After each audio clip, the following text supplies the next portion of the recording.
Chapter 557. This time, everyone seemed to be more steady.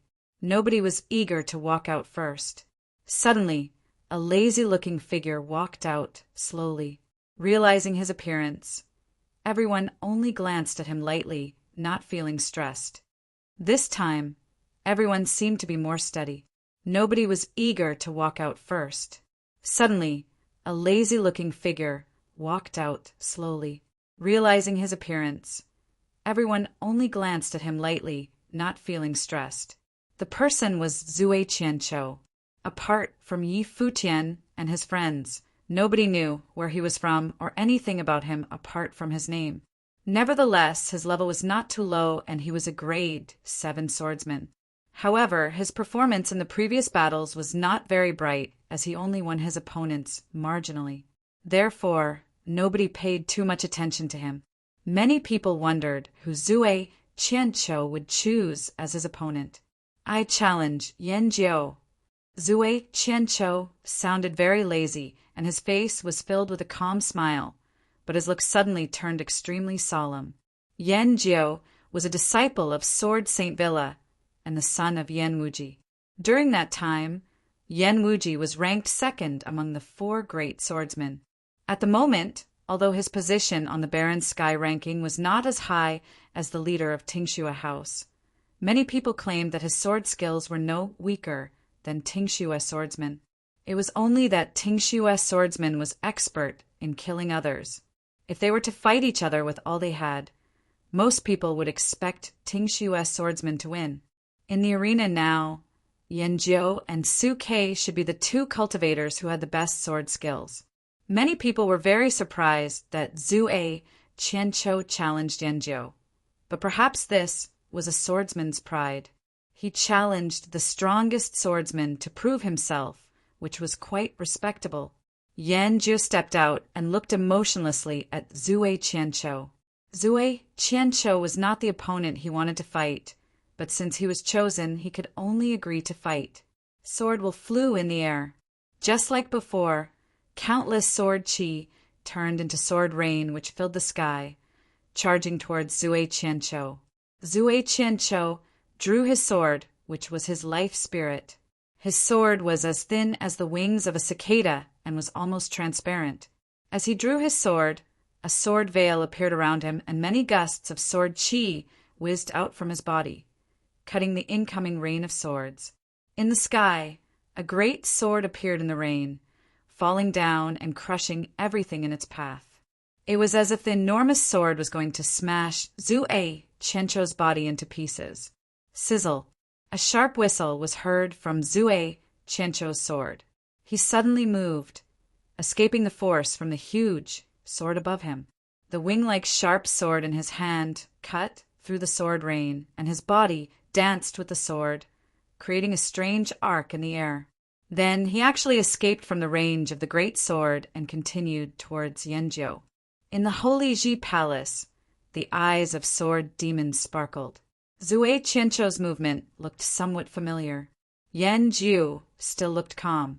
The sharp sword behind him started buzzing, and countless swords will converge towards him, eventually turning into 9 swords. As he pointed his finger forward, the 9 swords penetrated across space and charged towards Zue Qianqiu.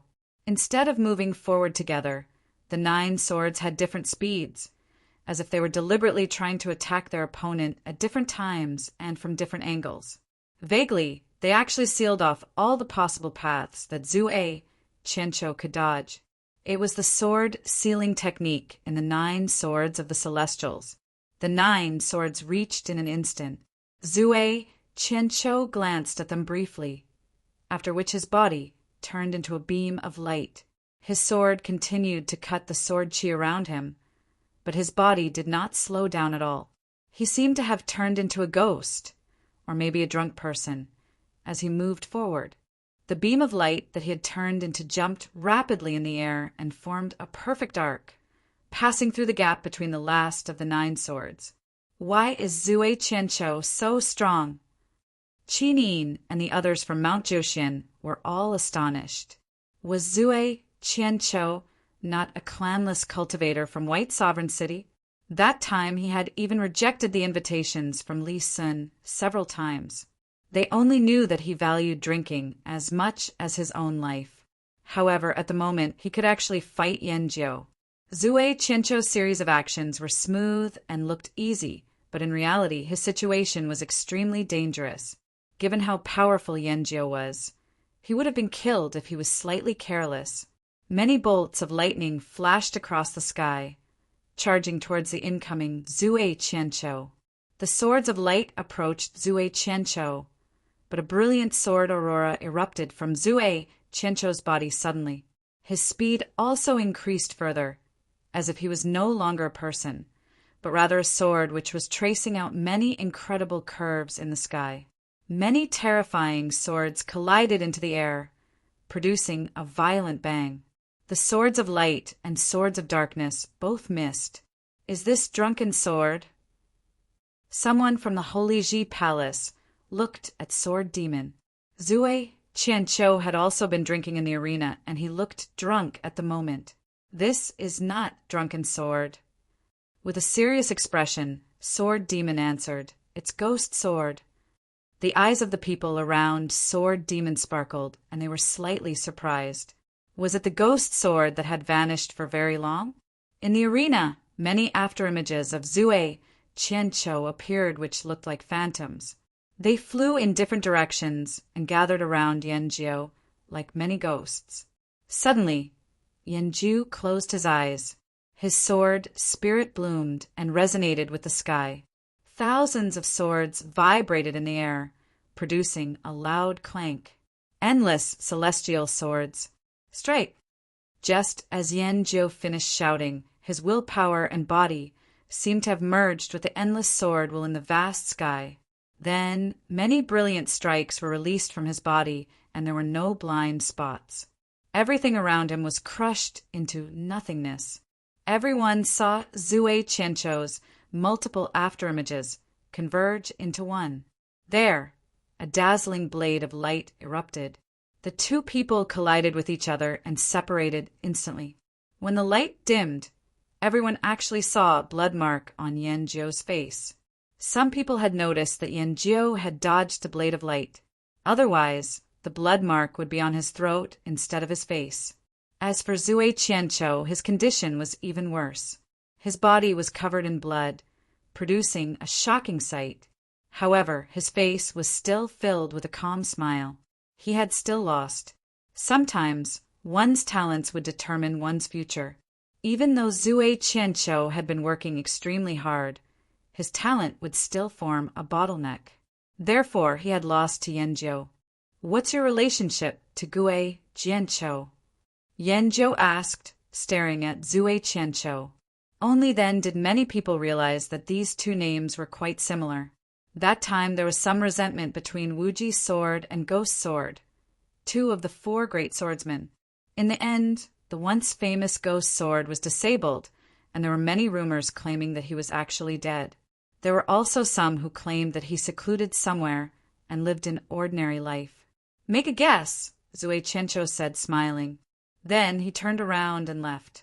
Suddenly, in the Holy Ji Palace, Sword Demon asked, "Are you willing to cultivate under me?" Zue Qianzhou raised his head to look at Sword Demon and replied, "Since I already have a good master, I can't allow someone just as famous to become my master. Senior, please forgive me. You don't have to worship me as your master. You can just cultivate under me," Sword Demon said again. It was indeed unfortunate that Ghost Sword, one of the four great swordsmen that time, had been disabled. Zue Qianzhou glanced at Sword Demon. Then he knelt down on both knees and said, "My master said that he drank alcohol and had friendly fights with you in the past, and he indeed admires you. If I can cultivate under you, he will be very happy. Stand up." Sword Demon nodded. "If it's possible, I also want to see your master." "My master has already died." Zue Qianzhou kowtowed on the ground and stood up. Sword Demon was momentarily stunned, after which he saluted at the distance and sighed. "There is one fewer swordsman in the barren state." Zue Qianzhou left the arena. Looking at his back, many people were somewhat emotional. His master had already died, but he was still unwilling to call Sword Demon his master. His character was indeed strong. Chinin and the rest were even more astonished. Clearly, they did not expect a clanless cultivator from Mount Jushian to actually be a disciple of Ghost Sword. From this, they could deduce that the disabled Ghost Sword had been secluding in White Sovereign City in the Mount Jushian region. Staring at Zue Qianzhou's back, Yi Futian could tell that Zue Qianzhou was somewhat sad and not happy at all. He had chosen Yanjiu in this round to reclaim that glory that his master once had, so that the people in the world could remember his master. However, he had lost, so he was certainly unhappy. Yanjiu was also somewhat anxious. Zue Qianzhou had lost, but he was accepted by Sword Demon. Everyone knew the resentment between Sword Saint Villa and Ghost Sword, which clearly included Sword Demon. Therefore, would Sword Demon still accept Yanjiu? Apart from meeting the other geniuses of the Barren State, Yanjiu had come here for another reason. He wanted to join Sword Demon to learn sword skills. Only by learning various techniques from the best swordsmen could he become stronger.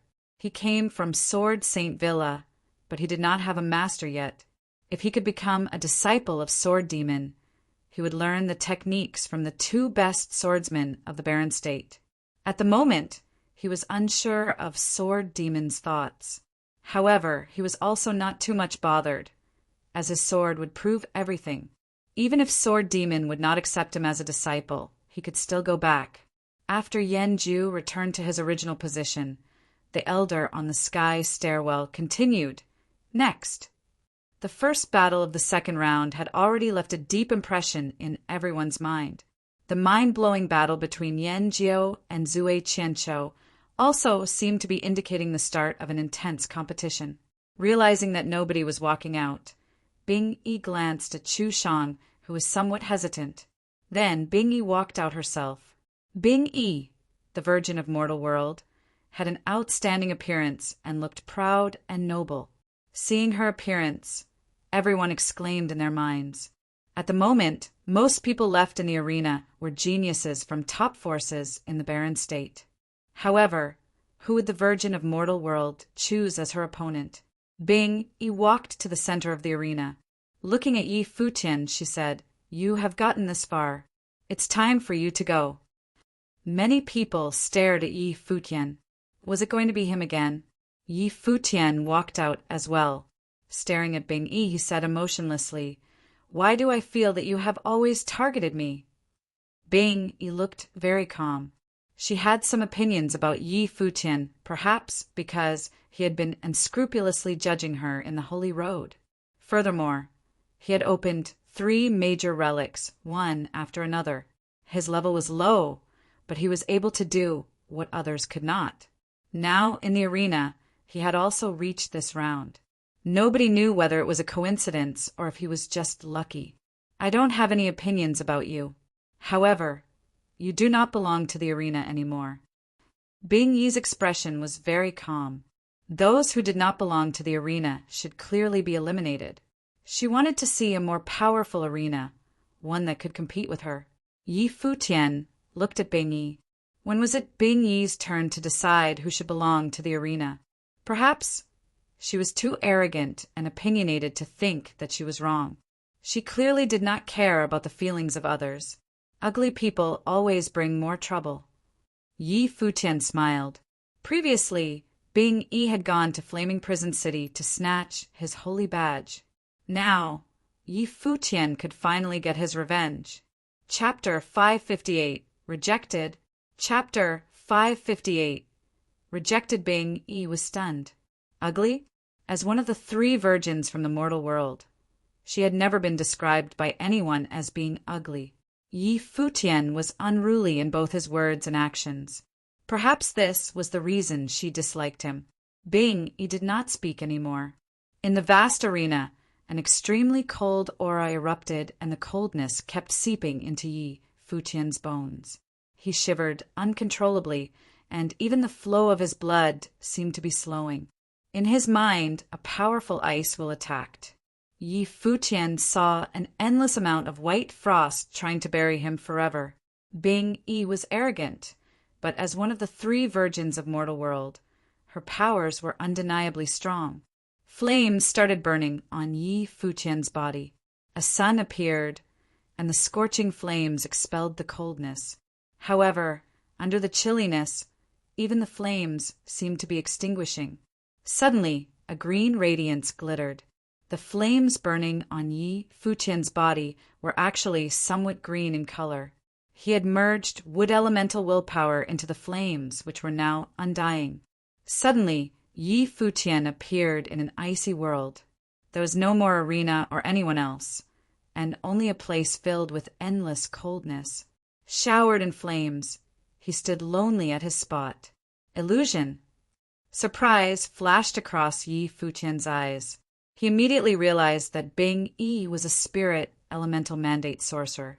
Illusions were classified as spirit elemental spells. Right, it's an illusion. Bing Yi appeared in the icy world. She was dressed in an icy robe and looked as pure and noble as a goddess. She looked coldly at Yi Futian, after which she waved her hand. Immediately, many terrifyingly sharp icicles appeared around Yi Futian, charging wildly towards him.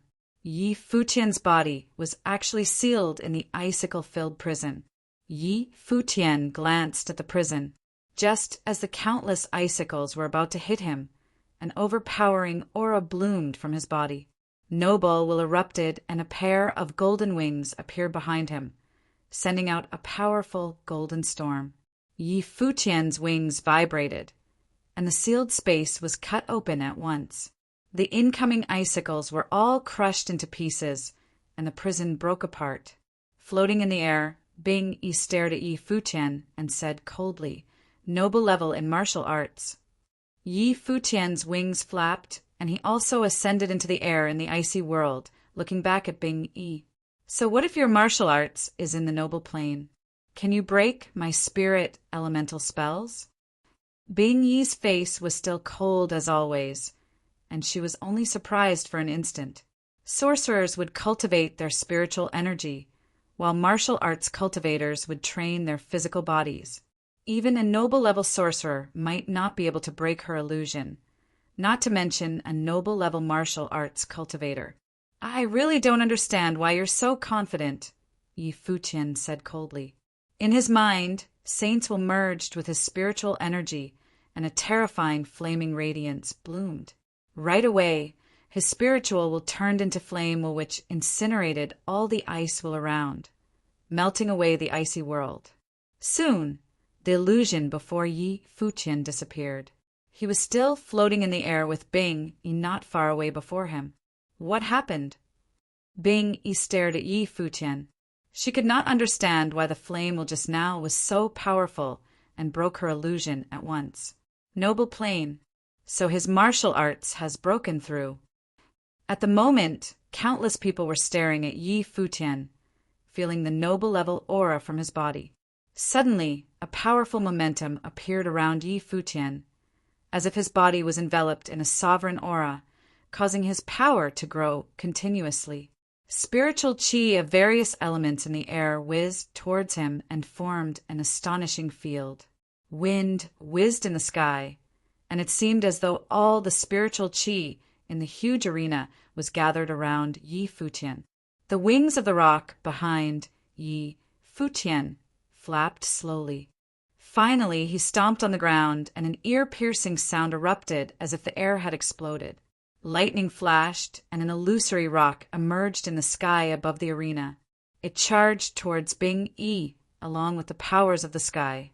Compared to the battle with Zhuge just now, Yi Futian's attack this time was swifter and more powerful. His martial will seems to contain a terrifying power, a sovereign power. Its pressure is shocking, and it can boost his power significantly. Moreover, he seems to have learned a body-enhancing technique. His body looks like a rock and is just so fast. Many people were thinking of the same thing. Even though Bing Yi was strong, her situation would still be very dangerous if such a powerful martial arts noble could get close to her. Bingyu reached out her white hand and a beautiful ice scepter appeared. An endless stream of ice elemental spiritual chi danced in the air. Then she shouted, "Ice barrier!" Right away the spell was cast. Many tree-like sharp, icy blades penetrated through the sky and the earth, appearing in front of Bing Yi in a crisscross pattern. Immediately, they sealed off the entire space. The sharp, icy blades even pierced towards Yi Futian like many enormous trees made from ice. Yi Futian's rotating body, however, did not stop at all. His speed even increased further, turning into a bolt of lightning. An extremely sharp golden will appeared on his brilliant wings, which extended, striking forward. Following many loud cracks, the huge icy blades were all crushed into small pieces. Yi Futian had been cultivating his physical body, and moreover his martial arts had broken through into the noble plane. Given that his body-enhancing technique was taught by Emperor Yi Qing, it was clear how strong his body was. In addition, he had the imperial tactics to make him even more powerful. At the moment, his body, together with metal elemental willpower, was almost invincible. Many people were surprised. Bing Yi's ice elemental spell actually could not stop Yi Futian's advance. Yi Futian's speed was too fast. Being a sorcerer, Bing Yi was skilled in crowd control but not speed. However, this time, she could not restrict Yi Futian's movement, and her illusions were also ineffective. All of a sudden, many dazzling mirror images appeared, circling around the arena. All of them looked like Bing Yi as if she had been reflected in countless mirrors, creating a dizzying scene. However, Yi Futian, who had just broken the barrier open, charged towards one of the images without hesitation. Bing Yi's real body was standing there. Just like the two cultivators from the Zhuge family previously, illusions were completely useless against Yi Futian. "Mirror strike!" Bing Yi shouted coldly. Immediately, snow filled the sky and the temperature around her dropped below the freezing point. The mirror images released many terrifying beams of light, shooting towards Yi Futian. Yi Futian, who was diving downwards, was hit by one of the beams of light at once. He felt a frightening ice while invading his body, and even his blood was freezing. Then, many beams of light shone onto his body at the same time. The temperature in the arena fell rapidly, and everything seemed to have stopped moving. Yi Futian's body slowed down continuously. He could feel his entire body being frozen, and half of his blood was turning into ice, stopping totally. It's Mirror Strike, one of the most famous spells from Mortal World. To cast the spell fully, a sorcerer would need to use all of her spiritual energy. Many people were astonished. At the moment, Bing Yi's long hair was dancing in the air like many icy blades. Around her, everything had frozen, while the mirror images were still emitting many beams of light. Yi Futian's body was too powerful, and his speed was too fast. She had to quickly finish the battle. Cold. Yi Futian only felt waves of coldness seeping into his bones, stopping all the processes in his body. After all, Bing Yi was 2 levels higher than him, and in addition, she had cast such a strong spell. If the situation continued, he would really be frozen right here. An even more terrifying aura erupted from his body. Yi Futian seemed to be moving his fists with a mysterious rhythm. Then, a more overpowering sovereign aura erupted from his body, and the flames burning on him became wilder. Boom! Yi Futian's speed increased again. Many cold beams of light continued hitting his body, but they could no longer stop him. Then Yi Futian stomped his foot in the air and appeared in front of Bing Yi, bringing along an astounding aura. Bing Yi's face turned pale. An icy world appeared in her pupils as she tried to influence Yi Futian again. However, Yi Futian punched out without hesitation. His fist penetrated across space. Bang! Accompanied by a loud bang, Yi Futian's emperor-like fist landed on Bing Yi's chest, and the clear cracks of the bones could be heard. In just one strike, Bing Yi's body flew backward like the wind, after which she collapsed onto the ground. She spat out a mouthful of blood, coloring her shirt. Many people were stunned. Yi Futian did not show any mercy towards the female opponent and punched her with full force. Nobody knew how many of Bing Yi's bones had been fractured. She put her hands on her chest, and her face was as white as a sheet. Raising her head, she stared firmly at Yi Futian. "Are you happy now?" Yi Futian said emotionlessly. Then he turned around and left, as if he had never been bothered with this virgin of mortal world. Many people stared at Yi Futian. They realized that they had all underestimated Yi Futian's combat ability. Perhaps this battle had shown everyone his true powers. Bing Yi was certainly not weak, but she had still lost to Yi Futian. It was yet another unexpected outcome. Hence, Yi Futian was already powerful enough to compete with the core disciples of various top forces. He was able to stand on the stage of the best. It was unlike what Bing Yi had said, that Yi Futian no longer belonged here. Chu Shang was stunned, unable to remain calm. The young man from the Eastern Barren Territory at that time was already stronger than her. Apart from her, Nan Feng from Nantian House was also especially shocked. This time, Yi Futian did not use any ritual implement and defeated Bing Yi with his own strength. This meant that Yi Futian was also stronger than him already. He's already so strong. The disciples of Starry School were inconspicuous among the crowd. However, seeing Yi Futian's performance, they were also startled, especially Longmu and Guyanxi. It turned out that Yi Futian was still able to shine on the strongest stage in the Barren State. He did not only belong to the Eastern region. Only this was his arena. After this battle, Yi Futian was promoted to the top 40. The top 40 competitors were certainly the best of the best. They would most likely all be able to enter the Holy Ji Palace. Zhu Gexing glanced emotionlessly at Yi Futian. He was somewhat surprised, but not really shocked. Yi Futian seemed to possess special willpower which had allowed him to resist the various illusions. Furthermore, his martial arts skills were really strong and had actually suppressed Bing Yi's control spells, which nobody had expected. Even Bing Yi's strongest attack was ineffective. It was no wonder that Yi Futian had been so arrogant.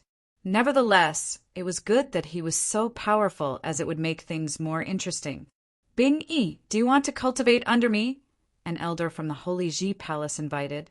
Although Bing Yi was defeated by someone with a lower level, they all knew how powerful she was. Bing Yi raised her head to look at that person. Then she looked at another person and said, "I would like to cultivate under Sage Daozong." This was the mission given to her by her master.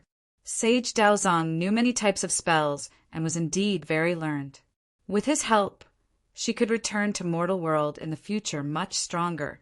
Many people looked at Sage Daozong, who, however, only shook his head gently. Clearly, he was not very impressed by Bing Yi. Intense disappointment flashed across Bing Yi's face. Then, she stood up from the ground with much difficulty and left. Apart from meeting other people, geniuses like her had all come here with clear targets. Unfortunately, she had failed hers. Maybe she could have better displayed her abilities if she had not chosen Yi Futian as her opponent. Chapter 559, Yi Wuqian's Defeat. Chapter 559. Yi Wuqian's defeat, the elimination of the Virgin of the mortal world, left many feeling shocked. But she was nonetheless able to enter the core island of the Holy Ji Palace to further her training. However, it was her decision to refuse the offer of training under Sage Daozong. "Next battle," a voice said from the sky stairwell, followed by a silhouette walking out from the edge of the battlefield, drawing the attention of countless watching the battles. Her looks were incredibly stunning, like a goddess descending upon the center of the battlefield. "I will challenge Chu Shang of the mortal world." Her voice was calm, yet ripples could have been seen in the eyes of everyone around. Hua Jiu chose to challenge Chu Shang of the mortal world. Virgin Bing Yi had claimed that Yi Futian did not deserve to be left on the battlefield, and she herself had been defeated. Hua Jiu seemed to now be taking her turn to challenge the only remaining disciple of the mortal world on the battlefield. Bing Yi, who had left the battlefield, felt herself shuddering as she looked at Hua Jiu. The girl who just came to challenge Chu Shang looked stunning, and Bing Yi thought that would have been her, a figure drawing the eyes of everyone around. However, all she was able to do by then was just to watch the upcoming battle from the sides. My gosh, she has to do this! Yi Futian gave a bitter grin as he saw Hua Jiu walking out, and he felt as if he was being defended by a girl. That fox is trying to get revenge for me. Chu Shang responded and looked at Hua Jiu. Her looks were quite impeccable, yet she looked like a flawless decoration of some sort standing in front of Hua Jiu. Bing Yi had her challenge a member of Yi Futian's party, and both she and Bing Yi had accomplished that. However, the outcome was nothing like what they had predicted. A 7-colored crown appeared as Hua Jiu unleashed her life spirit, and the vast battlefield seemed to be permeated with a mystical aura, which was a manifestation of her spiritual qi aura field. Chu Shang felt as if the worldly spiritual qi around her was out of her control. Any attempt to build up a spell seemed to come with a risk of being interrupted and broken. A divine spiritual sorcerer was one who reigned supreme above all other sorcerers after all. As such, even if Hua Jiu's plane was of a lower level and Chu Shang herself was no weakling, the fight would still end up with Hua Jiu coming out as the winner. Chu Shang of the mortal world was eliminated. Due to being suppressed, she was unable to demonstrate all that she was capable of and thus was unable to capture the attention of any of the greater figures. With that, every mighty one from mortal world ended up leaving the stage. Chu Shang looked especially dejected as she left the stage. The mortal world had been one of the top forces to reign over the Eastern Barren Territory, claiming the colleges to be lesser sects and showing off their superiority. She had not taken any from the colleges seriously, yet many of those who had studied in the colleges turned out to be bright, shining stars themselves, and had grown powerful enough to kick both her and Bing Yi out of the game. Both Yi Futian and Hua Jiu made it to the top 40 after their respective battles. The couple who many had not thought to stand a chance going any further than they did, advanced hand in hand instead. Furthermore, there were others from Yi Futian's party who remained. The chances of both Yuan Zhan and Yi Shaoshi making the cut were high. The battles continued, and yet another silhouette dressed in green walked out. He had an impeccably sculpted face and a lithe body, looking dashing and outstanding as he made his steps. His face was one that suggested that he was of no harm to anyone, yet everyone in the battlefield knew well of the threat he posed. The ones from the Tingxua house had often been widely regarded as the most dangerous of figures in the Barren State. The swordsman dressed in green was named Su Kei, the heir to the master of Tingxua house, who ranked 9th in the Barren Sky ranking. Su Kei himself was thought to be one of the most powerful to have made it thus far. Many who stood in the battlefield felt worried about being picked by Su Kei to be his next opponent at the very second he walked out. No one, not even the genius-level figures, wanted to face Su Kei at such an early stage. Su Kei shifted his gaze to Yi Futian and Hua Jiu before turning to look at Yi Wuchen and Yu Shang. His green shirt and jet-black hair billowed in the wind. He eventually locked his gaze at Yi Wuchen and said, "Since you are the one practicing the way of the sword, I will challenge you." Su Kei chose to take on Yi Wuchen. Yi Futian was stunned. The odds of the battle were obviously stacked against Wuchen, so much so that it seemed like Wuchen himself was already eliminated. Su Kei felt quiet yet dangerous to Yi Futian. Yi Futian was puzzled as to why Su Kei would pick Wuchen to be his opponent. Despite both men being swordsmen, it would have proven little with Su Kei defeating Yi Wuchen. However, Su Kei's opinion in this had been a simple one all along. The remaining numbers on the battlefield needed to be reduced further, and no matter who he ended up facing right then, it was all the same to him. However, he was not fond of gangs and groups. Yi Futian's party became the most numerous at that point, and that irritated Su Ke quite a bit. People of the Tingxua house often went about solo, and they shared the same sentiment for themselves and their opponents alike. None of them were fond of crowds. As Yi Futian's party was deemed too numerous at that point, he felt compelled to shave off their numbers for a bit. As for more specific reasons as to why he picked Yi Wuchen, it was because he thought it would have sufficed to have only 2 swordsmen remain on the battlefield, himself and Yanjiu. No other swordsmen were needed around, including Yi Wuchen. Yi Wuchen wore a serious look on his face as he walked towards the battlefield. He knew the odds of the fight was stacked against him. However, he saw no other way out of it but to give it his all at that point. Su Ke drew his sword with one hand behind his back. The sword was an incredibly common weapon, and as such, it did not count as relying on instruments and implements. His other unoccupied hand remained behind his back. While he said nothing, what he implied was obvious. Yi Wuchen was a one-armed swordsman, and as such he intended to take on Yi Wuchen with only a single arm. "Make your move. You won't have another chance at it," Su Ke said plainly. Yi Wuchen took his steps and activated his sword aura. Sword flashes filled the air around him, and every conjured sword seemed to be an independent weapon, yet felt like a unit of a whole. Thousands of sword flashes whizzed past, going for their target together with Yi Wuchen's unsheathed blade. The place seemed to be filled with sharp blades. The clanging noises implied that every single sword contained posed a lethal threat like no other as they went to kill Su Ke. Su Ke made his move in response. Instead of evading or building up a defense, he charged straight into the masses of conjured swords instead. Tingxua House's art of the sword specialized in attacks and was seen used for defense. Their swords were ones drawn only to kill. Su Ke charged without a care into the countless blades conjured specifically for the purpose of maiming him. No one else would have chosen to fight in such ways, yet Su Ke chose to do so. His wrist was seen flickering as he swung his sword about. No one was able to make clear of his movements, as he seemed to have delivered 100 slashes within a mere instant, his imposing sword aura cutting down the torrent of blades coming at him. Su Ke made his move forward as he continued to look like a suspended mirage of sorts.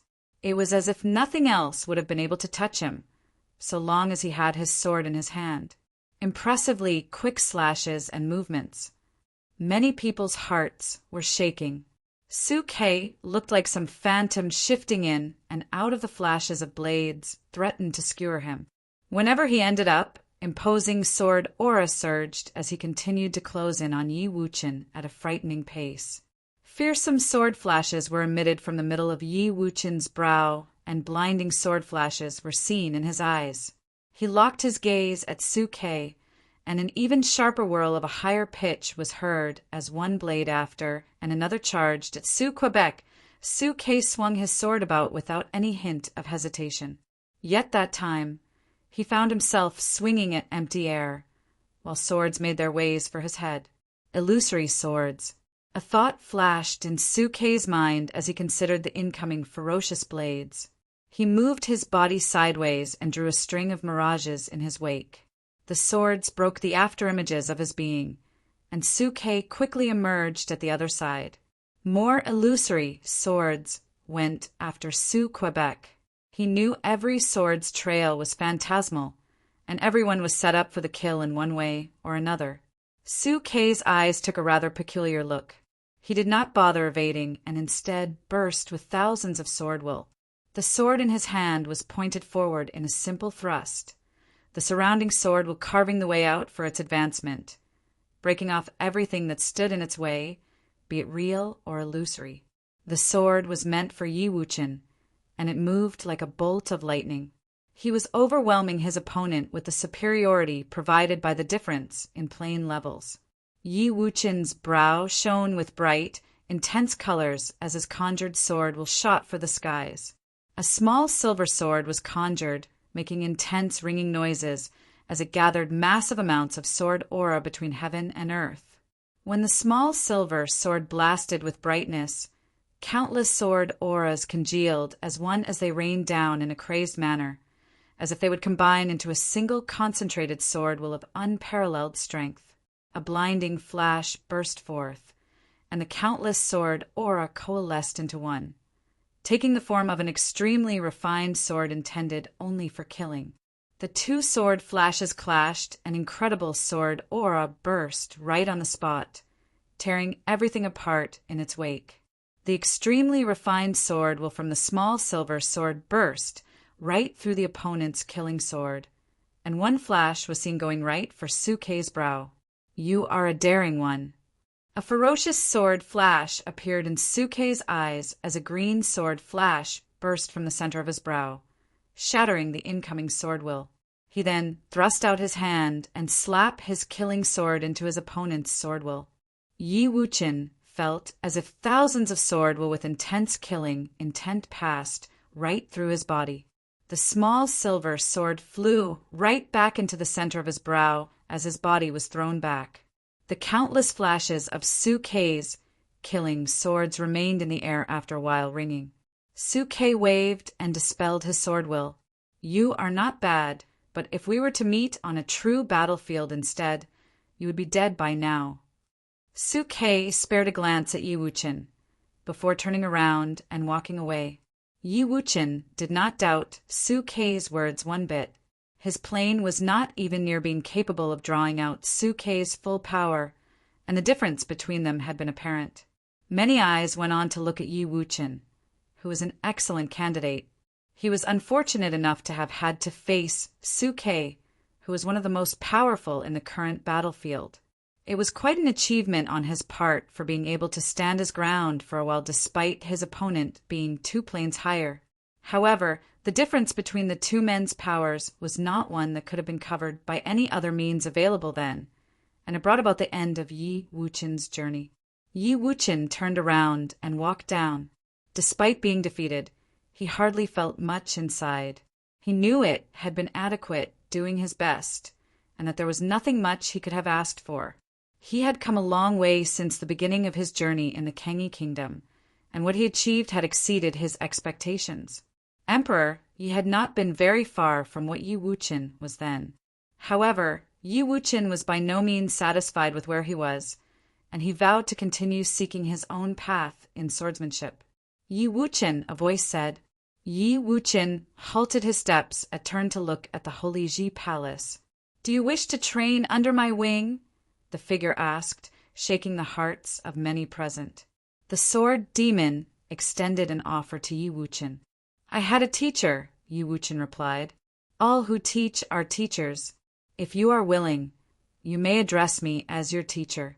If you are reluctant, then I will not press the matter further," Sword Demon elaborated in response. Yi Wuchen turned to face the Sword Demon and bowed. "It would be my honor to study under you." "Yes." The Sword Demon nodded with a smile. Being capable of facing off Sukei, who was of grade 7 noble plane with only the powers provided by grade 9 noble plane, was seen to be an exceptional feat in itself. Yi Wuchen was able to hold his ground for a moment, despite the disadvantage, instead of shirking, and that spoke volume of his bearing on his path of swordsmanship. While he was defeated, his prowess was not bad. Yi Wuchen was, after all, capable of building a sword body, and possessed a pair of eyes as sharp as swords. Many looked at Yi Wuchen in envy. His defeat was far from a humiliating one, for no other reason that he was taken as a student of the Sword Demon. He was defeated, yet he achieved the dream countless swordsmen dreamed of. As of then, the Sword Demon had taken in 2 disciples. Yi Futian felt happy for Yi Wuchen. The Sword Demon had impressive bearing and was one of the top figures in the Holy Ji Palace, and was a mighty one ranked in the Barren Sky ranking. He served as the very symbol among swordsmen in the Barren State, and there was no better path of Wuchen to take than to study under one such prominent figure. The ones of the Sword Saint Villa did not look happy at all. While both Zue Qianqiu and Yi Wuqian became students of the Sword Demon, Yan Nan of Sword Saint Villa was crippled instead. They had no one else but Yan Jiu left in the battlefield. Chapter 560 Invincible Might. Chapter 560 Invincible Might. The battles raged on, and every battle that took place after that looked intense. There were also times where the odds of winning or losing were even, instead of merely having one side slaughtering the other. Even some top-notch figures chose to fight early instead of waiting till the very end, or scenarios that should have taken place later with some of the most powerful had taken place a little too early. While they were all confident of what they were capable of, they were far from underestimating others around them. All wanted to make it as far as possible in the most prominent area in all of the Barren State. Yi Shaoshi made it through the battlefield, as he was also one of the most noted figures around. However, it was not due to his prowess, but due to his girth. There was no doubt that the cute fatty had the worst figure of all who fought on the battlefield. Many were puzzled by his plumpness. When cultivators reached a certain level, due to their ability to absorb ambient spiritual qi, it was a given that they were able to achieve stunning skin quality and figure. As such, beauties were common among cultivators, yet it was an extremely rare sight for nobles to possess his kind of figure. However, the fatty turned out to be more than what met the eyes, and he was incredibly powerful. The fatty walked into the battlefield with rather clumsy movements. His eyes turned to the direction where Nan Feng, the proud son of the Nantian house, was. Nan Feng's pupils contracted as he returned the gaze. Yi Shaoshi then said in a rather lazy tone, "Someone from the lesser sects of the Eastern Barren Territory has come to challenge the proud son of the Nantian house. The fatty is indeed one to hold grudges. Nan Feng and Nan Yu were among the most pompous ones to have visited the colleges. As Nan Yu did not make the cut, Nan Feng remained the only one Yi Shaoshi was capable of blowing his steam on. It would be rather fun to beat the likes of him up on a stage like this." Zhuge Mingyue grinned at the sight. The fatty has gotten naughty. Nan how turned his gaze on Yi Shaoshi. Both Nan Feng and Nan Yu have wanted to make a move against Yi Futian on the Holy Road, and Nan how stopped them. He wanted to see what Yi Futian was capable of at the stage they were at now. It was as he had predicted. Yi Futian kicked up quite a fuss after making it out of the Holy Road. What surprised him, however, was that someone from Yi Futian's party had decided to make a move against the Nantian house now. Nan Feng carved his way out with effort as well. He had not expected the likes of Yi Shaoshi to turn out to be so powerful back when the Nantian house descended on the Eastern Barren Territory. With Yi Wuqian being offered a chance to study under the Sword Demon, it was only natural that Yi Futian and Huaji would have stood a chance to enter the Holy Ji Palace as well. There was little else the Nantian house would have been able to boast about if everyone in Yi Futian's party who had made it this far was all accepted as part of the Holy Ji Palace. "Are you ready?" Yi Shaoshi asked. "Make your move." Nan Feng unleashed an incredibly sharp aura and became encased in silver light, signaling his will to crush everything standing in his path. Boom! The fatty stomped hard on the ground and took to the air, moving like a bolt of lightning and lashing out with his hand at Nan Feng. Gushing, slithering sounds were heard. His arms seemed to continue extending, turning into shiny golden emperor's vines, making their way to Nan Feng. A row of divine arms and ritual implements materialized behind Nan Feng as a bright silver light burst. A dazzling silver spear stood, and many others burst forth, lashing out to counter the emperor's vines coming at him. The vines were cut down by the spears gradually, but the emperor's vines grew in numbers in response. It was as if a massive torrent of vines threatened to engulf Nan Feng's body. Nan Feng shouted in rage, and the sky became filled with spears. The life spirit behind him released an incredibly blinding ray of light, threatening to penetrate everything standing in its path. Nan Feng took the ray of light in his hand and took to the air. A single thrust with the spear seemed to bring forth a peculiar rhythm. The shadows of the countless spears tore apart everything in their path. The master of Nantion House was known for being the #1 spearman in all of Baron State. The silver spear of Nantion was renowned by all back in its day and fought evenly with the art wielded by Yenwuji, the master of Sword Saint Villa. The master of the Nantion House was ranked on the Baron Sky ranking because of it. As Nanfeng was a descendant of Nantion House, it was a given that he was no weakling himself, and his fallen god spear techniques was a comprehensive art. Yi Xiaoshir's Golden Emperor's vines were infused with metal elemental spiritual qi, which meant that it was very difficult to break them. Yet the spears tore at them like they were made out of paper. However, Yi Xiaoshir hardly seemed fazed. He seemed to have turned himself into an ancient tree, taking root where he stood. The tree was 10 zhang, 1 tall, and was large enough to block out the sky. It was something made entirely out of vines, and they absorbed the spiritual qi around in a crazed manner. The Golden Emperor's vines rained down on Nanfeng below like there was no end. Regardless of how powerful Nanfeng's attacks were, he was determined to bury his opponent in his vines. Nanfeng will certainly lose this one, most who watched the battle thought in their minds. Nanfeng was not powerful enough and was not a match for Nanhao. With Yi Xiaoshir, who had now achieved grade 7 noble plane and a top-class figure, Nanfeng would only be able to counter his attacks at best, and it seemed that Nanfeng would not last much longer under Yi Xiaoshir's incessant barrages. It was as they all thought. Nanfeng began to give after a while, becoming increasingly tied up in the golden vines. He was hoisted into the air shortly after, the unsightly scene of which was for all to behold. "I surrender," Nanfeng said with a pale face. "So even disciples of the greater sects give up then?" Yi Xiaoshir laughed sarcastically at Nanfeng, who was now bounded so tightly that his face flushed with redness and was in incredible pain. Yi Xiaoshir seemed to enjoy embarrassing him, hanging him in midair and watching him struggle instead of simply finishing him. "That fatty is really a mean one." Yi Futian chuckled. "That will do," an elder of the Holy Ji Palace said.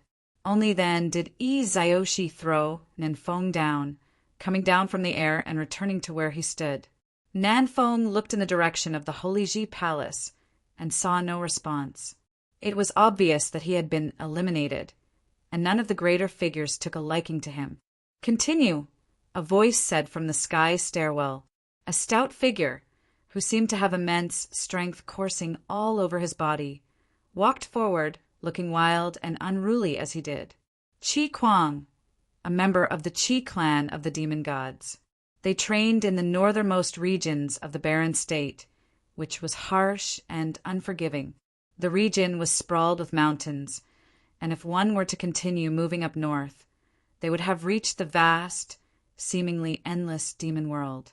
There were 2 top-class forces dominating the area, the demon gods and Taishan Mountain. The cultivators of the region were all wild and unruly. The cultivation scene was dominated by martial arts cultivators, and their way of combat leaned towards brute force more than anything else. The demon gods held their territory without rest, and they lived right next to the demon world. As such, it was not difficult to imagine how harsh their training environment was. Rumors had it that the place was often invaded by demon beasts from the demon world, and the demon gods often led groups of mighty ones to hunt for demon beasts in the demon world. Qi Meng was the most powerful of the demon gods who made it to the battlefield, and Qi Kuang, who was a grade 8 noble plane, was a close second. They were the only 2 demon gods left in the battlefield. "I will challenge him." Qi Kuang pointed at Yusheng as he walked onto the battlefield. Yusheng was the one with the lowest level among all who remained on the battlefield. While he was a tough one, he was seen as easy to take on compared to others around. Furthermore, due to Yusheng's style of combat being similar to his, Qi Kuang picked him as his opponent. By kicking out Yusheng, Qi Kuang would then be fighting in the top 40, then the top 20, and then top 10. It was a great leap in every battle. Furthermore, to Qi Kuang, That was probably his last battle that was deemed easier to handle. There were no other opponents like that left to fight in the top 40. Yu Sheng stepped forward and kept his eyes on Qi Kuang. The demon god was one filled with pure, unadulterated strength, and he would make for a good opponent. Boom! An incredibly violent fire burned on Qi Kuang's body, which quickly engulfed him. The veins on his muscles looked wilder as they burned. It was as if his body was calling forth the endless power of magma deep within the earth. Boom, boom. Qi Kuang moved in Yu Sheng's direction. Every step he took was a huge one, and the battlefield shook with it. Dark, golden current flowed and manifested into an armor covering Yu Sheng's body. He became encased in an aura of demonic might as he exuded equally wild and powerful aura. He took his first step with a loud boom and ran. Both loud, powerful bodies were to clash soon. Both men lifted up the arm and lashed out at the same time. Qi Kuang's arm was filled with extremely wild, demonic qi, like a fire demon ape out to overpower everyone.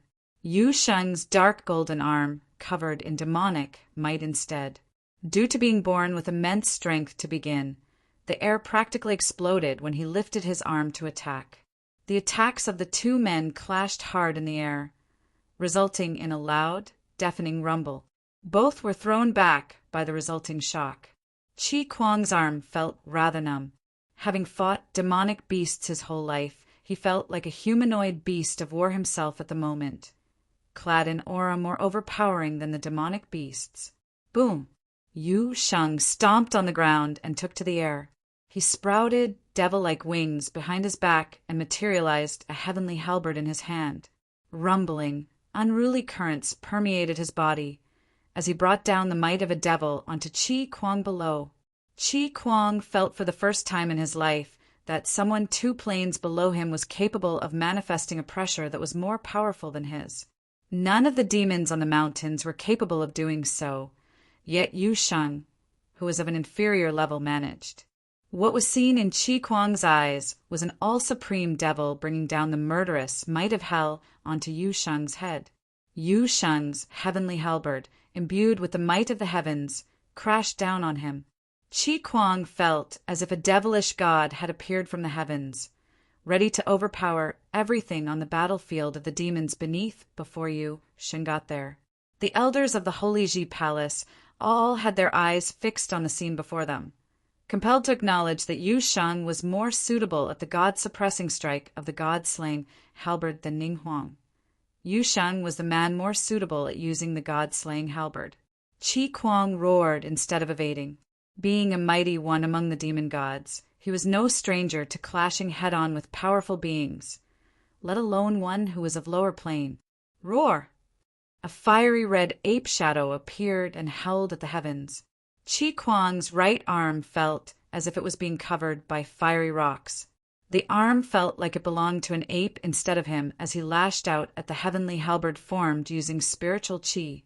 The heavenly halberd clashed hard onto the arm of the ape. The arm exploded, but the extremely powerful halberd was no more at the same time. Qi Kuang snorted, cladding ape arms on both his arms and sending them out to grab Yu Sheng. Yu Sheng, like Qi Kuang, had no fear of fighting up close and personal. The dark golden spikes on his arms absorbed spiritual qi around him maniacally. A shadow of an ape materialized behind Qi Kuang, while the shadow of a devil materialized behind Yu Sheng. Boom, boom, boom. Both men clashed head-on, with a force that seemed to be able to tear everything to shreds. Their first clash had many feel like their hearts were soon going to burst out of their chests. The two brutes out to overpower each other went on fighting for rounds and rounds over a very short span of time. Being able to do so also suggested Yu Sheng's body was more solid and packed more punch than Qi Kuang of the demon gods. What was even more terrifying was that he became wilder and unrulier as the fight raged on, making him a war beast in human form who was born solely for war. Qi Kuang roared, and his body took a stouter and even more muscular form. As his body enlarged, his ape shadow became even more overwhelming. The hand that seemed capable of tearing everything in its path to shreds went for Yusheng. Yusheng's demonic current burst forth, making the demon shadow at his back look even more solid, as if a devil had truly descended upon them as it extended its arms. Yusheng's thick, overpowering arms extended to take on the arm coming for him and held it tight. "Get off me!" Qi Kuang roared. Boom! Yusheng took a step forward and raw strength surged in his arms, hoisting Qi Kuang's body off the ground. The demon god was flung off the ground against his will by Yusheng. There was no methods nor techniques involved. All there was used right there was raw, primitive, brute strength. Qi Kuang was shocked to the core, intending to lash out with his other hand to counter. A rumbling boom followed as Yusheng sidestepped and turned his arms, throwing the body of the demon god high into the air, robbing the demon god of his foundation on the ground with which to draw power. "Get off!" Qi Kuang roared, feeling his body spinning in the air. Boom! Yusheng's arms let go. A rumble followed soon as he did, but the throw ended up flinging Qi Kuang hard onto the ground, and everyone heard the bone-cracking sounds. The air returned to silence in an instant. So mighty ones of such levels are capable of fighting like this? One can still fight in such a way? Wah! Many felt as if their perceptions and knowledge was being screwed over. Was that how powerful nobles were supposed to fight? However, it remained a fact that the overwhelming power demonstrated shocked the audience to their core. It was all too overwhelming. All tactics and techniques were rendered utterly useless before raw, unadulterated, natural brute strength. The sheer overpowering force demonstrated alone was more than enough to suppress everything else. Futian was in cold sweat as his heart raced. "Wow, Yusheng, you are something." 1 zhang, an old Chinese measure of length equal to 3.58 meters, or 11 feet 9 inches. Chapter 561, Fierce Battlefield. Chapter 561, Fierce Battlefield. The demon gods specialized in overwhelming brute force. Yet one such powerful demon god, Qi Kuang, ended up being completely overwhelmed by Yusheng. Yusheng's solid build and explosive power startled many in the audience, especially when he hoisted Qi Kuang up with both his arms. What was more surprising was that he was at the pinnacle of Arcana Plane, while he was simply one step away from developing comprehension of Noble Plane of martial arts. It remained a fact that his level was lower than Qi Kuang's. It was anyone's guess how far his strength would grow if he was to be a grade 8 or 7 noble. The hearts of those who emerged from the Dawn Road raced. Many recalled that startling scene right outside Jinshao City, and that was before he had achieved demonization. Once he was fully demonized, he would turn into a true demonic figure. It was no surprise, then, that he was able to kill Ning Huang. Many truly came to believe that Ning Huang had actually perished in Yusheng's hands. As the battles raged on, the earth-shaking shock that Yusheng brought about did not last for long. Every battle that followed was earth-shattering in each of their own right. All who fought were genius-level figures. The Golden Great Ape, Yuan Zhan, whom Yi Futian's party came to be familiar with, was just as violent in his fight as Yusheng had been, overpowering his opponent with sheer brute strength and little else. When the round of battles finished, there were only 40 silhouettes left on the vast battlefield. The elders of the Holy Ji Palace permitted them to rest to prepare themselves for the next round of battles that were to come. Many outside the battlefield scanned the place, and they were hard-pressed to find anyone that was remotely considered weak. All who were left were considered geniuses. Even Yi Futian and Yusheng, who many did not expect to have gotten this far, managed to prove themselves. Yi Futian defeated Bing Yi, and Yusheng beat down Qi Kuang with his godlike strength. They were simply considered comparatively weak to those top-class candidates. Of all those who walked the 9 holy roads, only 40 remained, with candidates emerging from Dawn Road and Barren Road being the most numerous. The most prominent of those emerging from the Barren Road were the mighty ones from Zhongzhou City. Due to the Barren Road being one of the top 3 most arduous roads of all 9. What was seen then was simply within everyone's expectations. However, what happened with the Dawn Road was something else altogether. Due to the emergence of dark horses such as Yi Futian, Yu Shang, and Ishaoshi, those who were left from the Dawn Road turned out to be more numerous than those from the Barren Road.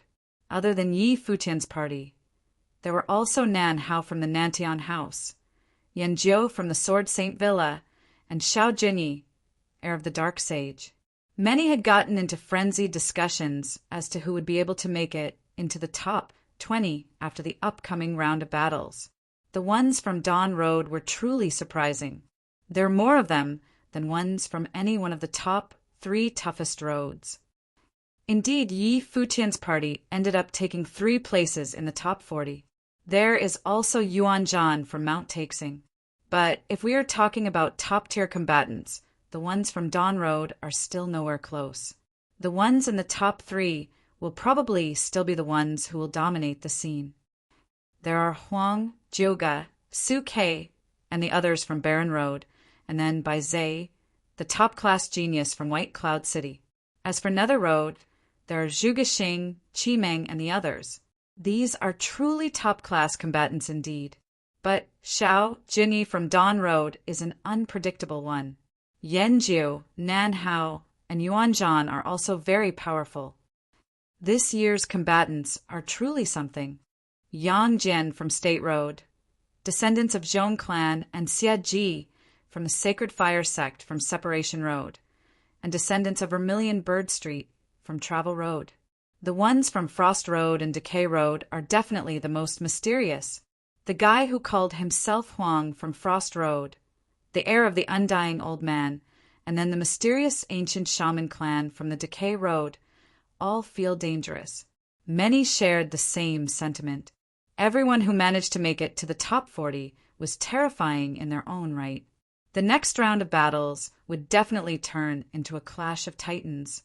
With things being so intense at this stage, it was anyone's guess as to what would become of the battles during the top 20 and the top 10 stages.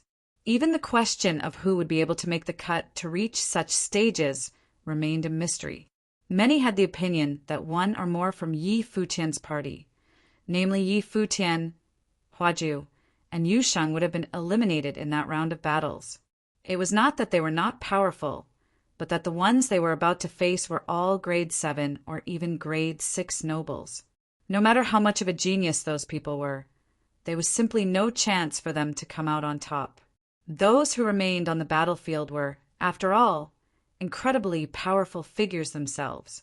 For instance, Hua Jiu had lost at the hands of Yanjiu before, and it would have been anyone's guess as to how she would have been able to make it through that round. Everyone was a top-notch genius at that point, and no one dared to pick fights without some measure of deliberation. Opponents were to be chosen wisely, as there was hardly anyone who dared underestimate anyone still standing. Yi Futian closed his eyes to train in the battlefield, and spiritual qi was seen swirling around him. It was something startling to many in the audience. He is actually training at a time like this? Is there any use now? The fact that his plane is inferior to many will remain unchanged. It looks like Yi Futian knows the situation he is in well and is feeling the clinch. Many on the battlefield shifted their gaze onto him. Other than him, Yu Shang and Huajiu were the ones getting the most attention. It became apparent that they were indeed incredible combatants, and while they suffered disadvantages, they still stood a chance. The same could not be said for many who seemed to have a better chance. The break ended quickly. The elder on the sky stairwell announced for the battles to continue. 2 figures leaped into the battlefield almost at the same time. Almost at the very second the round commenced. Yun Su and Zhong Li. The eyes of many sparkled. The clash of the titans was about to begin. White Cloud City was one of the few main cities in the Barren State, and one that was renowned throughout the entire state. There were 2 clans in control of the city in the early days of the city, the Bai clan and the Yun clan. As Bai clan came to overpower the Yun clan in the latter days, the city lord of White Cloud City was descended from the Bai clan. However, The Yun clan had never truly fallen on hard times, and the clan remained one of the top forces in the region. But then again, the city lord of White Cloud City himself was ranked 4th in the Barren Sky ranking, and Bailuli was ranked 10th. Regardless of how powerful the Yun clan could be, they were unable to surpass their current stature as retainers helping the Bai clan rule the city. Yun Su hailed from the Yun clan from White Cloud City and trained alongside Bai Zhe. His combat prowess as a grade 7 noble was formidable. Zhong Li emerged from Separation Road as a member of Zhong clan, a great clan renowned on the Separation Road. The clan shared an amicable relationship with Alchemy City. The clan leader of the Zhong clan was a mighty one who was ranked in the Barren Sky ranking. Zhong Li was also a genius. Many speculated that he was probably the most powerful out of all who emerged from Separation Road, and his prowess was thought to be superior to Xie Ji's from the Sacred Fire sect. Cultivators who walked the Separation Road were no stranger to Zhong Li's prowess as a genius, and there was no one who dared challenge him. The clashing of both men was bound to be an intense one. As expected, both men did not let their audience down. Their battle turned out to be an earth-shaking one indeed. Yi Futian stopped training and turned his eyes to the battlefield. Golden, great cauldrons were seen in the air on top of the battlefield, and each looked to contain immense power, bringing intense pressure to bear on anything they could target. What was more terrifying was that the golden cauldron at the center was carved with matrix patterns, as if it was a great matrix out to crush anything beneath it. The golden cauldron at the center was Zhong Li's Dharma spirit. Inscribing matrix patterns on one's life spirit was akin to bolstering a god which was already powerful, making it something seemingly capable of killing other gods. Yun Su from White Cloud City was immensely powerful, yet he was utterly cornered and was only able to keep defending himself until the inevitable came. Many turned their eyes at Bai Zhe, who was also from White Cloud City. Nothing was able to be made out of his calm expressions. Despite Yin Su's defeat, he was accepted into the core island of the Holy Ji Palace to train. Zhong Li was probably the strongest one from Separation Road. Then Yi Futian said to himself. He was able to feel that Zhong Li was indeed more powerful than Xie Ji from the Sacred Fire sect. Two figures walked out at the same time again in the second battle. Both wanted to pick their opponents, yet both ended up clashing with each other. They were Qi Meng of the Demon Gods and the young man from the Immortal Village, the one who killed Du Ao. The mysterious young man fought a very fierce battle with Qi Meng before being defeated. Many in the audience were impressed at how each and every remaining combatant turned out to be mighty figures. An elimination of each of the defeated, one felt regretful to many. Yi Futian's eyes sparkled. He had indeed felt the pressure on him, and he was wondering when will be the best time for Jiu, Yusheng, and the others to fight their respective battles.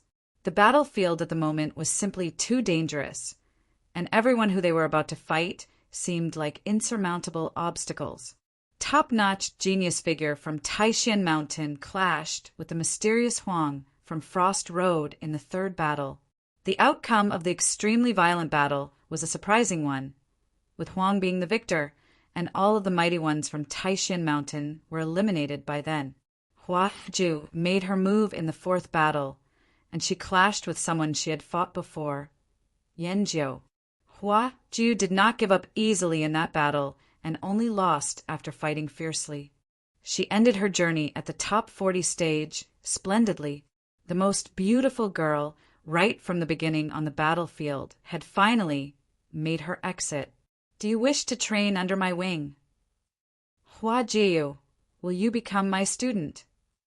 Several great figures from the Holy Ji Palace extended their invitations to her, and some were of a caliber equal to Sage Dazeng. Yet Hua Ju simply bowed lightly to everyone in the Holy Ji Palace and looked at Yi Futian with a smile before continuing. I will go where he goes. I ask for your forgiveness in making such a decision. The great figures all wore funny looks on their face, before grinning while shaking their heads. She is one hell of a girl indeed. and Yi Futian became the target of many eyes speaking of envy and jealousy. However, given that Huaji was not able to advance any further, many thought it was that Yi Futian would get eliminated as well. Huang Juga made the first move in the 5th battle and ended up running over his opponent. Su Kei fought the 6th battle and managed to overpower his opponent. The 7th, 8th, and subsequent continued. Every single battle was one that shook the hearts of the audience, and every victor proved their worthiness for being in the top 20. Half of the battles took place in the blink of an eye. 10 made it to the top 20 after 10 battles were fought. Xie Ji from the Sacred Fire sect walked out to take the 11th battle, and there were no other genius figures who walked out at the same time. It was one of the rare chances to pick one's opponent. Despite his strength, he was by no means capable of simply beating any opponent who he fought. However, things might have proven different for him, given that he had obtained the initiative. Xie Ji's eyes turned to Yi Futian, and it proved to be a good chance for him to settle the scores. So Xie Ji managed to take the opportunity. Looks like Xie Ji stands a good chance of being in the top 20, many in the audience said to themselves. But given that Yi Futian had defeated Bingyi before, it was no easy feat for Xie Ji to use Yi Futian as a stepping stone. It would require Xie Ji to give it his all. Yi Futian took his steps, and dazzling golden wings appeared as he did. The wings flapped as he became encased in wind spells. Yi Futian's body took to the air and gained speed. He is trying to go straight into battle like that? An incredibly destructive dark lotus appeared behind Xie Ji's back, and the temperature of the battlefield rose all suddenly, turning the place into a scorching hell. Xie Ji extended both of his arms and raised them high in the air. The dark lotuses came to spread throughout the vast battlefield like an endless torrent. Flames of rage howled, seemingly going to burn everything to the ground. Terrifying dark fire will burst into Yi Futian's mind at the same time. That is the ultimate flame spell of the Sacred Fire sect, the world-burning lotus. The hearts of many raced. It was one of the most powerful flame spells of the Sacred Fire sect, one which placed an enormous, terrifying toll on one's spiritual energy and chi. It was a spell capable of igniting anything within its vicinity. It was said that the holy forerunner of the sect burned a city down with that spell alone. Xie Ji went casting world-burning lotus right off the bat. Was he trying to kill Yi Futian from the very beginning? Phantasmal flames burned throughout the entire battlefield. Even those who were near the edge of the battlefield were able to feel the intense heat, and it was anyone's guess what things were like for Yi Futian, who was surrounded by countless fiery lotuses like that. Xie Ji went for the kill right from the start. Chapter 562. Yi Futian's wings were dazzling. It was as if the shadow of a rock had appeared. He blazed at Xie Ji like a bolt of lightning. However, one fiery dark lotus after another came at him, each packing incredible destructive potential. Yi Futian's wings were dazzling. It was as if the shadow of a rock had appeared. He blazed at Xie Ji like a bolt of lightning. However, one fiery dark lotus after another came at him, each packing incredible destructive potential. Yi Futian picked up speed and drew a beautiful arc, like mirages blitzing forward. However, the number of lotuses grew in response, and a terrifying dark fire blazed. Countless lotuses blocked his way. Yi Futian tried to cast freezing spells and brought about freezing aura in an attempt to snuff out the fires of the lotuses. Yet all he heard were sizzling noises. His freezing spells evaporated almost instantly by the flames. Xie Ji is marking his own turf by exerting his own spirit and will onto the place, and he cast that incredibly terrifying, world-burning lotus. Yi Futian's plane has been weak all along, and none of his water elemental spells could have worked. This was the opinion many people watching held. A fearsome meteorite storm appeared around Yi Futian, cloaking him in terrifying starlight as he continued moving forward. The meteorite storm clashed hard with the dark lotuses. He had intended to use such measures as a defense and carve his way in. However, the dark lotuses latched onto the meteorite storm and went on to eat at the rocks. The meteorites burned soon, and the fire spread, threatening to burn Yi Futian's starry world to dust. Countless dark lotuses turned into enormous petals, blocking Yi Futian's way forward completely. It happened with all the other directions as countless more gathered around, turning into petals to do the same. A huge lotus platform appeared beneath Yi Futian. Siet Ji's life spirit was unleashed, melding with the platform of the lotus. The vast battlefield turned into one giant, world-burning lotus, with an explicit purpose to cook Yi Futian inside. Many of the people in the audience's faces changed. Chun Yuan, Guyunchi, Li Qingyi, and many others watched the scene in awe. The move was simply too powerful, and it was simply terrifying when the geniuses actually went all out against anyone they fought. Yi Futian stood inside the huge dark lotus. The entire world was filled with flames, eating their way at him. None of his spells would have been able to do much to save him from the fires. His deep, starlit eyes looked forward as his wings flapped about.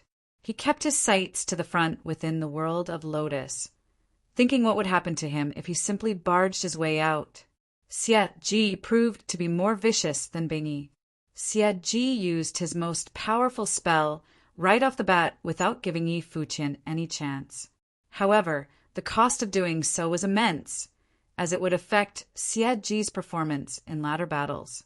Siet Ji would need a lot of rest later, and perhaps he had simply intended to use the stage to prove himself and never had any intentions of staying till the very end. He might have wanted nothing more than to show his prowess to the world. Yi Futian activated freedom meditation, wanting to see how powerful the world-burning lotus could get. He saw the lotus being manifestations of the fire spiritual qi congealing. He was even able to feel Siet Ji's lotus life spirit and that it melded with that particular lotus he was caged in. He felt he was able to see Siet Ji's silhouette inside the spell itself. The power of nobles lied with the ability to have one spirit and will resonate with the heaven and earth around, giving birth to even more powerful spells instead of controlling spiritual qi with one spiritual energy and using such manifestations as spells. The cost in Siet Ji's spiritual energy would be proportionate to the powerful spell he cast, which was an enormous one. A sun appeared behind Yi Futian, and he was bathed in fearsome flames in an instant. A terrifying fire imprint blossomed in the middle of his brow, dazzling like divine light. Fire spiritual qi gathered maniacally, and even the phantasmal flame that was created specifically to kill him melded with his surroundings. A divine tree appeared within the sun, shining with jade-like brilliance, like undying fires. Yi Futian's body turned into a divine sun furnace, embodying flames that could have burned down anything in existence. The flames of the world-burning lotus crept up on him, yet the incessant fires were simply absorbed by the divine sun furnace. Yi Futian's body turned into an incredibly voracious instrument, out to devour everything around it. Yi Futian activated the sun scripture and was surrounded by brilliant lights. He felt he was a body of flesh and blood. He felt himself becoming one with the sun, turning into a divine furnace. His spiritual will fused into the furnace, and he felt like he was able to see even more spiritual qi, which enabled him to devour even more fire spiritual qi. A mystical brilliance of fire was born within the dark world of lotuses, shooting at the heavens. A crisp sound was heard in Yi Futian's mind, like he broke something. Even more violent flames burst forth at the very next moment. Spiritual qi practically gushed at him, as if he were to steal every bit of the fire spiritual qi from his opponent. So I have made a breakthrough. Yi Futian smirked. His spiritual energy had long reached a critical point, and it was no surprise that he was able to break into the noble plane. Since he had broken into the noble plane, he felt it was time for him to see how far the sun's scripture, boosted by holy will, would have worked at devouring flames. The flames of the world-burning lotus came down upon him, threatening to devour Yi Futian's entire being through and through. However, some totally different form of fire powers seemed to have surrounded Yi Futian, and his body felt like the divine sun furnace itself, neutralizing any fire powers that invaded, even the flames of an attacking spell. What is happening? Xie Ji was using spells to burn Yi Futian to death, and it was only natural for him to be aware of things happening to his spell. He was startled to find that formidable fiery powers covered Yi Futian, fires that were capable of neutralizing all types of fires eating at him. Xie Ji's spell was unable to move against Yi Futian any further. Die. Xie Ji's mind went cold as the lotus platform that was formed by his life spirit gave birth to even more terrifying lotuses, sending them out to devour Yi Futian. The rock behind Yi Futian, who was practically encased in fire, flapped its wings hard, and then blitzed into Xie Ji's fires. Yi Futian's body devoured everything in its path like a divine furnace, making little of Xie Ji's fires capable of eating Yi Futian's body. Boom!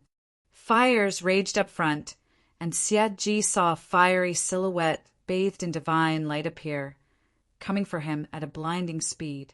His face turned pale. He had paid a huge toll in spiritual energy to cast the spell, a spell that was not only incapable of killing Yi Futian, but had actually allowed Yi Futian to come at him with impunity. Furthermore, Yi Futian actually managed to break through into the noble plane while fighting. Xie Ji recalled his dark lotus life spirit in an instant, and his body seemed to be clad in flames as well. He pointed his finger forward, and terrifying light of his dark flames burst forth. However, given how not even the world-burning lotus was able to harm Yi Futian, a common trick like what Xie Ji had just pulled proved useless. The terrifying silhouette blitzed through the air and made it to him soon. Xie Ji made a snap decision to gather an incredibly huge dark flame palm. Yi Futian's body descended upon him at almost the same time, lashing out with a palm of the sun seemingly capable of melting everything. The flames of different nature clashed with a loud boom. Xie Ji's body was thrown far away and fell to the ground. One of his arms was completely charred beyond recognition, and all meridians within shattered. Yi Futian's attack was infused with not only the terrifying power of the fire, but also his strength as a powerful martial artist. Xie Ji stood no chance fighting up close and personal with Yi Futian. The fearsome, fiery lotuses disappeared in the battlefield. Only Xie Ji, who was writhing in pain, was on the ground, and Yi Futian remained levitating in the air. Noble plane. Many felt the aura around Yi Futian, a multiple-element mandate sorcerer practicing both martial arts and sorcery, and both sorcery and martial arts had broken into a noble plane. Xie Ji's spell forced him to make a breakthrough, and the tables turned against Xie Ji in an instant. Yi Futian made it into top 20 after the battle as a grade 9 noble. No one would have expected Yi Futian to be able to make it into top 20. Even if he were eliminated fighting for a spot in the top 20, he would have been able to earn a place in the core island of the Holy Ji Palace. There was little left to the imagination in this regard after the battle. Mighty ones from the Sacred Fire sect were all eliminated after that battle. Yi Futian's wings shone as he made it back to his original spot. There were mighty ones from the Holy Ji Palace extending their invitation to Xie Ji, but he refused them all, perhaps due to his dissatisfaction at those who invited him. The battles continued, and the remaining ones continued to try to take the initiative to pick their own opponents. Every single battle was a clash of the titans, and every single battle turned out extremely intense. Both Yuan Zhan and Yi Shaoshi fought incredibly formidable opponents, but were able to beat their extremely powerful combat prowess. Many people speculated that both Yuan Zhan and Yi Shaoshi were both vying for a spot in the top 10. As the subsequent battles kept producing combatants emerging simultaneously, there was no opportunity for anyone to pick Yu Sheng as their opponent until there were only two left on the battlefield: Yu Sheng and a fearsome figure from the State Road, Do Kuei, an heir of a fearsome tribe at the western regions of Barren State. Do Kuei had a stout build, which did not look all that different from Yu Sheng's. He had tan skin and took a golden form in battle. All one was able to see was that he proved to be a terrifying opponent. Many watching them walk out to battle felt that there was little left to speculate about. Do Kuei would become one of the top 20. While Yu Sheng packed explosive power and was a born warrior, Do Kuei would probably prove stronger in every way. Only those who emerged from Dawn Road hoped that Yu Sheng would win the fight. You are born with invincible might and specialized wielding metal-type powers, but your level is too different from mine. It's best that you just surrender. It is a pity. If only your plane was higher than it is now. Do Kuei shook his head. The very reason he had come to the Holy Ji Palace was to experience the combat prowess of the myriad of formidable figures present. He saw great potential in Yu Sheng and thought his upcoming opponent would have been a very good match if only he was stronger. It was a pity that Yu Sheng's level was too low, and Do Kuei deemed it rather pointless to fight him. Yu Sheng kept his eyes locked in Do Kuei's direction and said nothing. He unleashed his wild aura and dark golden armor appeared, boiling with demonic might. Boom! Yu Sheng ran in Do Kuei's direction with a heavy first step. He did not choose to use wings, but instead chose to fight on solid ground. The battlefield rumbled as if an earthquake had just taken place. Do Kuei's body exploded with a dazzling golden light encasing his body. The holy, pure golden brilliance was a blinding one. He took a golden form in an instant, and even his arms were seemingly made of pure gold. He sidestepped as he saw Yu Sheng coming at him, then punched. The air shook. Do Kuei's fist seemed to have conjured some mystical imprint, clashing hard with the demonic fist that Yu Sheng lashed out. Boom! A golden brilliance blew up on impact, and many witnessed Yu Sheng's muscular body being thrown far away, falling to the ground with a loud thump. That body, which was built like a god of war, was unable to withstand Do Kuei's explosive power. All of the spots for top 20 were taken in a rather premature manner. Chapter 563. The difference in plane proved to be too great still. The difference in plane proved to be too great still. Yu Sheng had made it this far relying on his incredible brute force, and that itself had been an exceptional feat his opponent. Do Kuei was one who had similarly explosive power, yet Do Kuei's plane was far higher than Yu Sheng's. It was only natural that Yu Sheng was no match for him. Do Kuei's battle would have been incredibly intense, however. This was only if his opponent were Yuan Zhan instead. Yu Sheng. Yi Futian turned his eyes to his friend. Yu Sheng slowly stood up, and his immensely stout figure stood as upright as it had always been. Many people had funny looks on their faces. That is sure one body of the devil. This one can really take a beating. That incredibly explosive punch of Do Kuei seemed to do little to harm him. Demonic powers of dark gold colors encased his body, and the shadow of a devil was seen behind him. He unleashed a powerful martial will, which felt a terrifying, formless, demonic current out to overpower everything around it. Boom! He stepped onto the ground, and the battlefield shook. Yu Sheng stepped forward, and the rumbling noise reverberated in the ears of the audience, like a humanoid beast of war charging into battle. Do Kuei's expression was cold. His arms unleashed dazzling golden lights with a slight tremble, and ancient Madra appeared on his arms. Rounds and rounds of golden screens radiated outwards like waves, speaking volumes of the domineering power packed within. Boom! Yu Sheng's feet stomped hard on the ground and took to the air. A dark golden devil halberd materialized on his hands, and he brought the weapon down hard on his opponent below.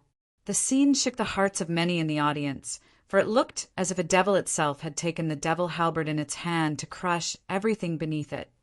making a very loud statement of its dominance. Do Kuei blasted forth with both his arms. The rounds of golden screens turned into countless fists tearing at the space before them, clashing directly with the devil halberd. The conjured halberd quickly shattered with loud cracks as it made contact with the fists. The domineering golden fists went straight for Yu Sheng's arms. Yu Sheng was thrown into the air with a loud boom before dropping onto the ground. Boom! A loud noise was soon produced. Yu Sheng's feet were planted at the edge of the battlefield as his arms trembled and his aura rushed. Howls of his demonic might were heard, and blood was seen at the corner of his mouth. It was evident that he was injured. He stood up once again. The demonic might swirling about his body did not weaken. It became more violent instead. He is still standing after that? Many were rendered speechless, and they were wondering if that fighter of an inferior level before their eyes truly had a body of flesh and blood. Do Kuei's domineering strength was such that even those merely witnessing the fight were able to feel the tremors inside them. Boom! Yu Sheng made his way forward again, startling many in the audience. This guy is one hell of a lunatic. Do you have a death wish or something? Cold glimmer appeared in Do Kuei's eyes as he burst incredibly fearsome martial will about him. Golden ring-shaped storms seemed to have whipped up around him, spinning maniacally. His body was seen glittering with terrifying golden lights, as if madras burned on his body. Boom! Do Kuei no longer simply stood on the ground this time and had finally taken his step forward. The shoes he wore soon turned to dust as soon as he walked. The golden lights exploded under him as if every inch of his body was bursting with sheer, immeasurable force. It was apparent that Do Kuei had had enough of Yu Sheng's repeated provocations. When the two bodies clashed again, many turned their eyes away. Yu Sheng did not stand any chance against such violent brute force, and he would end up looking very ugly. A loud boom that shot up to the heavens was heard as the fists of those two men met. Ripples of golden lights tore right through Yu Sheng's arm. The horrifying madras penetrated through their target, and the place seemed to drown in golden radiance, blinding the audience. They saw the golden lights shoot out from Yu Sheng's back as if the golden lights went right through his entire being. Yu Sheng. Yi Futian was shocked to his core. What the hell is he doing? If Yu Sheng had found his opponent to be superior, he could have simply surrendered. If he did not wish to surrender, he could have used demonized powers to fight. Just what was he trying to prove by taking Do Kuei's explosive attacks head-on? I'll grant you death if you so wish. Do Kuei's expression was as cold as ice. He retracted his arms before lashing them out again.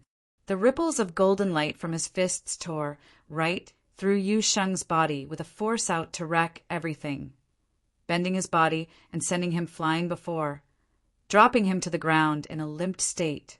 Yi Futian was not the only one feeling concerned. Zhuge Mingyue, Yi Wuchen, and the others were all shocked to their core. Does he have no care for his own life anymore? Boom! Yu Sheng's body dropped to the ground yet again.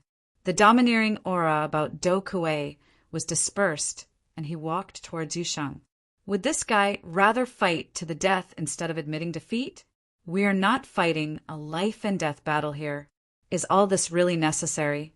It'd be a pity if such a formidable warrior were to just perish right here. Yu Sheng was still clad in demonic might. There was blood on the corner of his mouth, yet the pain he endured still proved tolerable. His father once said that demonic powers were not something meant to exist in this world. The practice of demonic arts was something that went against the heavens' decree.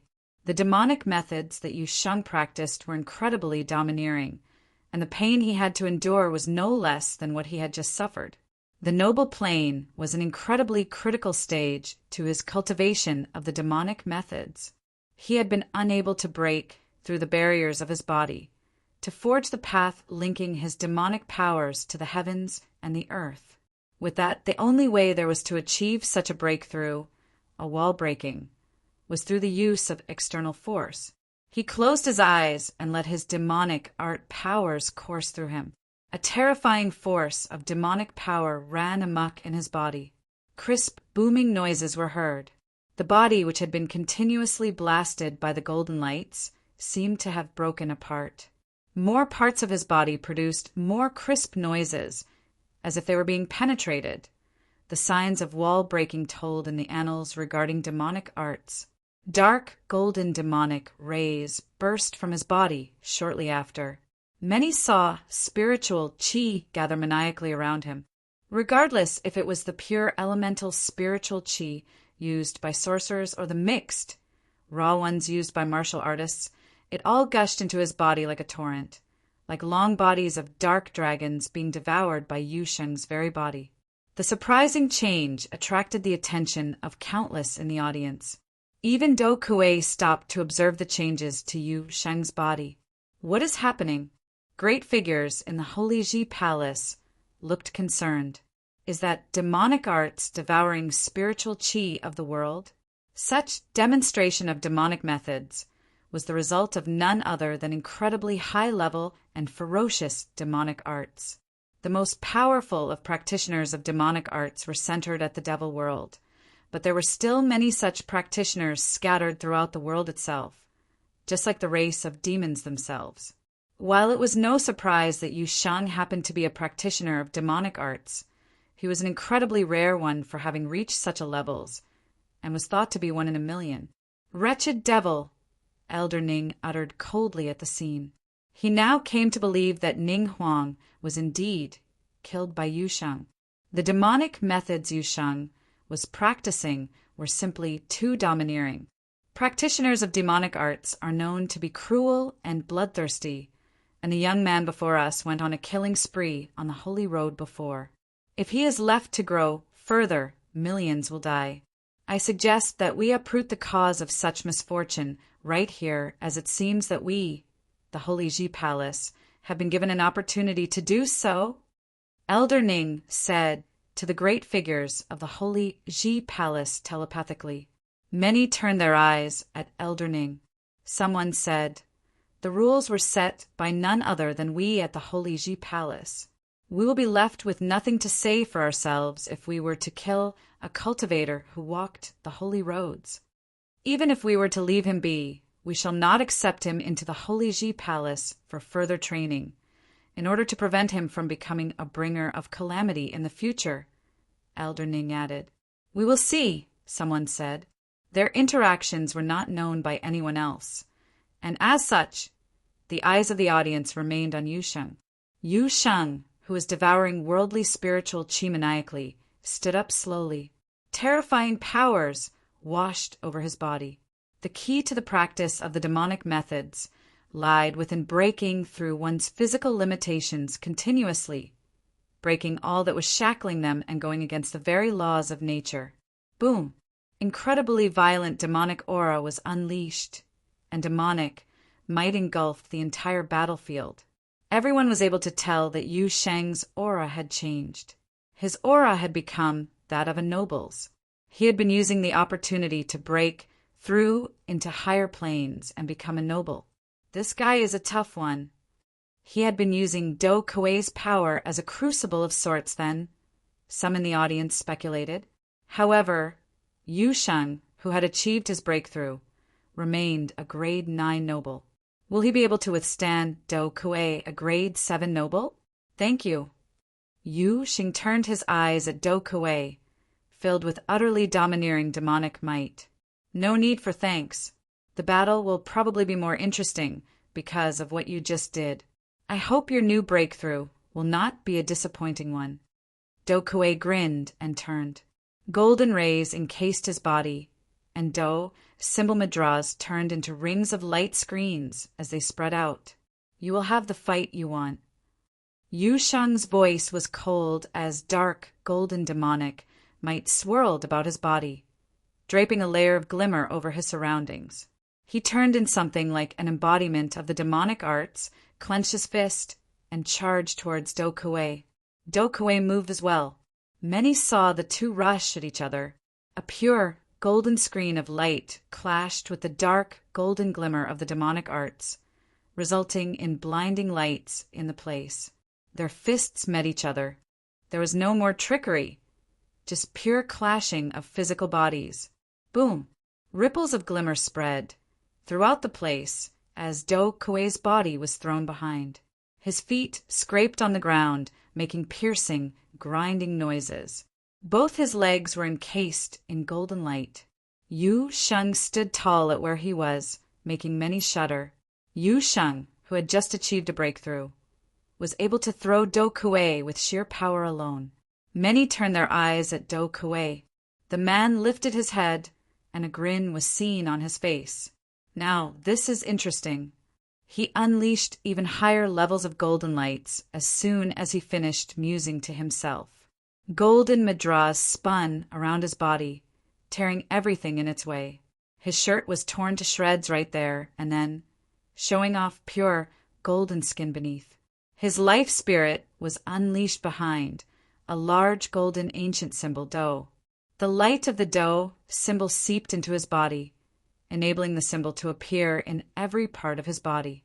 The intensity of the golden lights about him made him look like a god of war himself. Boom! Terrifying golden lights scattered about, spreading to cover the entire battlefield. It was the martial will of the Do, out to flood everything in its wake, even Yu Sheng. Yet, at the same time, Yu Sheng's surroundings were encased in dark, golden, demonic light. Immeasurably terrifying demonic will burst. The glimmer of the demonic arts spread out maniacally, as if the world itself resonated with the powers Yu Sheng had unleashed. Yu Sheng's demonic will blended with Do Kuei's battle will of the Do. The scene seemed like Do Kuei, the god of war, was facing off with a devil. The shadow of the devil seemed to bear down on Do Kuei's will with incredible pressure, imploring him to submit to the supreme martial will. Domineering indeed, Do Kuei said to himself as he walked. Infinite golden light encased his body, making his body looking like a rainbow out to pierce everything as he charged at Yu Sheng. Yu Sheng stomped on the ground, and everyone outside the battlefield felt the ground shake. It was like a devil standing tall. Yu Sheng responded with overpowering fist attacks when Do Kuei came bringing his might to bear. Infinite demonic might congealed around Yu Sheng's fist. The Do symbol appeared on Do Kuei's fist as the fists of both men clashed. Yu Sheng's fist was filled with nothing but sheer brute force. The practice of demonic arts implored its practitioners to never back down. Dark golden demonic fist pounded the enormous Do symbol. The clash seemed to have brought 4,000s of fist will on Yu Sheng's fist, cracking the enormous Do symbol. A blinding light shone, and the Do symbol shattered. Do Kuei's body was sent flying right outside the battlefield, throwing him hard on the ground. Formless storms whipped about the battlefield. The eyes of countless people stared at the scene, startled. This is all just too powerful. While there were not many flashy moments with the fight, it was nonetheless one that was considered a clash between titans. The impacts were impressive, and every clash brought about a shock that sent hearts racing as if the spectators' blood was being set on fire. The powerful Do Kuei was defeated. Yu Sheng, who had just achieved a breakthrough, became the last candidate to make it into top 20. The glimmer on the battlefield was soon gone. Do Kuei coughed up blood as he slowly stood up. He turned his eyes at Yu Sheng. His eyes were not those of a dejected loser. He looked calm instead. Being able to fight a battle like that, I consider this trip on the holy road worthwhile, Do Kuei said, and then walked towards the crowd. So you will not be entering the Holy Ji Palace? An elder at the sky stairwell asked. I'm here only to experience what the best of the Barren State had to offer. Sorry to have been a bother to you all. Do Kuei bowed and left. He remained dashing even in defeat. Chapter 564. In the battlefield, there were only 20 people remaining, and they were all catching their breath. Battles at this level would definitely cause them to be worn out, so the Holy Ji Palace gave them time to rest after each round of battles. In the battlefield, There were only 20 people remaining, and they were all catching their breath. Battles at this level would definitely cause them to be worn out, so the Holy Ji Palace gave them time to rest after each round of battles. Now, among the top 20 in the battlefield, there were 7 people from the Dawn Road: Yi Futian, Yu Sheng, Yi Shaoshi, Yuan Zhan, Xiao Jinyi, Yan Jiu, and Nan Hao. This caused the crowd to be amazed. Even if the Dawn Road lacked elite geniuses, it was astounding for 7 people to be able to make it into the top 20. Those that were still remaining all had elite battle abilities. For instance, Do Kuei, who had just been eliminated, was extremely strong. Also eliminated were Yun Su from the White Cloud City, Xia Ho from the Xia clan, Xia Ji from the Sacred Fire sect. Many elite figures had already been eliminated, so being able to step into the top 20 was by no means coincidence. They had all fought their way in with their strength. Apart from the 7 people from the Dawn Road, the Zhongzhou city's Barren Road had the most people. The sovereign families Huang Jiuge, Su Kei from the Tingxue house, Shimin Yan from the Shimin clan, and Ziyan from the Thunder Courtyard. In the other 7 holy roads, the Nether Road had 2 people: Qi Meng from the Demon God clan and Zhuge Xing from the Zhuge clan. The Decay Road had 2 people: the disciple of the Undying Old Man, the girl who called herself Phoenix, and the successor of the ancient shaman clan, Guiqin. The other holy roads all had 1 person each, namely Bai Zhe from the White Cloud City, Li Xing from the Vermilion Bird sect, Yang Jian from the Yang clan, and a mysterious expert from the Frost Road, Huang. At a glance, there was not a weakling to be seen, and even the crowd could not predict who was going to be eliminated next. Previously, the 2 who had been shortlisted for elimination, Yi Futian and Yu Sheng, had defeated Xia Ji and Do Kuei. Who would dare to say that they would be eliminated next, unless they were to be matched up against the strongest people? Everyone was debating about who would enter the top 10. Bai Zhe, Huang Jiuge, Zhuge Xing, Su Kei, and Qi Meng should be able to continue. Apart from that, Ziyan from the Thunder Courtyard and Li Xing from the Vermilion Bird sect were grade 6 nobles and had a high chance of proceeding to the next round. Besides that, they were unable to guess who it would be, but they knew that it was unrealistic to make their conjecture purely based on their cultivation level. The circumstances would change based on who was battling, as their battling styles all differed. In a nutshell, any battle that happened next was highly anticipated. In the battlefield, the 20 people were exceptionally quiet, like they had all fallen asleep. Evidently, they were all under immense pressure. If they won another match, they would be in the top 10. In another direction, outside the battlefield, Chun Yuan and Mu Chuan were watching, the Starry School's disciples behind them. Mu Chuan, it's already the top 20. Moreover, he only broke through and became a noble plain cultivator not long ago. Do you know what that means? Chun Yuan asked with a solemn expression. This time, Mu Chuan was exceptionally calm and did not rebuke Chun Yuan. The successor that Chun Yuan had picked had reached here merely as a grade 9 noble. How far could he go if he was a grade 7 noble? Chun Yuan had claimed that as the son, he would have to dominate his generation. Did that include the entire Barren State? Not just Yi Futian, but Yu Sheng and even Yi Wuchen, who had been eliminated, were all extremely strong. This was an awe-inspiring trio. In time, when they all grew, how far could they go? It was unimaginable. Behind them, Guyunqi Longmu, Qin Yin, Li Qingyi, and the rest were all shocked by Yi Futian and Yu Sheng. They felt as though they could never catch up to the 2 of them and their brilliance. Many people in the Dawn Road felt proud of Yi Futian and Yu Sheng. It looked like Ning Huang's death in Jinshao City hadn't been by chance. If he could live to see the sight now, he would probably not have forced Yi Futian's hand in the Holy Road. Hua Jiu watched the battlefield quietly. She had more confidence in Yi Futian than anyone else. From way back when they knew each other in the Qingzhou Academy to the Nanda Nation and the Eastern Barren Territory, there was no one who did not know Yi Futian's name. The Barren State would be no different. The wind billowed and rustled across the battlefield desolately. On the sky's stairwell, the elder opened his mouth and declared, "Let the battles continue." As his voice landed, it became exceptionally quiet outside the battlefield, and the silence permeated the air. Everyone was controlling themselves, their gazes all focused on the battlefield and anticipating the battles for the top 10. In the battlefield, many people started to look at others, observing their every move. Now, each of them would have to consider who they wanted to pick as an opponent. As the wind rushed past, two figures moved at the same time and descended on the battlefield, like flashes of lightning. So fast, the two combatants for the first battle have already appeared. The crowd thought as they focused their gaze on the battlefield. It was the genius of the Shimin clan, Shimin Yen. The Shimin clan had great expectations for him.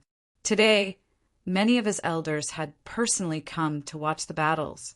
Shimin Yen was indeed strong, and he had proven himself in his previous battles. However, his expression now was especially grim as he stared down the opponent who had stepped into the battlefield with him. Anyone would be nervous when facing him. It was a young and handsome man, distinguished and elegant. He resembled his brother a little, and there were rumors that his potential was not inferior to his brother. He would likely be an influential figure on the Baron Sky ranking in the future. He was only a grade 8 noble, the lowest apart from Yi Futian and Yu Shang in the battlefield. That was because he was younger than most of them. He was Bai Zhe from the White Cloud City. Nobody had expected him to be the first to step out. The contestant that had been reputed to have the ability to enter the top 3 was the first to appear in the battle platform. Unlike Shimin Yan's serious expression, Bai Zhe was very relaxed and did not show many emotions. It was like he was doing an insignificant thing. He did not care who his opponent was, because no matter who it was, there would only be one outcome. Shimin Yan was no different. The wind on the battlefield started to get more and more vigorous, and it started to pick up around Shimin Yan's body. At the same time, brilliant silver rays appeared in the air and transformed into flying daggers. The flying daggers made shrill roaring sounds, and a terrifying broadsword was infused in them. What was even more horrifying was that the flying daggers had become part of the storm while the storm was rampaging and revolving, as if the silver storm could destroy the entire battlefield on Shimin Yan's whim. Blade storm. The crowd felt the destructive might and was stunned. However, within the terrifying storm, Bai Zhe stood there calmly. The wind billowed at his shirt and made crackling sounds, and his shirt was in shreds under the sharp broadsword will. But Bai Zhe's expression did not change. It was like he did not feel anything. At that moment, Bai Zhe's eyes became exceptionally demonic and turned gray. In the next second, a formidable spiritual will surrounded the entire area and rushed into Shimin Yan's brain. Shimin Yan felt like his entire world had turned gray, and an immense pressure was crushing down on him. His cultivation level was higher than Bai Zhe's, so his spiritual energy should have been stronger. However, he was being suppressed by his opponent's spiritual energy because Bai Zhe's spiritual energy was different from others. This was Shimin Yan's first time battling with an expert from the White Cloud City. In an instant, he understood how scary it was. The White Cloud City's strongest legacy, the Eye of Devastation, a spirit elementalist. Yi Futian watched the two of them battle and understood that an eye spell expert's foundation was a spirit elementalist.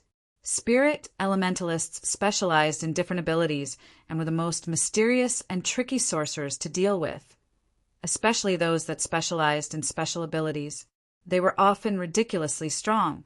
Yi Futian had long heard of the White Cloud City, especially his third brother's defeat at the hands of the young city, Lord Bai Luli. He was observing Bai Zhe's battle, and Bai Zhe had not used such a dominant ice spell in his previous battles. Using his freedom meditation, he saw a gray world. That was the noble zone that was created by the spiritual energy of the ice spell that had suppressed Shimin Yan. Die, Shimin Yan roared, as he tried to control his spiritual energy and stabilize it. As he reached his limit, the storm fired countless blades at Bai Zhe. However, Spirit elementalists had always been able to counter sorcerers. Shimin Yan's offensive abilities appeared to have been weakened drastically as an invisible gray hand appeared from the horrifying gray world and crushed down upon the storm. Immediately, the storm became chaotic and the daggers flew around uncontrollably. Corporeal spiritual energy. Yi Futian was astounded as he exerted his freedom meditation. He could feel everything that was happening. The blade storm was revolving rapidly, but none of the attacks were able to reach Bai Zhe. Although they scraped past him, he stood in the eye of the storm calmly and did not move. "You're still a long way away," Bai Zhe casually said. The flying daggers that Shimin Yan had materialized flew backward and pierced Shimin Yan. In an instant, Shimin Yan's body flew backward, and he fell on the ground, drenched in his blood. The horrific spiritual suppression disappeared, and Shimin Yan looked like he was at a loss. He had fought his way into the top 20, but he was still unable to withstand a single blow. Countless gazes froze. They had expected the outcome of the battle and knew that Bai Zhe was the definite winner, but they had not expected him to obtain victory in such a dominating fashion. Shimin Yan, who had fought his way into the top 20, was not even worthy of being his opponent. This caused many people to think of the glorious figures of the White Cloud City. The White Cloud Lord, 4th on the Barren Sky ranking, and Bai Luli, 10th on the Barren Sky ranking. This was a frightening clan that was making its way to the apex of the Barren State. In the direction of the Holy Ji Palace, Bai Luli watched the battle calmly. He knew Bai Zhe's strength, so it no surprise for him to defeat Shimin Yan. In the battlefield, there were only 1 or 2 people who had the right to be Bai Zhe's opponent. Chapter 565.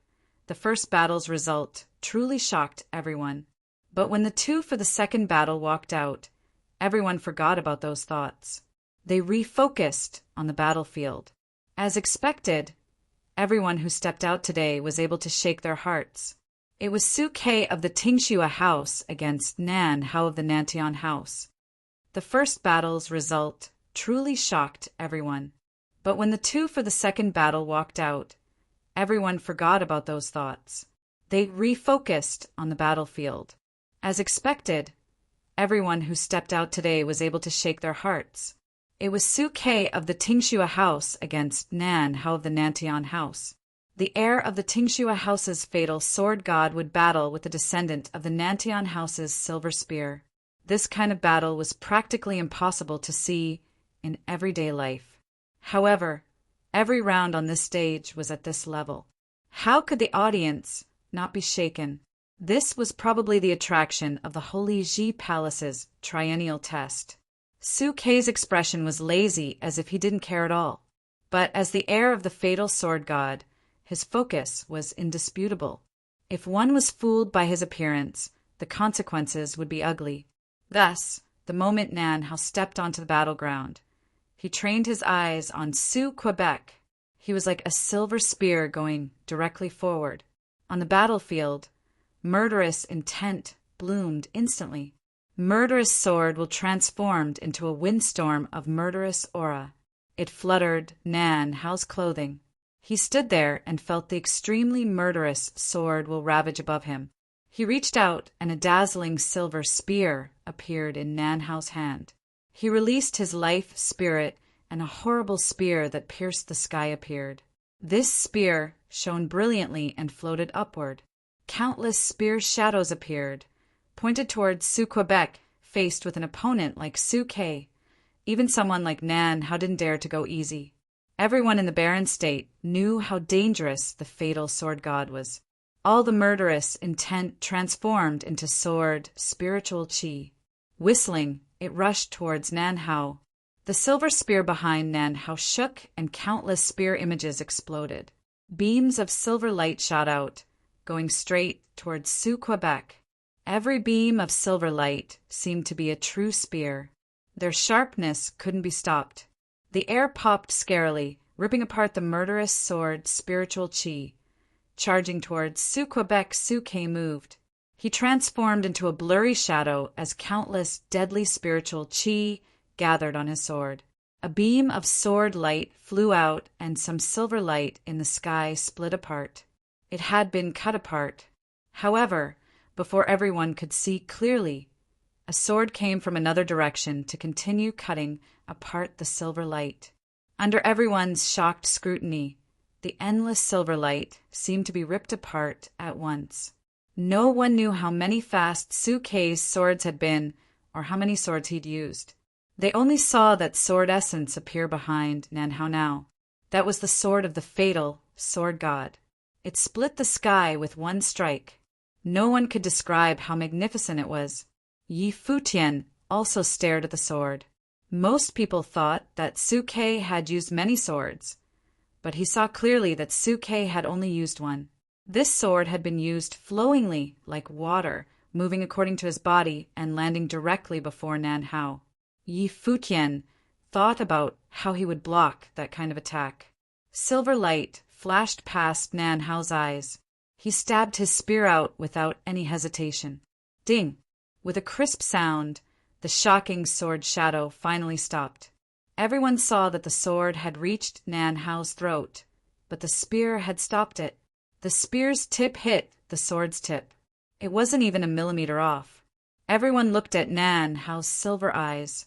It was rumored that the Nantian house trained the eye before learning the spear. One needed extremely strong observation skills. Their spear skills had to be faster, crueler, and more accurate to be cultivated to the extreme.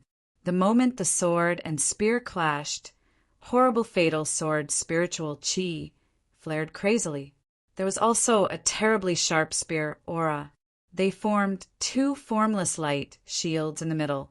But just then, Nanhao's life spirit shone brilliantly.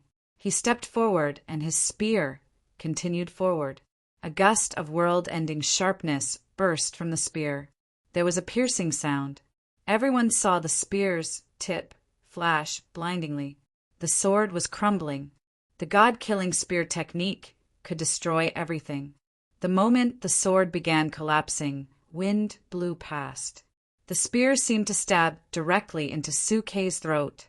His body shattered and scattered with the wind. It was only an afterimage. The sense of danger seized Nanhao. His eyes shone with silver light. Without hesitation, he swept his spear horizontally. On the side, Sukei rematerialized. He wasn't holding his sword anymore, but he seemed to be gripping beams of murderous sword will. Sukei's sword was used to kill. He never used techniques that would just clash with the other's weapon. A horrible sword windstorm rose up around Nanhao. It even created a murderous tornado that wrapped around him. Everyone saw Nanhao stab his spear forward. Each thrust was shocking powerful and fast, but the observers from the Nantian house grew even more serious. Nanhao's techniques now were growing faster and harsher. This meant that he was under even stronger defensive pressure. Replacing defense with offense, Nanhao was still in a dangerous environment. Futian stared at this battle. He discovered that Sukei was using the sword will and spell techniques around him. He rarely used his sword, but it was extremely dangerous whenever he did. As if his every strike could kill, it really made one produce cold sweat.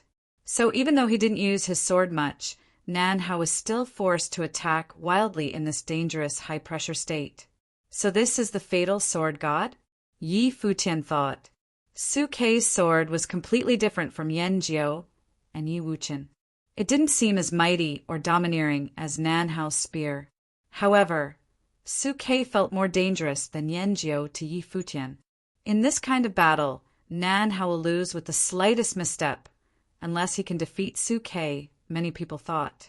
The battle lasted for a long time. No one knew how many times Nanhao had thrust his spear. But in the end, when all the dust settled, Sukei was beside him and a drop of blood fell from Nanhao's throat. There was a streak of blood. If Sukei had pushed his sword in a bit deeper, Nanhao would have died on the spot. "I've learned much," Nanhao said. This battle had been suffocating for him. He was always fighting while being repressed and couldn't fight freely at all. However, he'd also learned a lot. He had to think about how to improve his spear techniques when he went back. Then he wouldn't be so passive while fighting against people like Sue Quebec. Sue K won this round. His sword, patience, and grasp on timing were all shocking. The fatal sword god of the Tingxua house was 9th on the Baron Sky ranking, and was first of the top for swordsmen. Now, people had an idea why. His sword might not be as strong as Yan Wuji's, but his danger was unmatchable. Many people imagined what a battle between Su Ke and Yan Jiu would be like. If Yan Jiu could fight into the top 10 this round, they might be able to see a fight between the heirs of the Baron State's top 2 swordsmen. The battle continued. The third fight was between Yuan Zhan and Zhong Li. As before, they were both strong. Yuan Zhan was physically huge with a burly body. This giant body seemed to be made of gold. His every step shook the battlefield, making people feel pressured. He wasn't the strongest here, but he definitely gave off the biggest pressure. However, Zhong Li's eyes didn't change. He was the strongest cultivator from the separation road. He was frighteningly calm. Boom! Dazzling golden light flared outward. Rings of golden light appeared around Zhong Li. He was also best at the domineering gold elemental power. The light curtain around him seemed to be covered in ancient characters. He activated his life spirit, a huge golden tripod. It spun in the air and more golden runes flowed out. There seemed to be walls of golden runes around him. Thud! Yuan Zhan stepped out. The ground shook when this golden body walked. He lifted a palm and slapped this giant golden ape hand down towards the wall of runes. The sound of metal clashing spread out. The wall of runes shook and countless runes flashed. However, the wall wasn't shattered. Such strong defense, everyone thought. Yuan Zhan was the beastly golden ape. He had explosive power. Probably only Qi Meng could rival his strength. Zhong Li obviously had to defend himself. Roar! The roar spread through the sky. Yuan Zhan's body seemed to enlarge. The huge golden palm continued hitting down. Following the continuous booms, the wall of runes started cracking. However, Zhong Li's eyes were still sharp. He stared at Yuan Zhan. Is that the extent of your power? As soon as he spoke, a sound came from the tripod. His life spirit tripod shone with the blinding light of the runes. It instantly protected Zhong Li. When Yuan Zhan's next palm arrived, the tripod's sound shook the world. The horrible light of runes swept outward. It crashed against Yuan Zhan's body, driving the huge body back. Zhong Li stepped forward. All the golden spiritual qi in the world gathered towards him. The gold curtain of light flashed. He sped up abruptly and punched at Yuan Zhan. The other wasn't intimidated, naturally, and engaged him. The image of a huge golden tripod appeared above Zhong Li's fist. Gold wind ravaged, actually forcing Yuan Zhan back with this terrible punch. The true qi of the 9 tripods. Everyone stared at Zhong Li. This was a technique of martial arts that was unique to the Zhong family. It fit perfectly with the life spirit of the Zhong family's heir. Yuan Zhan stopped. He stretched out a hand, and a golden staff appeared in his grip. Shaking his arm, he stepped out. A horrible golden windstorm gathered around his staff, creating a very domineering aura. Was this the 81 strikes of heaven-traversing staff techniques of the ape clan? Zhong Li didn't retreat at all. He activated the true qi of the 9 tripods to the extreme. Rings of golden light curtains swept out. He walked in the air and brought his hand down. The huge tripod pressed down immediately. But Yuan Zhan's golden staff crashed down angrily, shattering the tripod. Zhong Li's expression didn't change. Even more terrifying martial arts, true qi, was born. His life spirit flashed with endless light. He punched forward continuously. Every fist contained the image of tripods. Countless tripods pressed down from the sky. Yuan Zhan twirled his staff. The 81 strikes of heaven-traversing staff techniques destroyed everything, pulverizing the incoming tripods. He walked forward while attacking, charging toward Zhongli. The tripods kept shattering. The walls of golden runes shattered too. Seeing that the opponent was approaching, Zhongli huffed. His life spirit flew out. Instantly, 9 true tripods appeared above Yuan Zhan's head. Ancient runes seemed to be carved on the bottoms. They surrounded Yuan Zhan's large body. Yuan Zhan's staff continued twirling, but Zhongli didn't stop while attacking with his life spirit. Thousands of tripods shot toward Yuan Zhan at once. Yuan Zhan was trapped, so he could only defend himself wildly. Can Yuan Zhan defend himself? Everyone thought. Zhongli had cultivated his 9 tripods to such a terrifying extent. Yuan Zhan was from the Golden Ape clan and was naturally stronger. Zhongli could only attack wildly. If he lost this round, Yuan Zhan could still defeat Zhongli with his strength. But if Yuan Zhan couldn't defend himself, he would lose. Golden light in the sky slashed down. Every tripod contained immense power. At that time, Yuan Zhan stomped down. Huge power fell on his body, making the golden light flash even more brightly. The staff shadows that filled the sky condensed into one staff that split downward. Clang! The life spirit tripod clanged and actually flew out. The many tripod images before him crumbled too. With the horrible tide of qi, Zhongli's attacks fell apart. Boom! With a huge sound, Yuan Zhan stepped forward again. His might even stronger, he attacked a second time. Clang! The life spirit was driven back. Blood spurted from Zhongli's mouth. The wall of runes was pulverized, and the powerful might kept him from standing steadily. But Yuan Zhan kept walking forward. His might was still growing stronger. He was unshakable like a golden ape god that had descended into the world. Such aggressive staff techniques. Everyone's hearts trembled. Yuan Zhan had actually fought back instead of defending himself. This isn't the 81 heavenly staff techniques. The big figures in the Holy Ji Palace were impressed. This seemed to be a stronger version of the 81 heavenly staff techniques.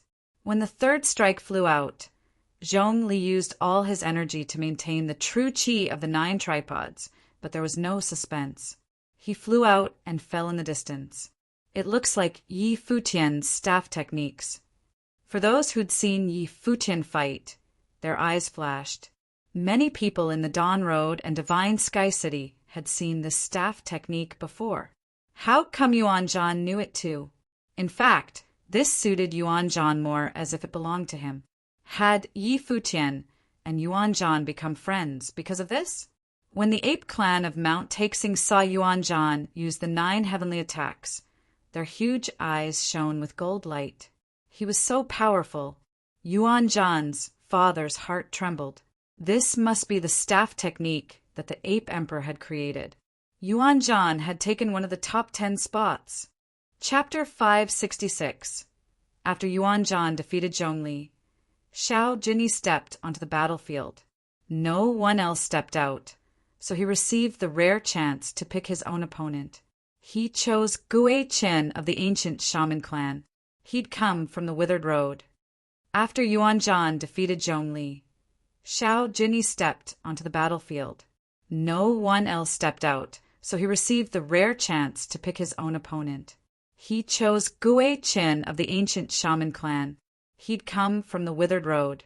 Gue Chen was very thin and pretty handsome. However, he gave off a cold and eerie feeling.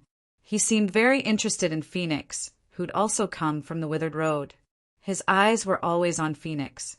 When he stepped onto the battlefield, his eyes grew even colder as he stared at Xiao Jinyi. The people who got to choose their opponents would naturally choose the weakest one. Did Xiao Jinyi think he was the weakest on the battlefield? Many people were confused as to why Xiao Jinyi had chosen Gue Chen. This eerie guy with mysterious power felt dangerous. He couldn't be the weakest. You will die tragically. Gue Chen's lips curled into a cold smirk. Xiao Jinyi was calm when he heard this. The moment he stepped onto the battlefield, his handsome features seemed to be as calm as still water. It was as if nothing could move him.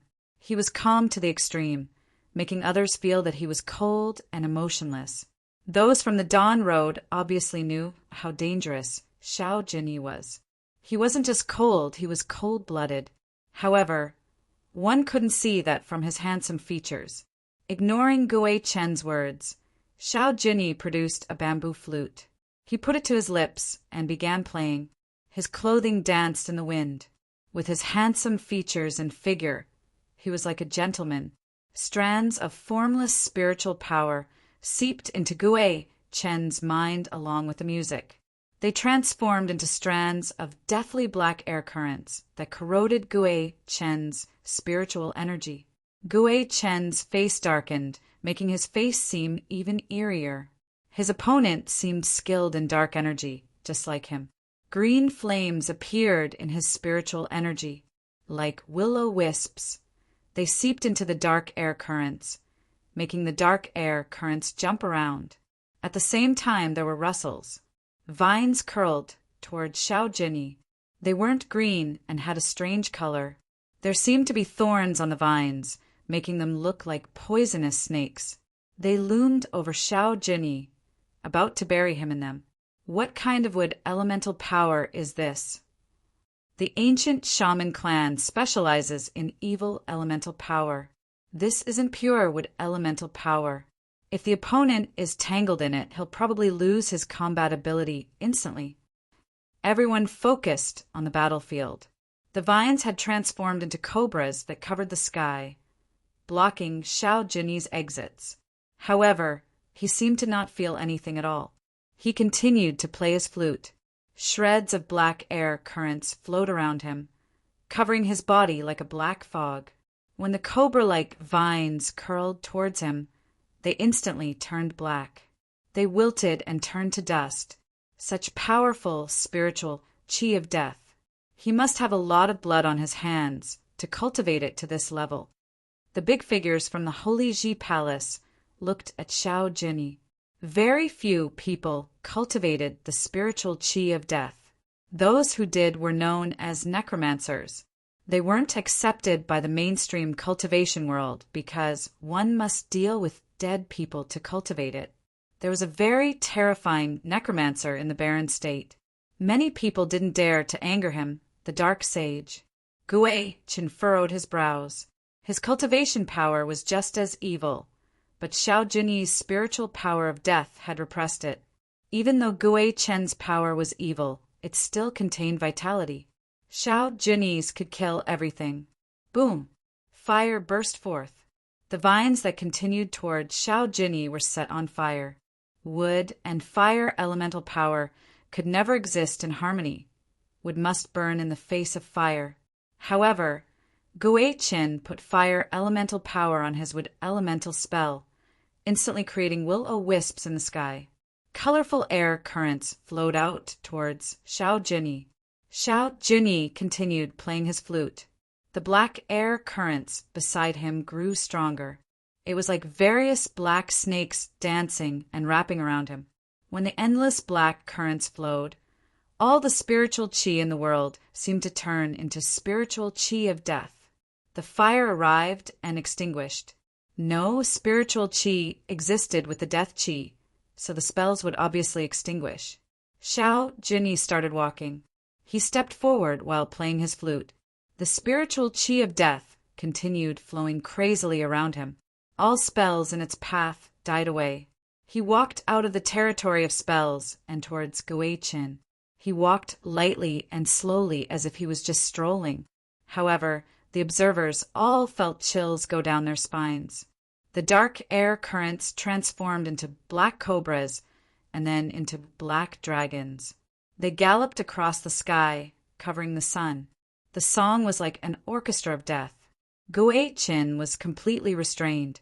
Behind him, a terrifying black shadow appeared, along with a huge image. Evil currents flowed through, transforming into a huge and frightening print. It was like a rune of the ancient shaman sect. It's the curse of the ancient shaman sect. Light flashed past the eyes of the strong cultivators of the Holy Ji Palace. The image grew bigger and bigger. Destructive power flowed into it. Gui Qin waved his hand, and the curse flew towards Xiao Jinyi. The black dragon around Xiao Jinyi roared. Endless dark currents passed through the curse, darkening it as well. The next moment, it dissipated to nothing. Gui Chen's face turned white instantly. Shreds of black appeared under his pallor. It felt as if his entire body was taken over by the spiritual qi of death. His vitality was weakening. "I surrender," Gui Chen uttered with difficulty. If he didn't surrender, he would die. Xiao Jinyi would really kill him. Such a terrifying guy. Many hearts trembled.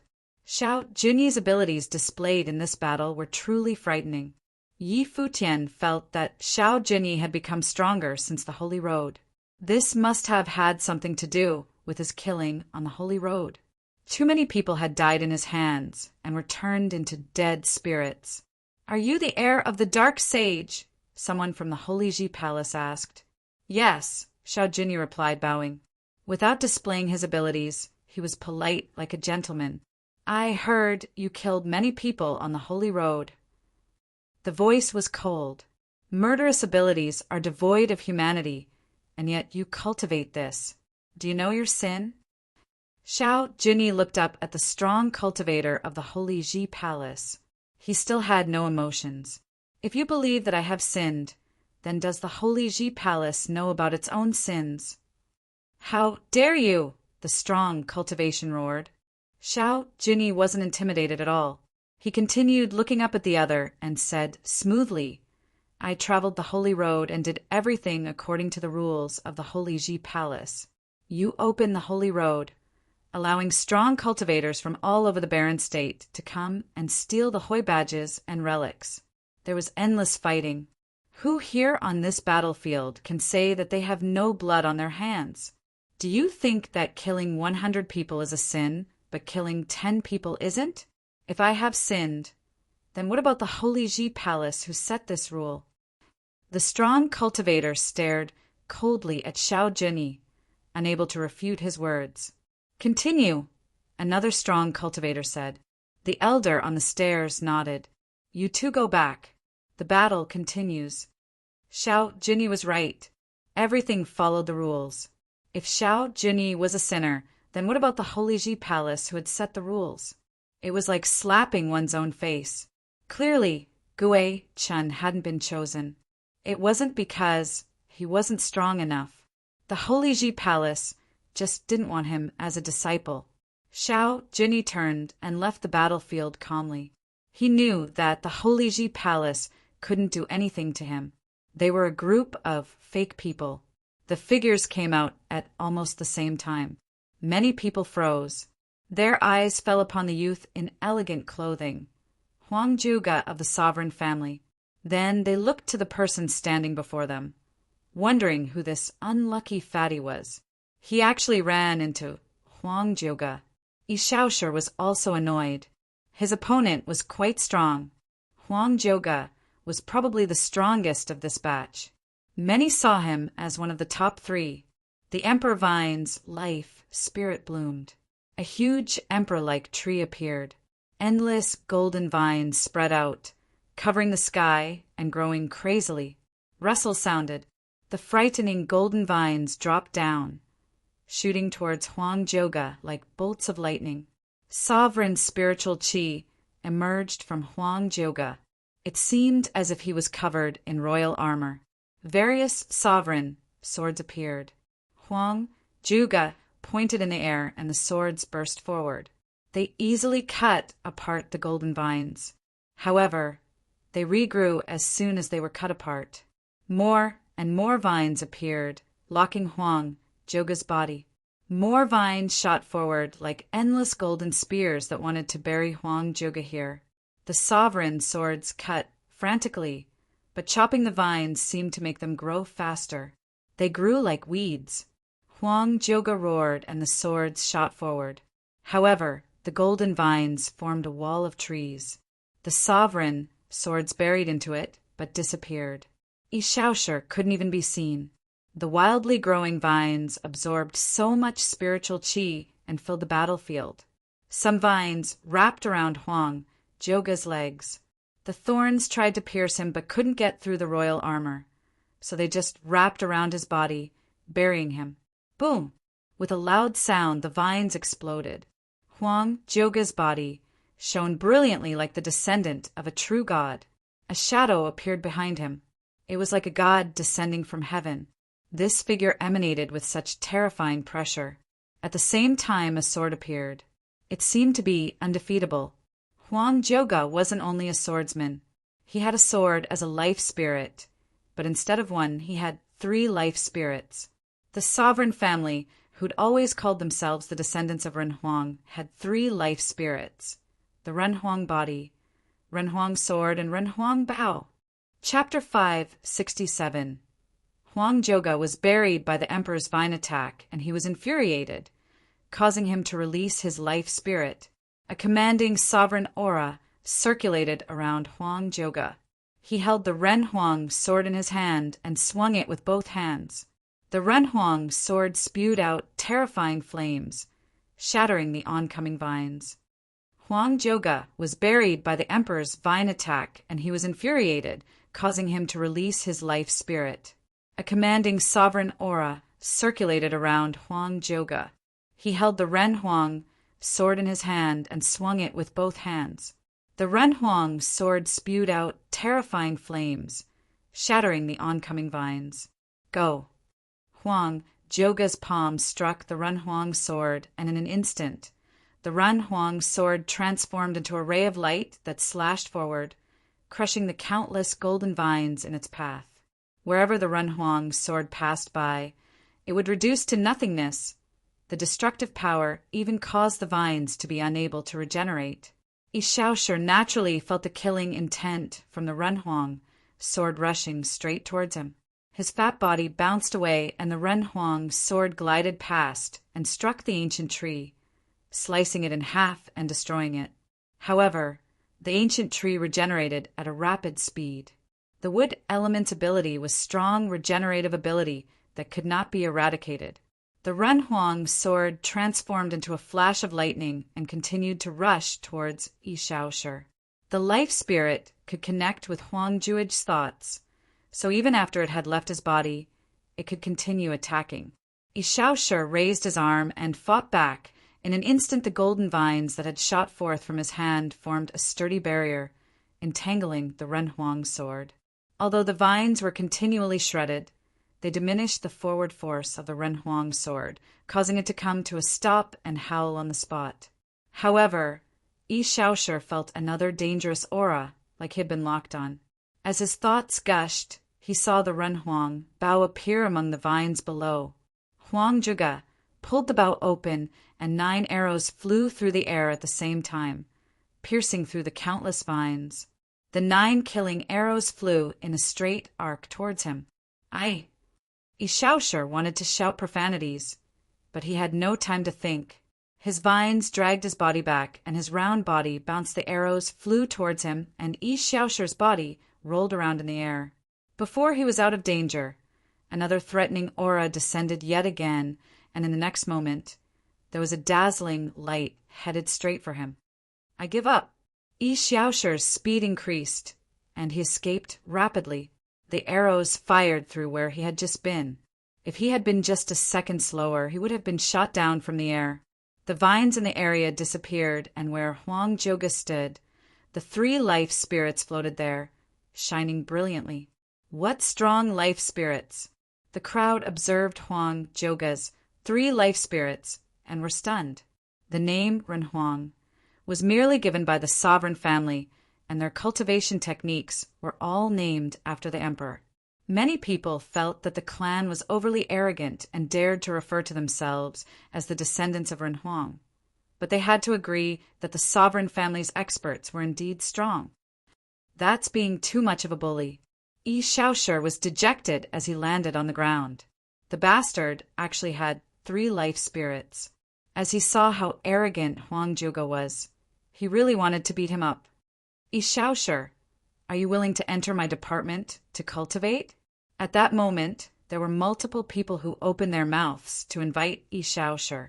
Ishaosher raised his head in the direction of the holy Ji palace, then scratched his head, smiled humbly, and asked, "Can I discuss it with my second sister first and come to a decision later?" The holy Ji palace's experts looked towards Zhuge then smiled and nodded. This little fellow was really sly. "The two of you step down," the expert on the sky stairwell said, and Huang Zhouge and Ishaosher stepped out of the battlefield. Next, there were only 10 people remaining and 5 slots for the top 10. In the 6th battle, Zhuge Xing and Ziyan from the Thunder Courtyard stepped out.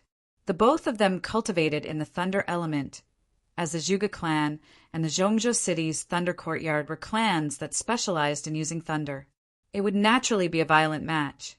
The match would end in Zhuge Xing's victory over the grade 6 noble Ziyan, with his outburst of horrifying combat ability. Although Ziyan was the genius of the Thunder Courtyard, his potential was not the highest among his peers. He was only able to fight his way into the top 20 because of his strength, but that was only because of his cultivation level advantage. When he stepped into the Holy Road, he was already at the pinnacle of a grade 7 noble, then broken through his cultivation level again in the Holy Road, so it was only normal for him to lose to Zhuge Xing. In the 7th battle, the mysterious expert from the Frost Road, Huang, also defeated Yang Jian, causing many people to be surprised. Huang had also exhibited dominant strength in the battle.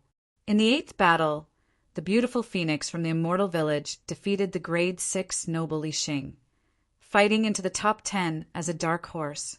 The undying old man's successor phoenix was the most beautiful lady in the Immortal Village. She had outstanding potential and ravishing beauty. Her life spirit was the divine bird, the phoenix.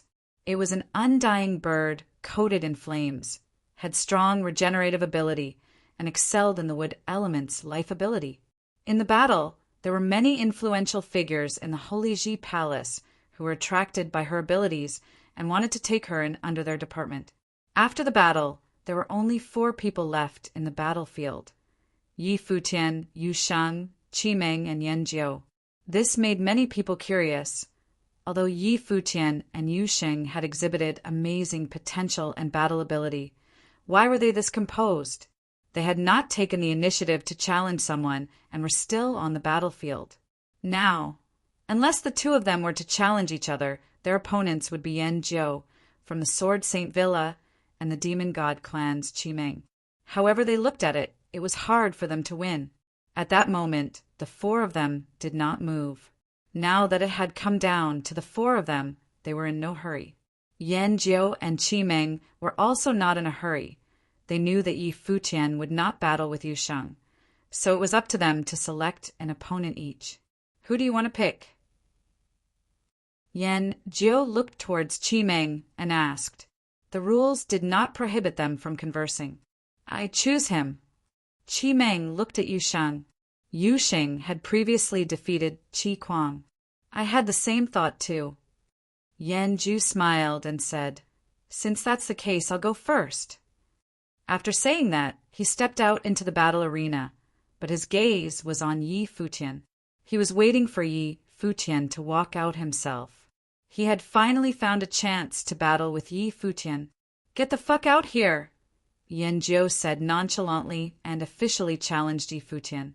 Yi Futian stepped forward and into the battle arena. "Your strength surprised me, but this is as far as you go." Yan Jiu looked at Yi Futian and said, this person that had dared to snatch his relic in the Holy Road really gave him a huge surprise, defeating Bing Yi Xieji and getting stronger as his opponents did. However, this battle would spell the end of Yi Futian's journey. As his voice landed, sword wills manifested in the air and moved in tandem with his arm, the sword Qi circulating around his arm. Yi Futian could defeat Bing Yi and Xieji and could counter their spells, causing them to be unable to crush him while he attacked them at close range. However, he was different. He was a strong swordsman and did not have weaknesses like Bing Yi and Xieji did, so he would naturally not give Yi Futian any chance to get near him. He would use Yi Futian as a stepping stone to enter the top 10, and if he had the chance, He would not mind getting revenge for Yan Nan. After he had entered the top 10, he would challenge Su Ke to end off the fight between swordsmen. As far as I go. Yi Futian smiled indifferently, feeling the enveloping sword will. Starry light started to circulate around his body. The sage will assimilated into the starry light, transforming into an imposing starry veil, covering his body and resisting the oncoming sword wills.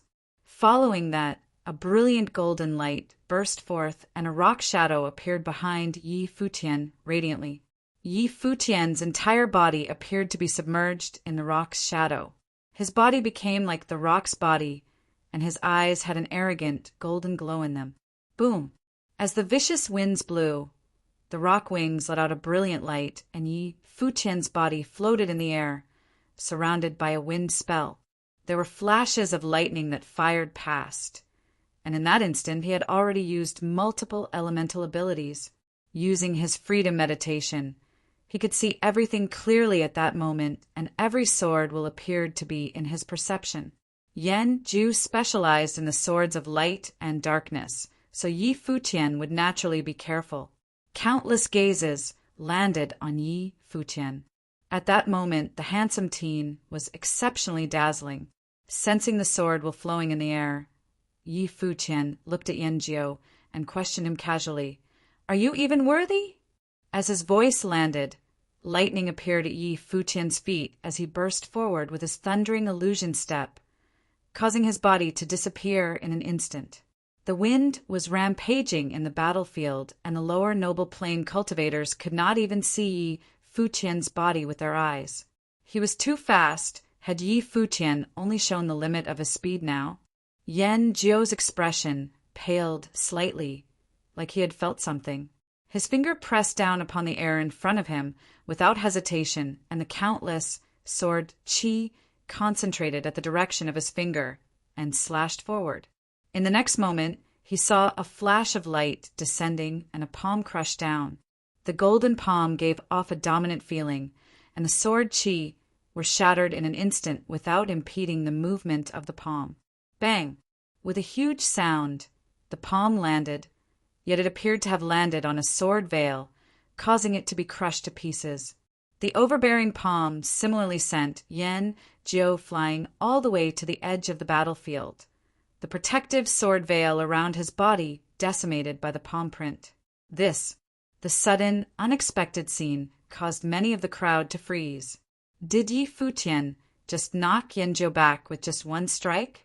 His speed and the strength in his overbearing strike was too horrifying. Yi Futian had probably not even reached his limit when he had defeated Xie Ji. Yan Jiu's gaze also focused on him. He could feel a stinging sensation in his chest. Only he knew how much strength was concentrated in that palm. Raising his head, Yan Jiu stared at Yi Futian, and sword qi filled the skies in an instant. Behind him, 9 swords flew out at the same time, and the sword qi ravaged the heavens. Yan Jiu was infuriated, angry.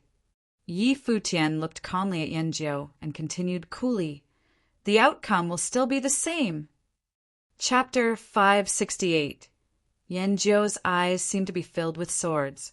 In his eyes, there were only many blades of light. Yan Jiu's eyes seemed to be filled with swords. In his eyes, there were only many blades of light. The outcome will still be the same? Of course it would be the same. How was it possible for Yi Futian to defeat him? The flow of sword will seem to have slowed down, but the murderous aura only grew stronger. The 9 swords behind Yan Jiu clanked, and his body also turned into a sword.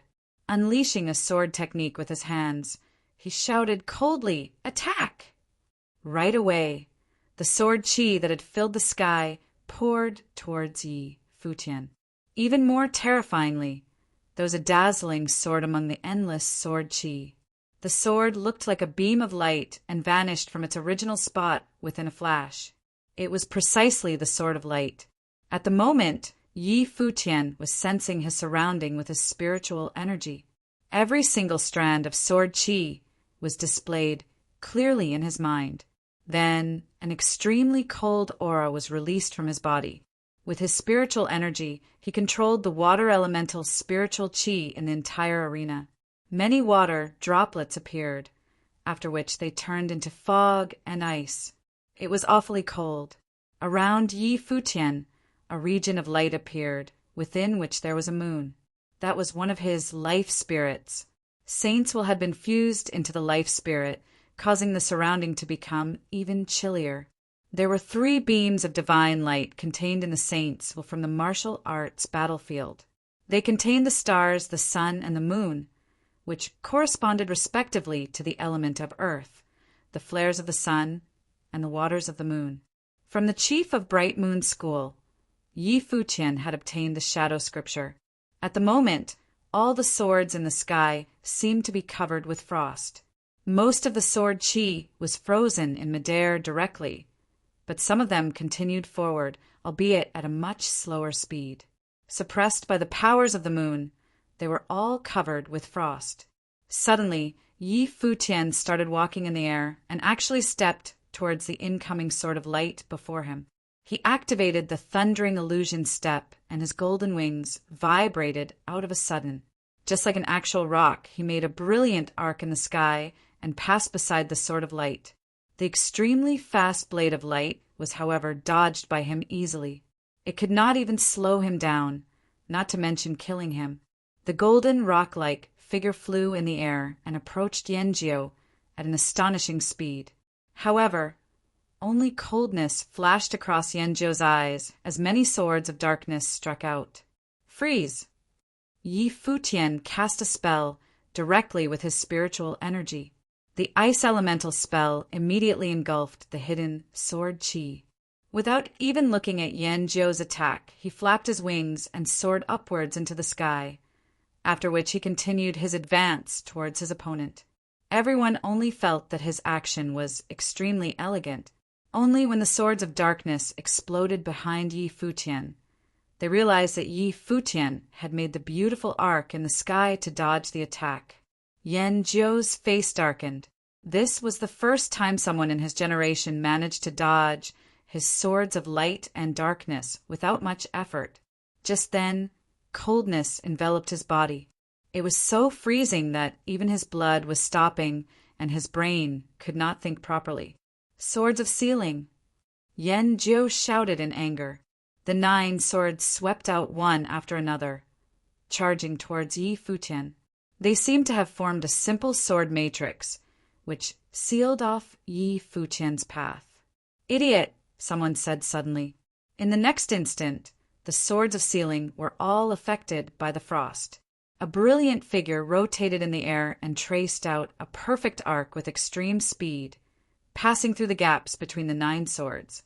Then the rock-like figure went over the 9 swords and almost reached Yanjiu's position. The word idiot sounded so ironic.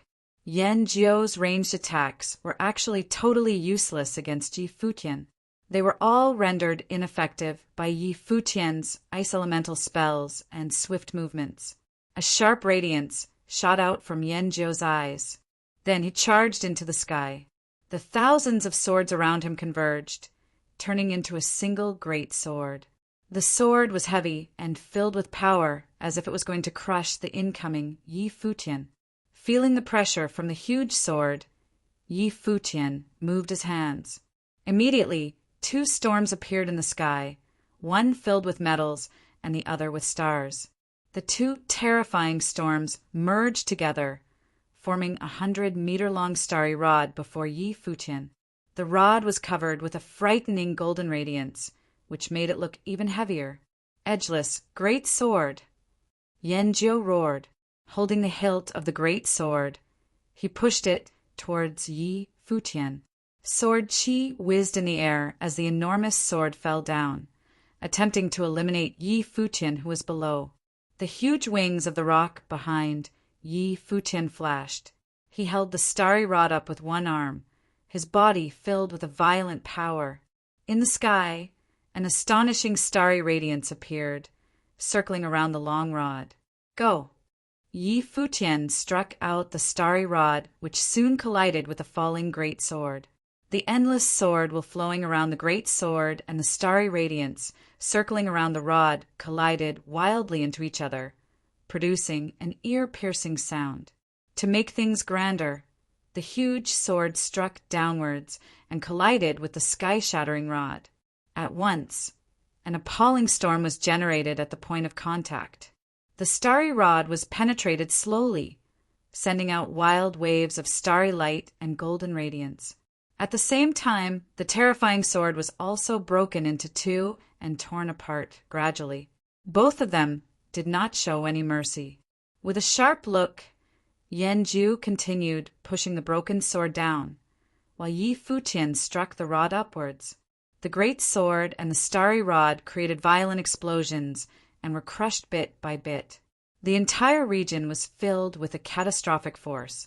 As the sword and the rod were destroyed, the gap between the two was also closed slowly. Countless people stared at the scene, shocked. Yi Futian was actually fighting head-on with Yanjiu. He used aggression against Yanjiu's aggression. It was too crazy. Moreover, the two forces in the arena were really horrifying. The two were about to collide with each other. The great sword was crushed and the starry rod was also broken. Then, the two appeared before each other in the destructive storm. Yanjiu's look was still cold. Although Yi Futian was strong, he had never thought that he would lose to Yi Futian. He was from Sword Saint Villa and had come to the Holy Ji Palace so that the name of his clan would spread to every corner of the barren state. The swordsmen in Sword Saint Villa were the best. This was only the battle to enter the top 10. How could he lose? How could Yi Futian stop his advance? An infinite amount of sword will circled around Yanjiu's hand. His entire arm turned into a sword which penetrated across the storm and struck towards Yi Futian. Opposite him, a brilliant golden radiance bloomed from Yi Futian's body. It looked as if a golden rock was charging towards Yanjiu, and also as though many stars were flying towards him. Yi Futian punched forward directly. Golden light glittered as his body was covered with the image of the rock. In his fist there seemed to be the howls of dragons, the roars of apes, and the radiance of stars. Yi Futian had been cultivating his body-enhancing technique. He had also once rebuilt his meridians and bones with his life spirits. With such a powerful physical body, he would clearly not be afraid of fighting with Yanjiu head-on. Bang! Following a loud bang, all the sword chi was crushed. The defense on Yi Futian's first was broken, but Yanjiu's body was blown backward. Just when Yanjiu was about to fly out of the arena, he roared and pressed his finger behind, stopping his momentum by force. He gave a muffled humph and some blood appeared at the corners of his mouth. In addition, his arm was also shaking gently, and he even felt that his bones were about to break. Countless people were frozen, wildly astonished. If it was only a coincidence that Yi Futian had managed to repel Yanjiu for the first time, then how about now? Yi Futian had injured Yanjiu. Yi Futian had multiple life spirits and was talented in various elements. Was this dark horse going to continue and enter the top 10? Yanjiu closed his eyes. Sword chi flew throughout his body. Then the sword chi ascended into the air, and all the swords gathered around him. The 9 swords converged into one, and many beams of light flashed in the sky. At this instant, Yanjiu's body seemed to have been replaced only by swords. All the sword will in the arena flew towards Yanjiu's body, causing an illusory sword to form outside his body. It was as if his entire body was enveloped in the sword. Endless celestial swords. Convergence. This was the strongest strike in the 9 swords of the celestials. Although Yanjiu was far from being able to unleash the full power of the attack, it was still terrifying enough. All the sword will around him seemed to have been drained. The power of the strike would be unimaginable. At the moment, the wings behind Yi Futian were flapping slowly. Suddenly, he ascended into the sky, sketching an elegant curve. Dancing in the air, he created many violent currents. An invisible force was formed in the sky which converged on Yi Futian's body. It included the powers of wind, the element of metal, and the might of stars. As time passed, the force grew in intensity. Gradually, an astounding storm appeared around Yi Futian. At the same time, another starry rod appeared in his hands. Bang! Yi Futian struck the rod towards the sky, and space itself vibrated violently. Everyone's heart beat with the strike. Then, the rod continued dancing in the air, and Yi Futian's momentum seemed to be becoming stronger. Bang! Yi Futian struck out the rod again with much force. Many people could feel the power contained in the technique Yi Futian was using. Furthermore, his technique seemed to be similar to the one that Yuan Zhan had been using. When Yi Futian used it, however, it seemed to be stronger and smoother. Clearly, Yi Futian had a better understanding of the technique. Suddenly, below Yi Futian, Yanjiu opened his eyes and roared, "Strike!" The countless swords around him had converged into one. Yanjiu moved with the sword as if he was a sword himself. He flew across the sky like a bolt of lightning, or perhaps a meteor, charging towards Yi Futian. The rock-like figure was still ascending and dancing in the air. He reached an extreme height, and the powers of natural gathered wildly around him.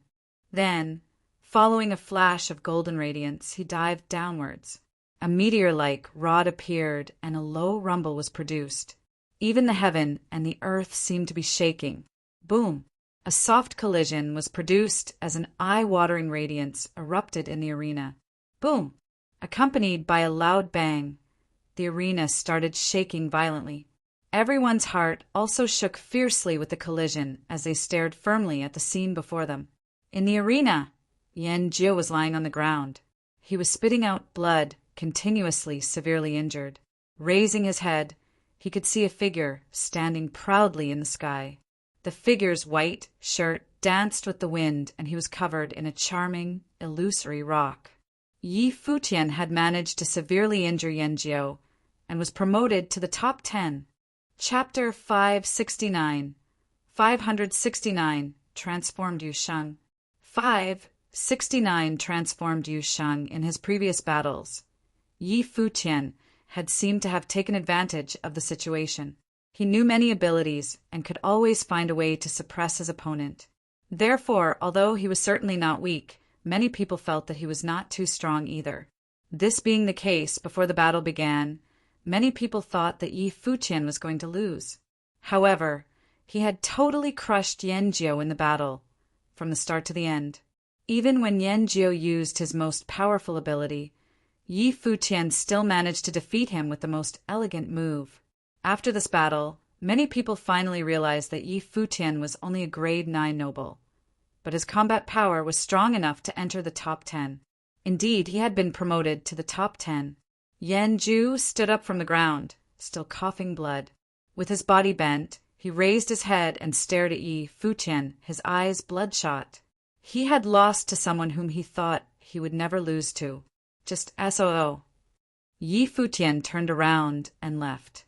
Yanjiu was clearly no longer able to fight. Puff! Yanjiu spat out a mouthful of blood and clenched his fists tightly. He wanted to use this battle to prove his swordsmanship, but only received such a humiliating comment before everyone else. Moreover, there were also people from Sword Saint Villa watching the competition at the side. Yanjiu did not leave the arena, as if he was still waiting for something. However, nobody from the Holy Ji Palace spoke. Many people looked at where Sword Demon was at. Everyone knew that only Sword Demon might accept Yanjiu as his disciple. Even if the rest asked, Yanjiu would also reject at once. Only Sword Demon, the strongest swordsman in the Holy Ji Palace, was capable. However, Sword Demon did not speak until the end. Seeming to have realized something, Yanjiu gave a self-mocking smile. He would never forget the humiliation endured today. Raising his feet with much difficulty, Yanjiu walked away from the arena step by step, producing a desolate sight. Sword Demon had accepted Zui Qianqiu and Yi Wuchen. Zui Qianqiu was an implacable enemy of Yanjiu, while Yi Wuqian was also a good friend of Yi Futian. In such a circumstance, Sword Demon would rather choose the two of them and could only give Yan Jiu up. Thus, only Qi Meng and Yu Sheng were left in the battle for the top 10. When the two of them walked into the center of the arena and stood opposite each other, many people had a strange feeling. They all felt that Yu Sheng was strong, but weaker than Qi Meng. However, with Yi Futian as an example and the battle between Yu Sheng and Do Kuei, perhaps something unexpected would happen again. Both of them looked extremely burly. Just by standing there, they could already make everyone feel how powerful they were. Suddenly, devilish qi erupted from Qi Meng's body.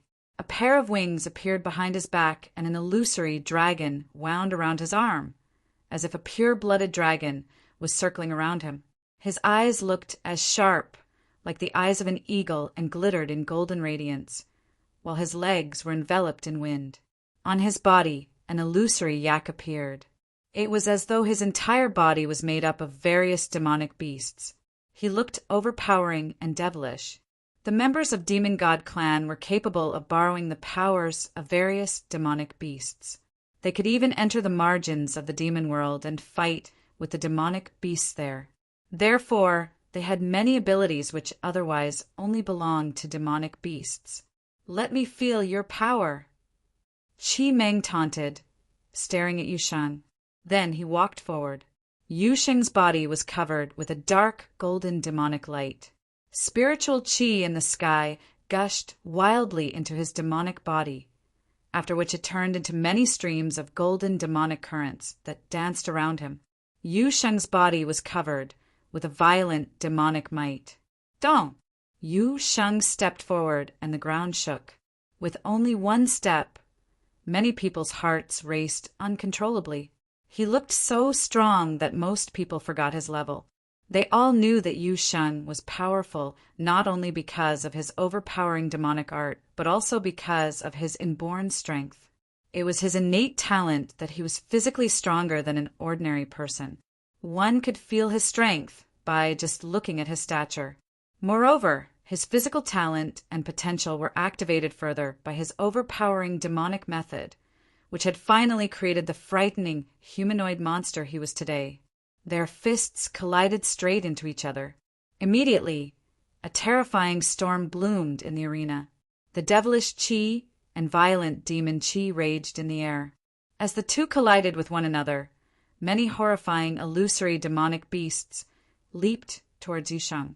However, an enormous illusory demon appeared on Yu Sheng's body. Immediately, the demonic beasts were suppressed firmly on the ground, as if they were kneeling down. At the same time, the demonic light on Yu Sheng's fist was actually consuming the devilish qi on Qi Meng's body. As Yu Sheng activated his demonic method, he started engulfing all the powers around him. Qi Meng punched out his left fist, which actually turned into a giant rock. With its sharp claws ready, the rock charged towards Yu Sheng's head. Immediately, Yu Sheng withdrew his right fist, after which he swept out his left arm. His demonic might penetrated through everything, crushing the illusory rock. Then his fist landed on Qi Meng's left arm, producing a violent bang. Qi Meng, however, did not stop. His right hand punched out again with much force. This time, it was the power of the elephant. Under the attentive stare of everyone, the two fought wildly with each other in a close-range battle. As they fought, their bodies also ascended into the air. They battled from the ground into the sky, and an appalling storm was created around them. The audience noticed that the illusory demonic beasts that Qi Meng released during his attacks could not harm Yu Sheng at all. Yu Sheng was so strong that he could break everything by force. Bang! Following a loud bang, the two separated from each other for the first time. Spiritual qi rolled on Qi Meng's body and ascended into the air. Then his life spirit appeared behind him. It was a catalog that seemed to contain thousands of drawings of demonic beasts. These drawings seemed to be able to move on their own, and they were filled with an imposing devilish qi. This was the Demon Refining Catalog, a life spirit that only core disciples of Demon God Clan could possess. From Qi Meng's life spirit, many intimidating demonic beasts charged out directly. They included rocks, elephants, golden lions, stone apes, pure-blooded dragons. At this instant, all the drawings in the demon refining catalog seemed to have come alive. The thousands of demonic beasts in the sky trampled and rushed towards Yu Sheng's body. This life spirit. Yi Futian was somewhat shocked. Could this life spirit summon demonic beasts? Indeed, the demonic refining catalog was capable of summoning. Even among the cultivators from Demon God clan, only a handful would possess this life spirit. It was said that the earliest leader of Demon God clan was also extremely powerful, but the clan declined slowly after that. Despite this being the case, Demon God clan was still one of the most powerful forces in the barren state. The demonic beasts raced and crushed everything in the sky, charging towards Yu Sheng. Yu Sheng's expression was extremely cold, and the demonic might on his body also grew in intensity. Behind him, the illusory demon seemed to have come into existence, turning into a real demon. It roared and the sky vibrated. The demonic beasts charging over actually trembled in fear, and many of them knelt down in the sky, not daring to advance further. It was as though they were terrified by the might of the illusory demon. "Strike!" Qi Meng shouted. At once, many demonic beasts continued charging. Even though they were fear-stricken, they still listened to Qi Meng's commands. With a demonic halberd in his hand, Yu Sheng swung the halberd forward suddenly, penetrating across the bodies of many demonic beasts. Blood danced in the sky. Nevertheless, there were still countless demonic beasts charging wildly towards him. Yu Sheng's eyes were glittering with an astounding demonic light. In the depth of his eyes, there seemed to be an all-powerful illusory demon. It was an ancient demon which had granted him his startling strength. Immediately, the spiritual qi around Yu Sheng all turned into demon qi, which circled around the sky wildly, crushing everything. Raising his head, Yu Sheng looked at the sky and then extended his arm. The spiritual qi in the sky turned into many dark, golden, demonic halberds. The vast region around Yu Sheng was filled with countless demonic halberds.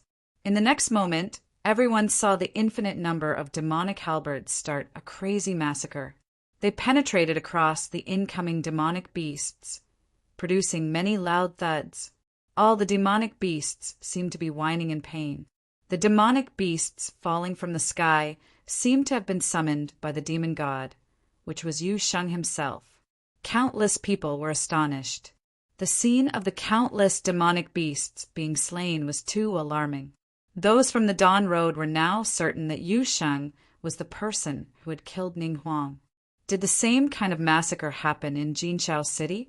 They would clearly not know that this was the ability Yu Sheng had obtained after entering the noble plane in his previous battle. He did not have this ability in the Dawn Road. Yu Sheng seems to have totally transformed after becoming a noble. Looking at the scene, Yi Futian was dumbfounded.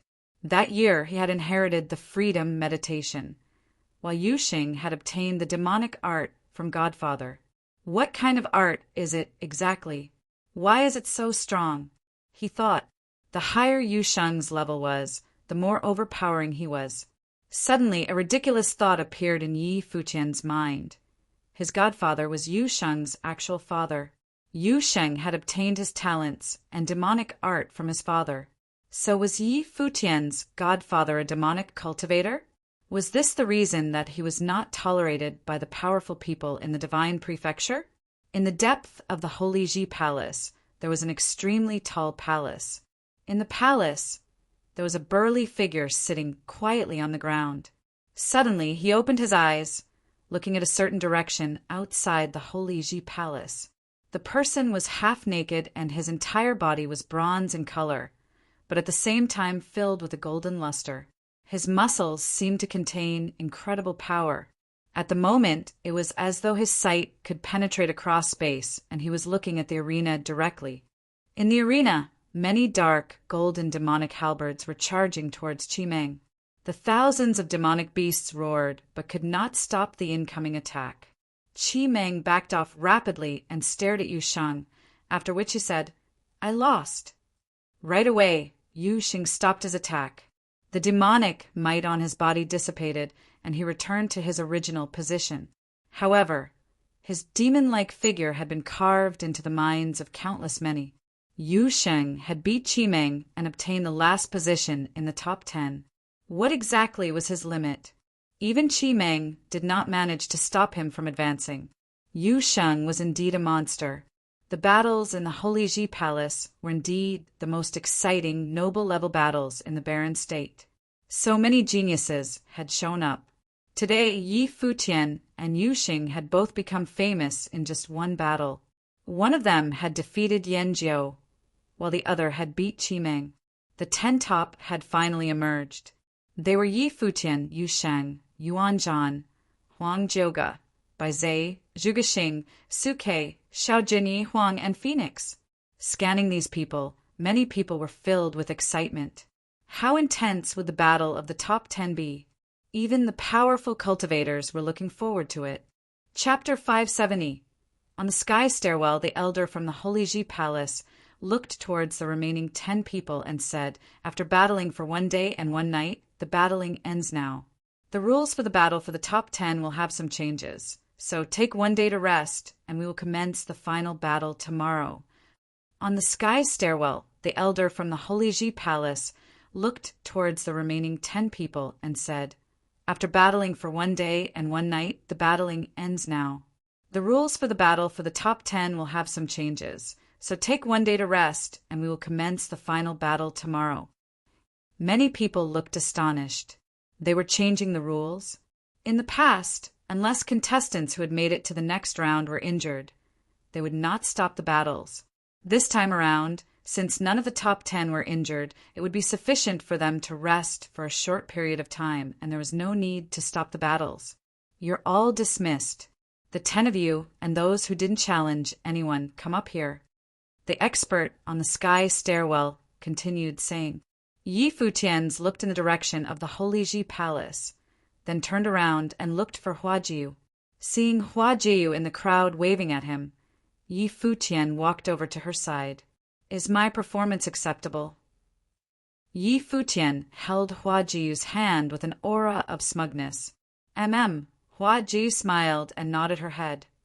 "Hey, don't forget about what you promised me," Yi Futian reminded, as though he had kept sleep on his mind all along. "Did I promise you anything?" Huajiu tilted her head and looked at Yi Futian.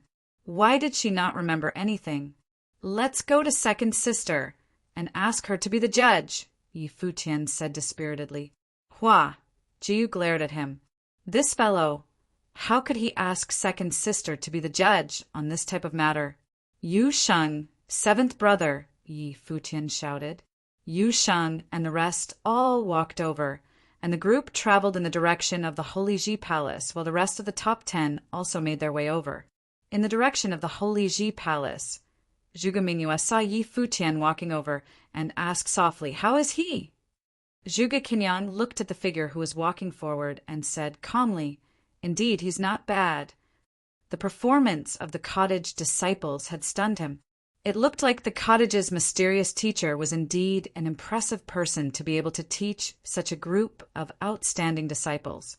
Yi Futian walked to their side, looked at Zhuge Mingyue and asked, "Second sister, what's going on here?" Previously, his second sister had asked him to notice her hints, but it now seemed that there had been some changes. "Let's see what the Holy Ji Palace has to say about it. Let's go over together." Zhuge Mingyue walked forward, smiling. She placed her hand on Yi Futian's head, caressing it and saying, "Little brother's performance is worthy of praise." Yi Futian was a little dejected. Only his second sister could stroke his head like this. Many people looked over at them. Zhuge Mingyue and Yi Futian appeared to have a very close relationship, to the extent that they could have such intimate interaction. Zhuge Xing was also there. He looked at Yi Futian and Huajiu, appearing peeved. He looked coldly at Yi Futian. Yi Futian's gaze also swept across Zhuge Xing. This fellow appeared to be very unhappy. Jiu! Zhuge Xing looked towards Huajiu and called out, seemingly doing it on purpose to provoke Yi Futian. Yi Futian frowned, a ruthless gleam appearing in his eyes. Similarly, Huajiu frowned as well.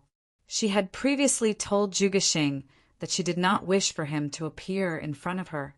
Now, Zhuge Xing was still addressing her in that way. It was evident that he was doing it on purpose. You will be the next Yan Jiao, Yi Futian told Zhuge Xing silently. I am waiting, Zhuge Xing replied emotionlessly. In another direction, Bai Zai's gaze also looked towards them. His gaze stopped for a moment on Huajiu. Then he bowed to Zhuge Kenyang and Zhuge Mingyue as a display of respect. Zhuge Kenyang returned the bow, while Zhuge Mingyue did not show any signs of acknowledgement. Previously, Bai Luli had brought Bai Zai to look for her and Huajiu, but she had rejected him. The two of them were not even acquainted with Huajiu. Why would they look for her? The White Cloud City's descendants had the Eye of Devastation as their life spirit and were all terrifying spirit elemental cultivators. They could use spiritual qi directly from the air as well as invade other people's spiritual will. Many people even claimed that the White Cloud City had the Barren State's strongest spirit elemental cultivators. Huajiu was a divine spiritual sorcerer and had a similar ability to the Eye of Devastation. The cultivators from the White Cloud City would naturally be very interested in Huajiu as a divine spiritual sorcerer. Moreover, she had ravishing looks, so Bai Zai would naturally have his own intentions. The group of them came to a location, and the influential figures from the Holy Ji Palace were diagonally above them. Many people stood there, including the White Cloud City's young master, Bai Luli. He stood there, casually chatting with other elders. Yi Futian glanced at Bai Luli from a close distance. He was indeed a distinguished person with handsome looks, as well as an aura of refinement, although still a far cry from himself. Of course, Yi Futian's gaze was not friendly. After all, this person was his third brother's love rival. Bai Luli appeared to have felt Yi Futian's gaze and looked towards him, then smiled faintly and nodded at him. His smile gave people a pleasant feeling. Mingyue, your little brother's potential is exceptional, Bai Luli said to Zhuge Mingyue, smiling. He's still all right with my little brother's potential. He should probably be able to make it into the top 10 of the Barren Sky ranking in the future. Zhuge Mingyue smiled and replied. Bai Luli was stunned for a moment, then smiled and shook his head. He really could not handle Zhuge Mingyue. After all, he was 10th on the Barren Sky ranking. Uncle Daozong, Yi Futian, and Huajiu have exceptional potential. They will likely achieve much in the future. Why don't you take them in under your palace? Bai Luli looked toward Sage Daozong and said, smiling. Sage Daozong nodded slightly. He had previously invited Huajiu, but she claimed that she would wait for Yi Futian to decide together.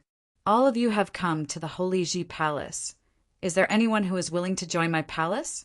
If you are willing to enter my palace, I will pick you tomorrow, Sage Daozong said to Yi Futian. Yi Futian had a glint in his eye and felt awed. If there was an elder who was inviting him, he would naturally ask his second sister to pick for him. Although Bai Luli was expressing goodwill towards him, he was unwilling to accept it. With Bai Luli's relationship with his third brother, if he accepted it, wouldn't it be the same as accepting a favor from Bai Luli? How would he face his third brother in the future then? I will consider it seriously, Yi Futian bowed and said. Although he had his own thoughts, he did not want to directly reject an influential figure from the Holy Ji Palace. That would be inappropriate conduct. Sage Daozong is personally inviting you, and you still want to consider, a cold voice said from the side. Sage Daozong looked at the person who was speaking and chided while smiling and shaking his head. Ning Xian, it's fine. His surname is Ning. Yi Futian looked at Ning Xian and understood why.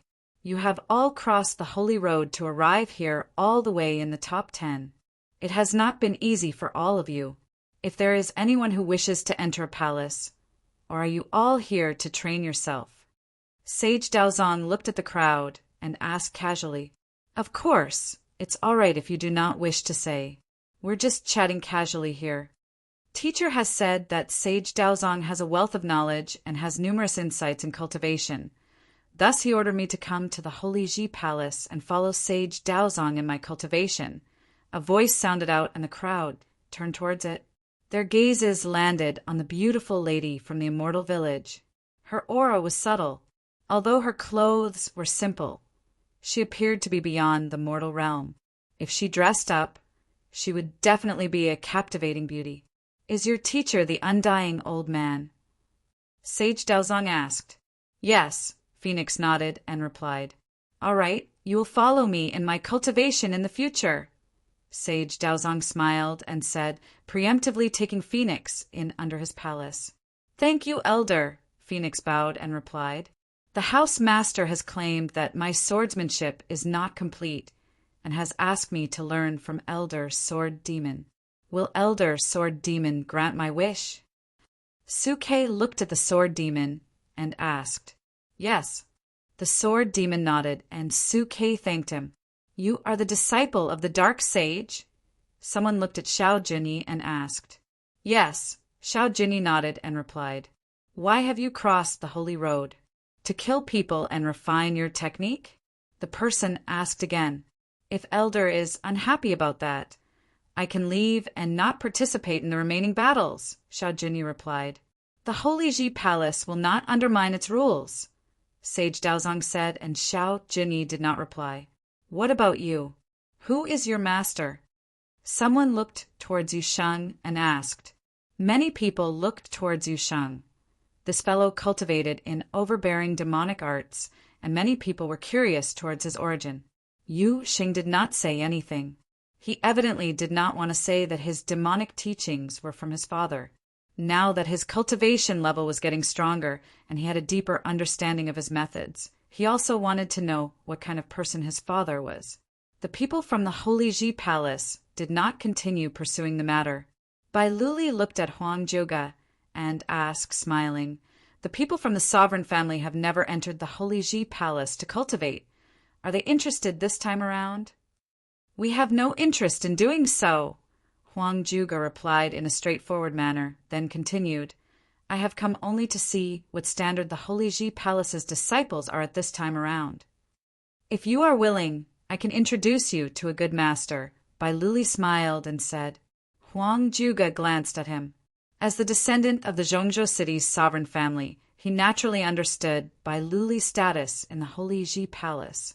His words had the intention to get on Huang Zhuge's good side. As long as he agreed, he might even be able to cultivate under that person's palace. However, even with Bai Luli's temptation, he did not say anything. He believed that the sovereign family's techniques were not inferior to any factions. Even the Holy Ji Palace was unable to produce anyone on the top 3 of the Baron Sky ranking, and it was not because of their techniques. He would naturally achieve that goal of his.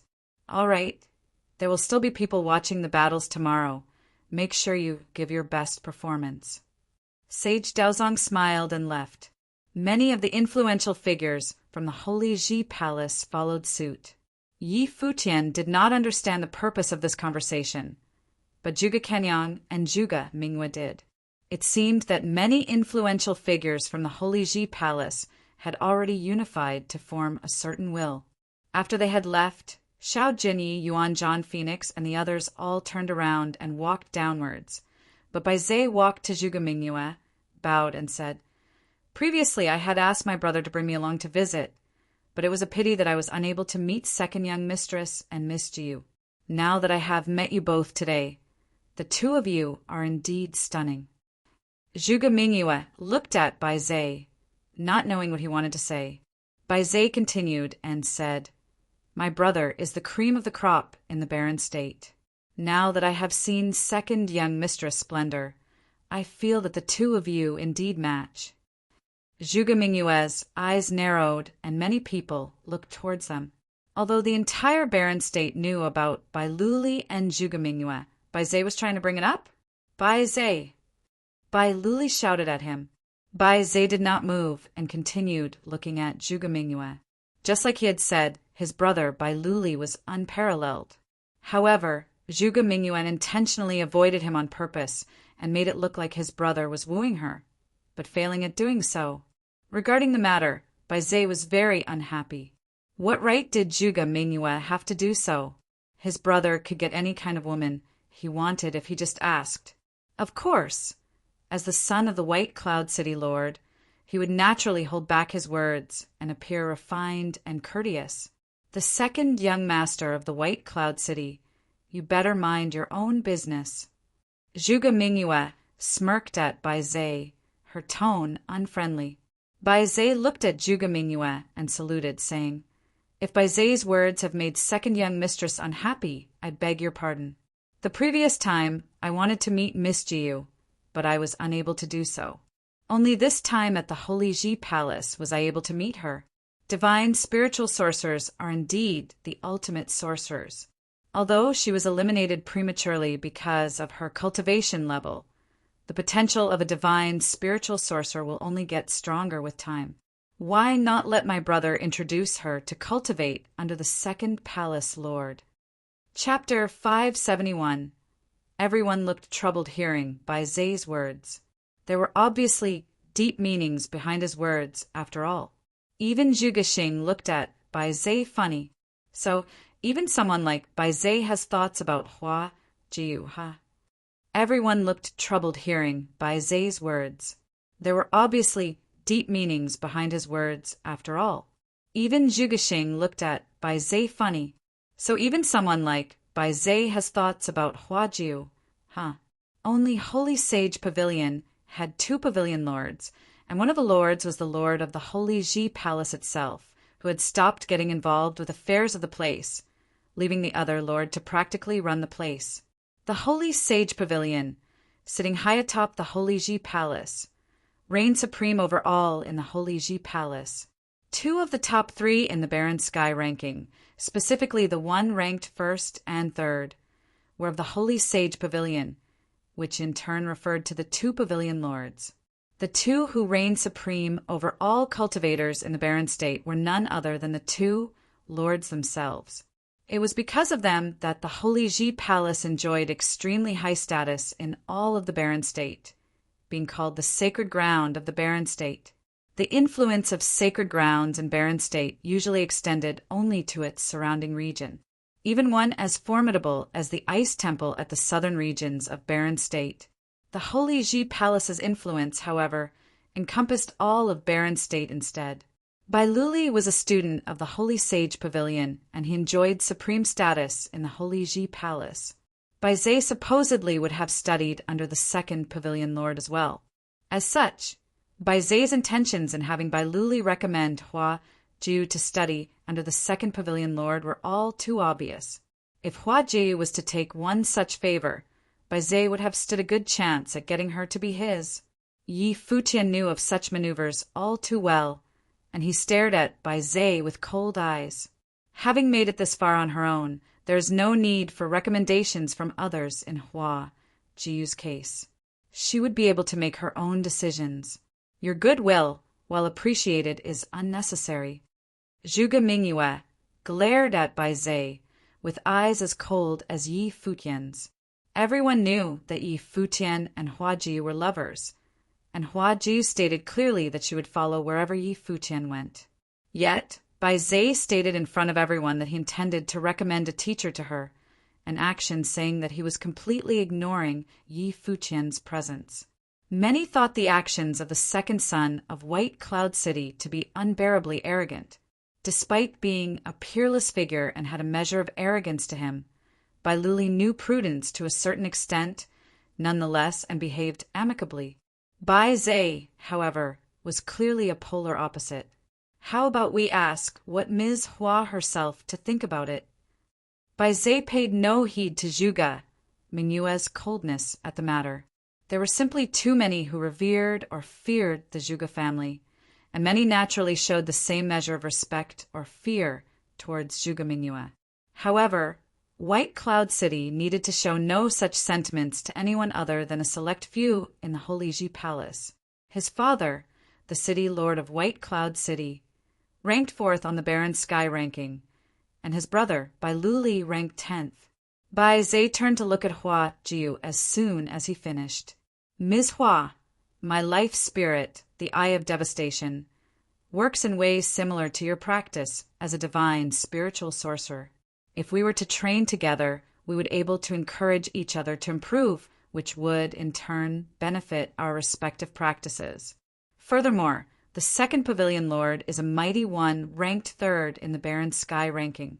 It is an opportunity like no other for you to be able to study under him. Many turn their eyes at Hua Jiu. Train together. Encourage each other to improve. Words that sounded polite and appealing. But Hua Jiu knew what those words truly meant. The appeal was even greater due to the fact that it would be the 3rd strongest figure in the ranking who would be tutoring them. If Hua Jiu was still single, she would have said yes without a doubt, for few were able to resist such a compelling offer. However, due to Yi Futian's presence, Bai Zhe's words sounded overwhelmingly condescending, an attempt to take another guy's girlfriend right in front of him. Yet the obscenely arrogant second son of White Cloud City did not seem to care for such matters, ignoring Yi Futian, who stood right beside her. He cared not for Yi Futian's incredible talents, for Bai Zhe deemed Yi Futian to be just another face in the crowd. Crunch! A crisp noise was heard as Yu Xing took a step forward, seemingly fully ready to talk with his fists. Yu Sheng, Yi Futian called, and Yu Sheng halted his steps, yet his eyes remained on Bai Zhe. Bai Zhe spared a glance at Yu Sheng and smirked, returning his gaze to Hua Jiu. Hua Jiu took hold of Yi Futian's hand and looked at Bai Zhe, smiling slightly, and said, "It is indeed a rare opportunity to be able to study under the second Pavilion Lord. But just how am I able to study with someone as ugly as you around?" She turned around and left with Yi Futian in tow. Yi Futian turned and smirked at Bai Zhe. "See you tomorrow." Bai Zhe was dumbfounded. Ugly? Bai Zhe looked funny, seeing both of them leaving the scene. The world of cultivators called couples among their ranks to be path companions. The term referred to individuals who complemented each other in terms of abilities and thus were suitable partners for each other in training. Love was trivial in comparison. He was of the opinion that Hua Jiu was a suitable path companion for him. However, women were creatures driven by emotions, and he believed she failed to comprehend the true meaning of the term. Yet he was hardly bothered. He simply reached out in an attempt to claim what he deemed to be a suitable path companion without hesitation. With Hua Jiu not having such comprehension and readiness to do so, he saw it fit to not pursue the matter further. Women were aplenty, beauties who should have only existed in the heavens or even goddesses. One could get their hands on whoever they fancy if they proved powerful enough. So Yi Futian see you tomorrow indeed. Maybe he just thinks too highly of himself after beating Yanjiu. And Yanjiu is hardly worth mentioning compared to someone like me. In the last battle fighting for a spot in top 10, Shimin Yan was unable to even withstand one look from Bai Zhe. The second son of White Cloud City indeed, Zhuge Mingyue quipped with a smile before leaving the scene as well. Bai Luli yelled at his brother, "Bai Zhe, you are going too far." Bai Zhe turned around and walked towards his brother, lowering his head for a bit. While he behaved in an exceedingly arrogant manner in front of others, Bai Zhe tried to behave himself in front of his brother. Bai Zhe's eyes, however, were unflinching, as if to say that he could do no wrong. My brother is a peerless genius in all of Barren State. Even someone like Zhuge Mingyue should have bowed before him. That was what drove him to behave as he did today, and it was like a thorn at his side. Many from the outside world were oblivious to it, but great figures knew well that his brother, Bai Luli, was more than just the young city lord of White Cloud City and a genius ranked 10th on the Barren Sky ranking. He was also one that earned unanimous praise from all the great figures in the Holy Ji Palace. Bai Zhe knew well what lied in his brother's future, #1 in all of the Barren State. Zhuge Mingyue walked as Yi Futian's party left. "Second sister," Yi Futian called. You know little of what is going on in the Holy Ji Palace. The Palace Lord, the figure who reigned supreme in all of Barren State, had disappeared for years, not getting himself involved in mundane affairs. Now things are managed by the second Pavilion Lord, who is ranked third in the Barren Sky ranking, while the second Pavilion Lord himself is Bai Luli's teacher. I never expected you to be able to come this far when you first embarked on your trip to the Holy Roads. That was quite a shock to your second sister, me. Zhuge Mingyue smiled and continued. As such, expectations towards you are no longer what they used to be. I intended for you to study under one of the sages here, but things are no longer what it was before. If things don't turn out in your favor, I'd advise you to not enter the Holy Ji Palace. Not enter? Yi Futian asked while looking puzzled. You have clashed with Bai Zhe, and enrolling into the palace wouldn't necessarily be a good thing for you anymore. You may not be clear of Bai Luli's status in the palace, but my old man told me that Bai Luli has had the higher-ups in the palace reach some kind of consensus, and that is making him the heir to the place, Zhuge Mingyue elaborated. The shock was clear in Yi Futian's eyes. So that mighty one who ranked 10th on Barren Sky ranking has earned approval from the rest of the Holy Ji Palace, then? Well, given the talents of this little brother of mine, it's fine even if you didn't study here in the palace. You'll still take good care of me, right? Zhuge Mingyue smiled in a rather sly manner. Yeah. Yi Futian nodded. He thought not all would have been lost, even if he did not end up studying in the Holy Ji Palace. Their journey on the holy roads had let all of them grow considerably in many ways. We'll see what happens tomorrow. You might still stand a chance, Zhuge Mingyue added. I'll let you make the decisions, Yi Futian said with a smile. His second sister would not have wanted anything other than the best for him, and Yi Futian did not feel like dwelling on the matter. It was easier to simply have his second sister make the arrangements for him. Many turned to look at Zhuge Mingyue's party, and the news soon spread throughout the place that Yi Futian had a minor clash with Bai Zhe in the Holy Ji Palace, and that Bai Zhe had thoughts about Huajiu as well. Things turned out interestingly, given the young city, Lord of White Cloud City, showed interests in Huajiu. The battle the next day had just gotten more interesting for everyone. Yi Futian had beaten Yanjiu before and earned himself a place at the top 10. Yet the second son of White Cloud City was probably the most powerful among all who still remained in the battlefield. Yanjiu paled in comparison, and Yi Futian, the Dark Horse, might have met his biggest challenge yet. Many discussed the strengths of the candidates in the top 10. Some claimed Bai Zhe to be the strongest, while some others claimed Huang Zhuge to be the strongest instead. However, it was clear to everyone that Bai Zhe, Huang Zhuge, and Su Ke were the three strongest among the 10.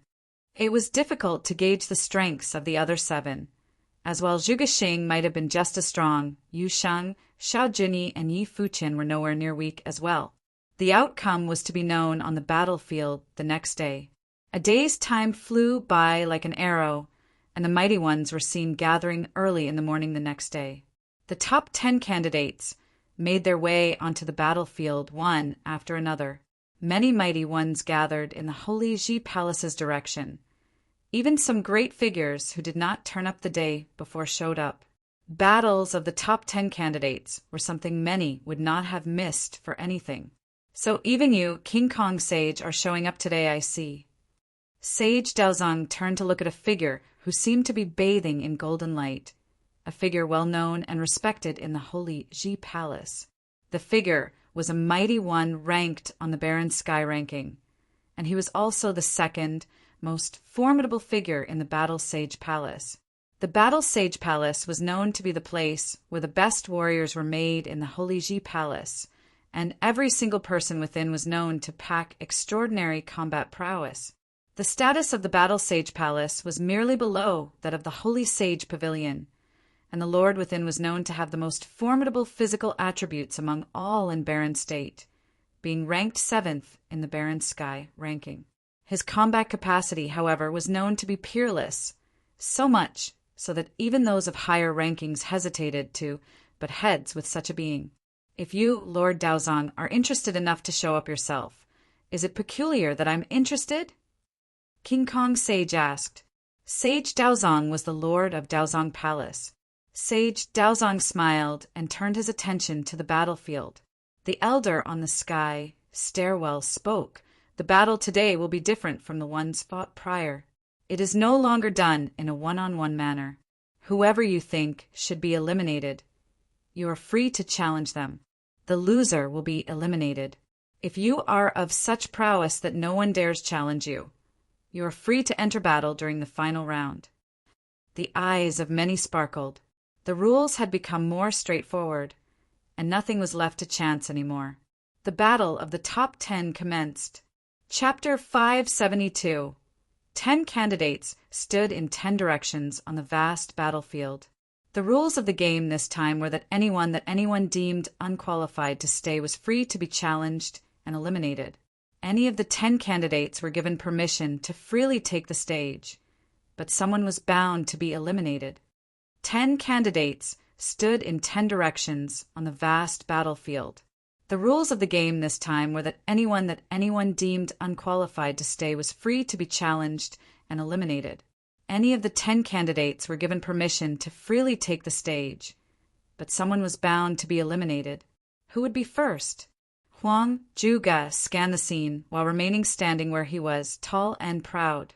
Su Ke remained silent with both hands behind him. Bai Zhe simply closed his eyes, as if the upcoming fights had nothing to do with him, as no one was deemed daring enough to challenge him until the very end. He also thought most standing there unworthy for him do the dirty work himself. As such, he simply intended to let the other candidates fight among themselves until one man was left standing.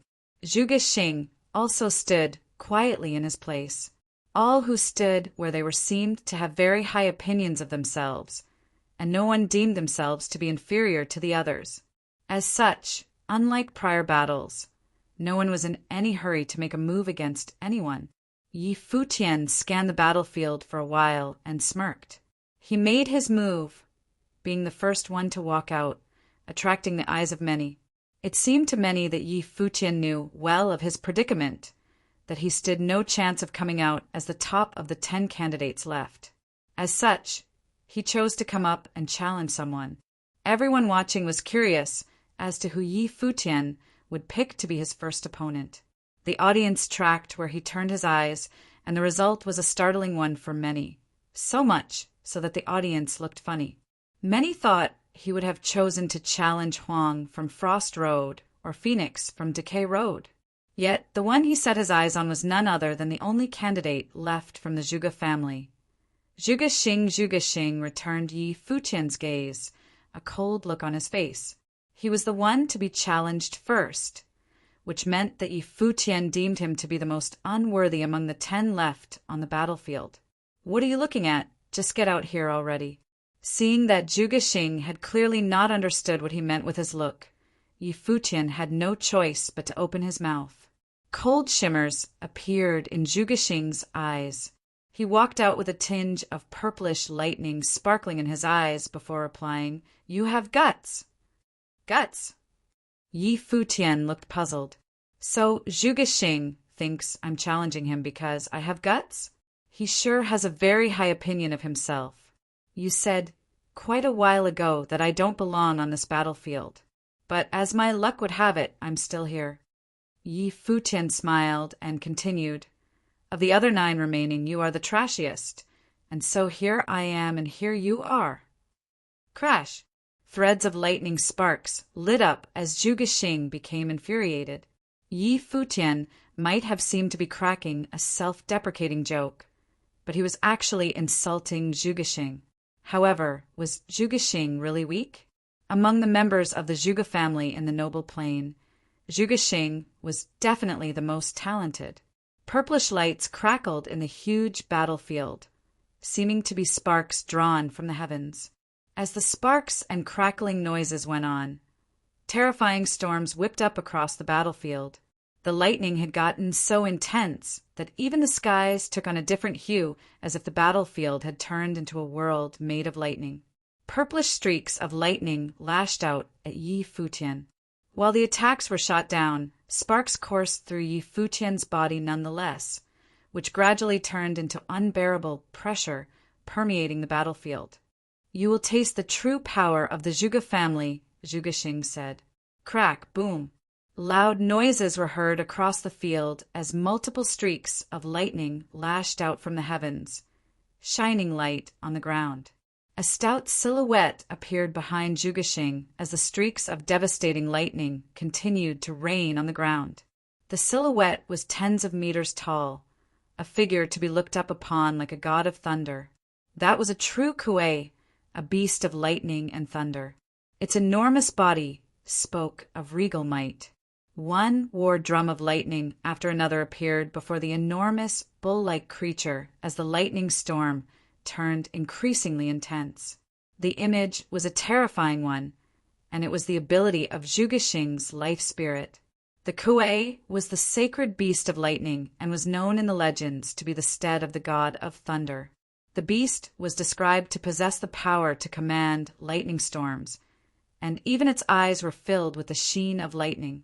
One look on its eyes was more than enough to tell the horrifyingly sizable magnitude of lightning housed within, as if one was being struck by lightning. Many shuddered at the devastating scene in the battlefield. Though Yi Futian was incredibly powerful, they were thinking that he probably had made the wrong choice in challenging Zhuge Xing. Zhuge Xing was nothing like Zhuge Ling or Zhuge Ping from before, as they were deemed to be completely different levels in terms of combat prowess. Zhuge Xing even had one more life spirit than both of them. "Take your time and taste it," Zhuge Xing yelled. The Kuei beat on the war drum of lightning as soon as he finished. Countless streaks of lightning strikes rained down on the battlefield in an instant, all lashing out at Yi Futian.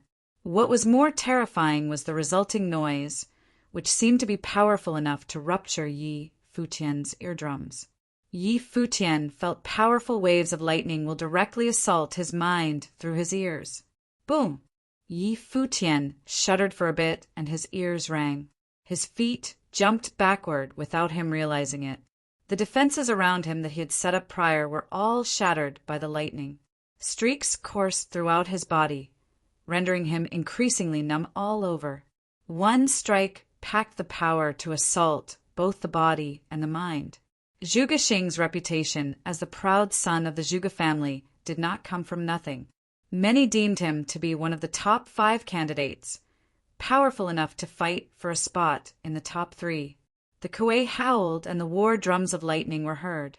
Rumbling noises reverberated throughout the heavens and blinding lightning flashes filled the air. Yi Futian grunted as he felt his mind about to be shattered. His feet stuck to the ground and kept going back. The star power defenses that he had put up around him prior were easily shattered and were of no match to the sheer devastating power of lightning. "I don't see that I am wrong. Do you really think you're qualified enough to stay?" Zhuge Xing asked coldly. Lightning gathered madly in the sky right above his head, which seemed to be driven by a shadow of the Kuei. The Kuei gradually took a more tangible form, and the lightning strikes encased Yi Futian, as if to lock him where he stood. A freakish lightning storm began to coalesce right above Yi Futian's head. It was the thunderbolt bombing spell. Horrifying lightning storms right above Yi Futian lashed out an incredibly devastating streak of lightning right on top of Yi Futian's head. The attack that seemed like a bolt of massive lightning brought from the heavens was the most powerful lightning spell that the Zhuge family had in their arsenal. It was capable of being used by someone with impeccable spiritual energy control and precise training. The incredibly demanding attack packed equally incredible damage potential. A loud boom was heard as the inescapable spell rained down directly on top of Yi Futian's starlight clad around him. Cracks appeared one after another, with even his body of stars shattering. His defenses were torn apart right there and then. The bolt of lightning hit him squarely from above. The spell rendered Yi Futian numb all over, and his knees bent in response. He was numbed almost to the point of paralysis, a testament of the lightning spell's power. Wah! Eyes were set on Yi Futian, and all who watched were wondering if he was able to withstand such power. They looked at Yi Futian, who was hanging his head low, and wondered if he was able to continue fighting. Zhuge Xing was indeed more terrifying than Yanjiu. More streaks of lightning continued to rain down on their target without giving Yi Futian pause for even a breather. The attacks seemed to be determined to turn him to dust right where he stood. Boom! Yi Futian's body became surrounded by dazzling sacred light. The light of the stars melded with it and protected him. That layer of defense did not shatter from the lightning. Was that all you got? A voice said, and many saw Yi Futian raising his head and standing straight up once again. Many shuddered at the sight, as such a devastating attack seemingly failed to even injure him. Just how impossibly tough can a body of flesh and blood be? A world of stars began appearing in the world of lightning. The sun, the moon, and the stars all hung up high in the air. A dazzling beam of sunlight, gentle beam of moonlight, and the swirling dots of starlight made the place look like some kind of rare celestial phenomenon. Zhuge Xing looked slightly troubled. He actually came out unscathed from an attack like that? The rock appeared in a flash of dazzling golden light and went on to cling onto Yi Futian. The scene itself was something Yi Futian accomplished by casting talents of 4 different attributes. All of that, coupled with the elemental prowess demonstrated in prior battles, made it very clear to everyone that he was a full attribute mandate sorcerer. Streaks of lightning continued to rain on top of him, but Yi Futian vanished from where he stood with a flash. The bolts of lightning missed their target with a loud boom. Yi Futian's body was seen hovering in the air a moment later. His gaze locked onto Zhuge Xing. My turn. The celestial bodies fell as soon as he finished. Heaven and earth seemed to be swallowed by an inferno soon after. An incredibly huge furnace appeared around Zhuge Xing, one that seemed capable of cooking everything on earth in it. The intentions of the furnace were clear. Kill Zhuge Xing where he stood. Zhuge Xing extended his palm and said coldly, "Chains of thunder, God." Thousands of chains of lightning lashed about with full intentions of shattering the furnace around him. However, as the furnace itself was a construct made of fire, the lightning chains were unable to destroy it. The chains went on to coil around Yi Futian, pressing on the air around him, and went about tearing his defenses bit by bit. However, Yi Futian seemed unshaken in the slightest. As moonlight poured down, Zhuge Xing felt intense cold heading for him. Fires of intense yang and waters of intense yin worked against each other, catching Zhuge Xing in between, making him feel extremely miserable.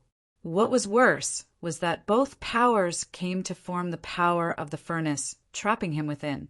The product of yin and yang encased Zhuge Xing securely. Zhuge Xing looked tremendously troubled. He basked himself in lightning, conjuring a huge shadow of lightning for protection. Lightning bolts lashed out at the same time in attempts to destroy the furnace. However, given how the furnace was a construct of fires of intense yang and waters of intense yin, the power of lightning proved useless against it. Zhuge Xing flashed in an attempt to escape the space occupied by the furnace, but countless meteors fell around him in a crazed manner, blocking his way out. The Kuei roared as if to shatter the space it occupied. The beast that commanded storms seemed to be one with Zhuge Xing, as he raised his fist to wreck everything around it. Lightning flashed about in the air, and meteors continued falling about madly. An immensely long rod of stars lashed out in the midst of the mess.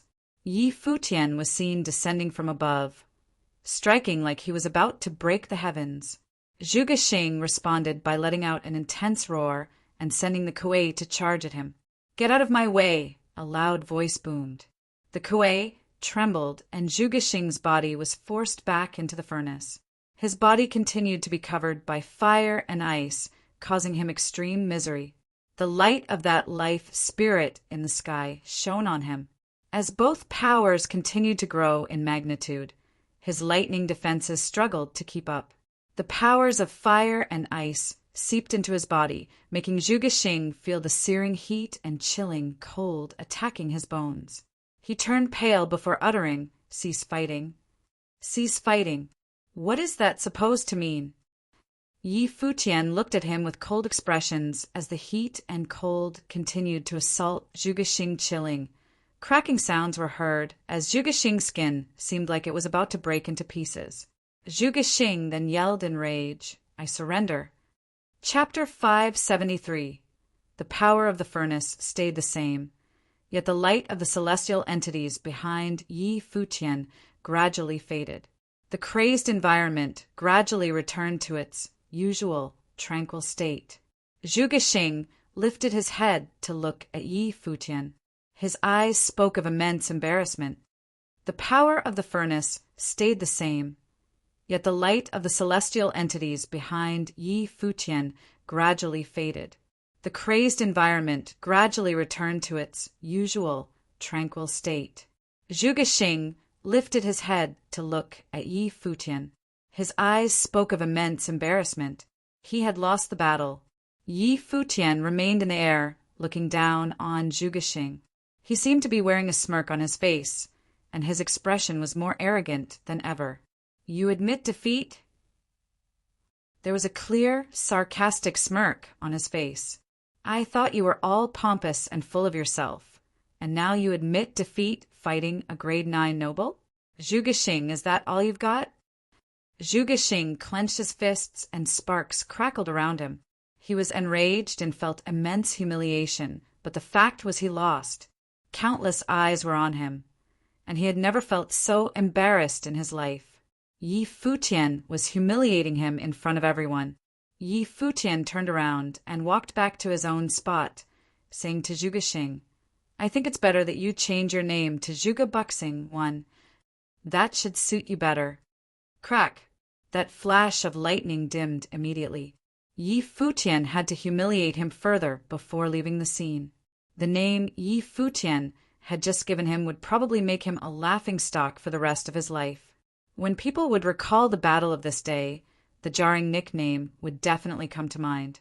Many looked at Zhuge Xing before turning their eyes to Yi Futian. Nothing seemed to be able to stop the dark horse's advance, and it was a dark horse that was able to overwhelm the likes of Zhuge Xing. Many expected him, at that point, to continue baffling the crowd until the very end. It was almost a fact by then that Yi Futian had indeed grown stronger every time he fought someone stronger. The power of his life spirits continued to grow, as if he had been going easy in all his prior battles and never gave his all. What was demonstrated right there, and then astonished everyone present. "Zhuge Xing, wait at the side for the moment. The selection of the top 10 is somewhat different from before," the elder on the sky stairwell said. No great figures from the Holy Ji Palace extended an invitation to Zhuge Xing. He nodded and dragged himself to the side, staying back on the battlefield. Many wore funny looks on their faces. Is it hat the big shots in the palace will only select their disciples when clear victors and losers are determined at the very end? Baize opened his eyes slowly and shot a glance at Yi Futian. "Seems like the guy has something. Let's see how far he can go before I crush him once and for all." Another figure was seen walking out onto the battlefield, catching the attention of many. It was a beautiful girl in rather plain clothes, Phoenix. Phoenix turned her eyes at Xiao Jinyi and said, "I challenge you." Phoenix specialized in power of life. Xiao Jinyi, on the other hand, specialized in power of death. Both individuals bore powers that were polar opposites of one another, and it seemed that they would remain as arch-rivals for life because of that. Any great figures present knew that the Dark Sage and the Undying Old Man had history as well. And right there and then, their heirs met in the Holy Ji Palace as rivals. Xiao Jinyi walked out onto the battlefield with his eyes fixed on Phoenix as he took out his flute. He began playing his tune slowly again.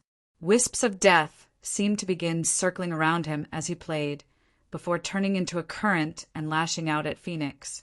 Her body was clad in a layer of sacred glimmer at the same time.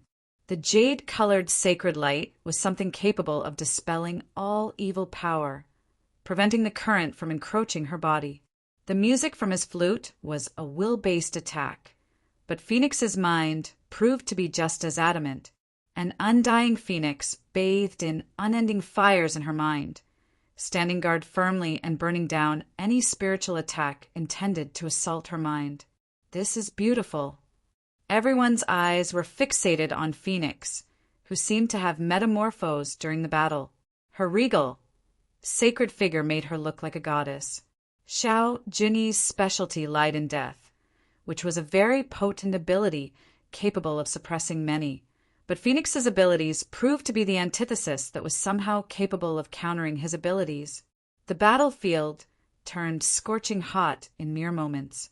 Wisps of fire bounced about on the battlefield, and the temperature soared.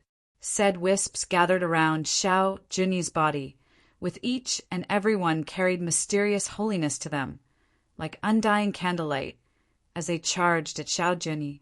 Gray currents of death swept about his vicinity, attempting to extinguish the wisps of fire. However, the fires like candlelight burned off the currents as they got close, and went about penetrating the black mist behind him, intending to burn his body. Inextinguishable flames. Phoenix's life spirit is none other than the undying Phoenix, something inherited from the undying old man. Her flames are probably the undying flames. The power packed within one such fire spell is extraordinary. Many were shocked to the bone. A huge wisp of illusionary candlelight fire began to appear under Xiao Junyi's feet. It grew in size and power shortly, becoming like a huge candle fire, wrapping his body within. Xiao Junyi continued playing his flute as a pitch-black silhouette of death appeared behind him, encasing him within.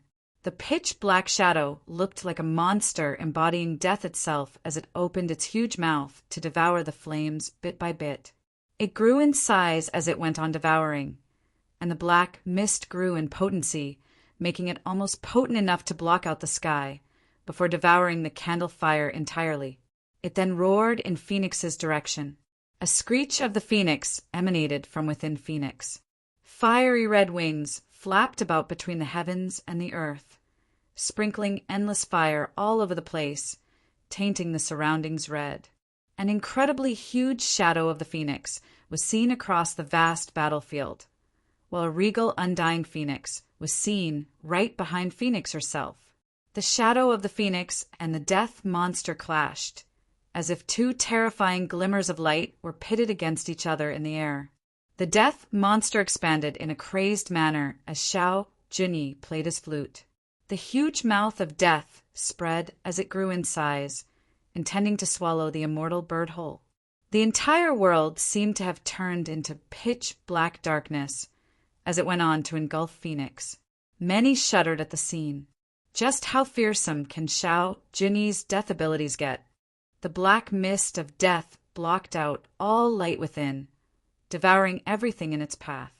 The incredibly huge immortal bird seemed to be swallowed in mere moments, and the monster's mouth continued to make its way for Phoenix. Phoenix did not budge from where she stood. The light of the undying Phoenix behind her remained incredibly regal and sacred, encasing her within. The death monster finally went on to engulf her, swallowing her and her life spirit whole within the black mist. The hearts of many shook. This is just too terrifying. Is Xiao Junyi some kind of Grim Reaper? Is Phoenix just going to get swallowed up like that? Xiao Junyi's tune with his flute did not stop. It picked up instead. Deathly powers roared. At that very moment, the black mist that emanated behind him and went on to engulf the entire battlefield shone with a dazzling light. Beams of holy lights pierced right through the darkness, dispelling the black mist. The undying phoenix screeched again as it went on to tear everything in its way apart. The death monster roared as it struggled. Many saw wisps of dazzling fire appearing around Xiao Junyi.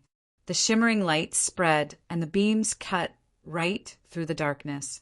The entire battlefield was filled with roaring noises. The black mist was completely dispelled.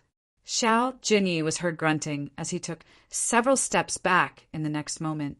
Blood was seen at the corner of his mouth. Phoenix's figure was seen on the battlefield again. She stood there silently while covered in sacred lights. However, she was also ensnared with wisps of death currents. They both lost and suffered grave injuries. "I give up." Xiao Jinyi's expression was as calm as ever. The handsome face never seemed to show any hint of being deterred. "I withdraw from further battles as well," Phoenix added. Both left the battlefield to return to their own spots and sat on the floor cross-legged. "Is this a draw? There seems to be no victor here, and both gave up. So both are getting eliminated?" 7 left on the field, then. Yuan Zhan went up next. His body, which seemed to be made of gold, looked ferocious as ever. He fixed his gaze at Huang Jioge. Yuan Zhan was challenging Huang Jioge. It was a given that he would not have challenged Yi Futian and Yu Sheng. Of all the other remaining ones, only Huang Jioge's methods of training were extremely hard and yang-based. The man packed fearsome offensive capacity, which Yuan Zhan deemed able to serve well to temper his own powers.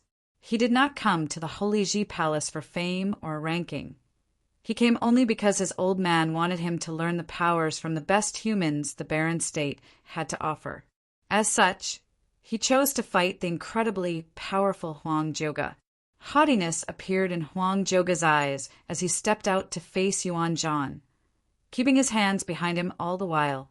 He remained calm and composed, even when going up against a ferocious beast like Yuan Zhan. No hint of pressure was detected from him at all.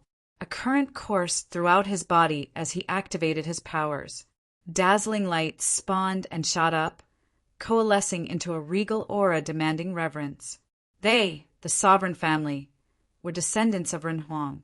While the world by and large did not believe it to be so, the clan itself remained unfazed. Their ways of practice enabled them to bear mysterious currents within, something that was capable of compressing and converting the worldly powers into some mysterious power. The sovereign family called such powers to be the sovereign aura. He remained adamant in his belief of his ancestors' strength, and he intended to prove his point personally. Yuan Zhan stepped forward and the earth shook. The golden body of his packed endless amount of power within. He lashed out with his hand, intending to overwhelm everything in his path with his golden palm. Huang Jioge made no attempt to evade the incoming attack. He leaped into the air clad in sovereign aura, before lashing out with his fist in return. He physically clashed with Yuan Zhan. The sovereign aura turned into dazzling currents as it swept out with a huge boom. None of them fell backward, and Yuan Zhan continued attacking with his huge palm, intending to turn Huang Jioge to dust. Huang Jioge continued fighting adamantly. Booming noises reverberated in the air, shaking the entire place. Both individuals continued to clash with one another. The sovereign aura on Huang Jioge grew increasingly powerful, and his bearing grew in response. The power of his sovereign aura reached a tipping point, turning into a shadow of Ren Huang. The sovereign family trained in mysterious ways, enabling them to grow stronger to match their opponent's strength. Yuan Zhan changed his attack method and used his 81 strikes of heaven-traversing staff techniques instead.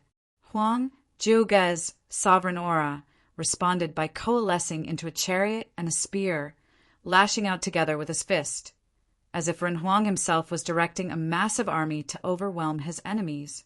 Some incredible methods indeed. Yi Futian looked troubled.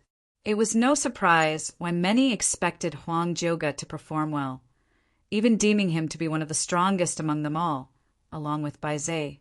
The fathers of Bai Zhe and Huang Jioge were ranked 4th and 5th on the Barren Sky ranking, respectively, which meant they were both of incredible lineages. Yuan Zhan grew increasingly vicious as he failed to land an attack. He went on to use the 9 heavenly strikes, powers capable of splitting the earth and shattering everything in their path. The 9 heavenly strikes, used by a being the size of a golden great ape, packed enormous powers within. While Yuan Zhan's level of comprehension of the art was not as deep as Yi Futian's, it was still fearsome nonetheless.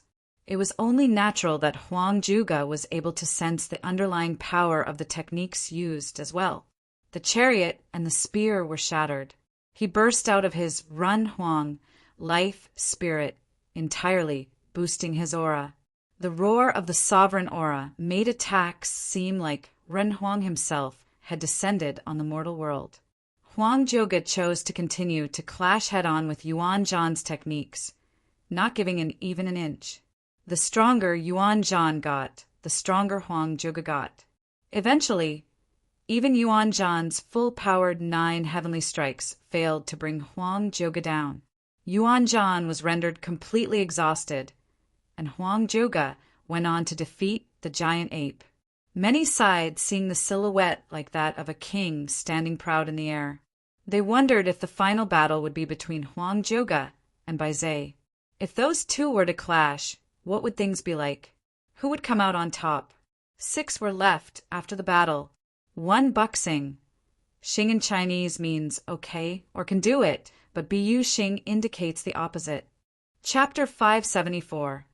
As expected by all present, Huang Zhuge, Bai Zhe, and Su Ke were among the 6 left. The 3 had been deemed the most powerful right from the beginning. Other than them, Yi Futian, Yu Sheng, and Huang were left on the battlefield. As such, the ones to get eliminated next were Yi Futian, Yu Sheng, and Huang. Su Ke would have probably ended up being ranked 3rd. As expected by all present, Huang Zhuge, Bai Zhe, and Su Ke were among the 6 left. The 3 had been deemed the most powerful right from the beginning. Other than them, Yi Futian, Yu Sheng, and Huang were left on the battlefield. As such, the ones to get eliminated next were Yi Futian, Yu Sheng, and Huang. Su Ke would have probably ended up being ranked 3rd. The final battle was thought to take place between Huang Zhuge and Bai Zhe, as both were heirs of 2 figures ranked in the top 5 of the Barren Sky ranking, which meant that the powers that came from their lineages were too fearsome to gauge. All 3 did not seem to have any intention of going into battle on their own. As such, Yu Xing made his move. He scanned the 4 other than Yi Futian and fixed his eyes on Huang. Huang detected Yu Xing's gaze and walked out. Every step brought a chill to the battlefield, a cold that was bone-chilling. He did not wear shoes, which meant he walked barefooted on the battlefield. His steps were light, his long, black hair billowing, and his rags flapped about, all of which spoke of coldness like no other.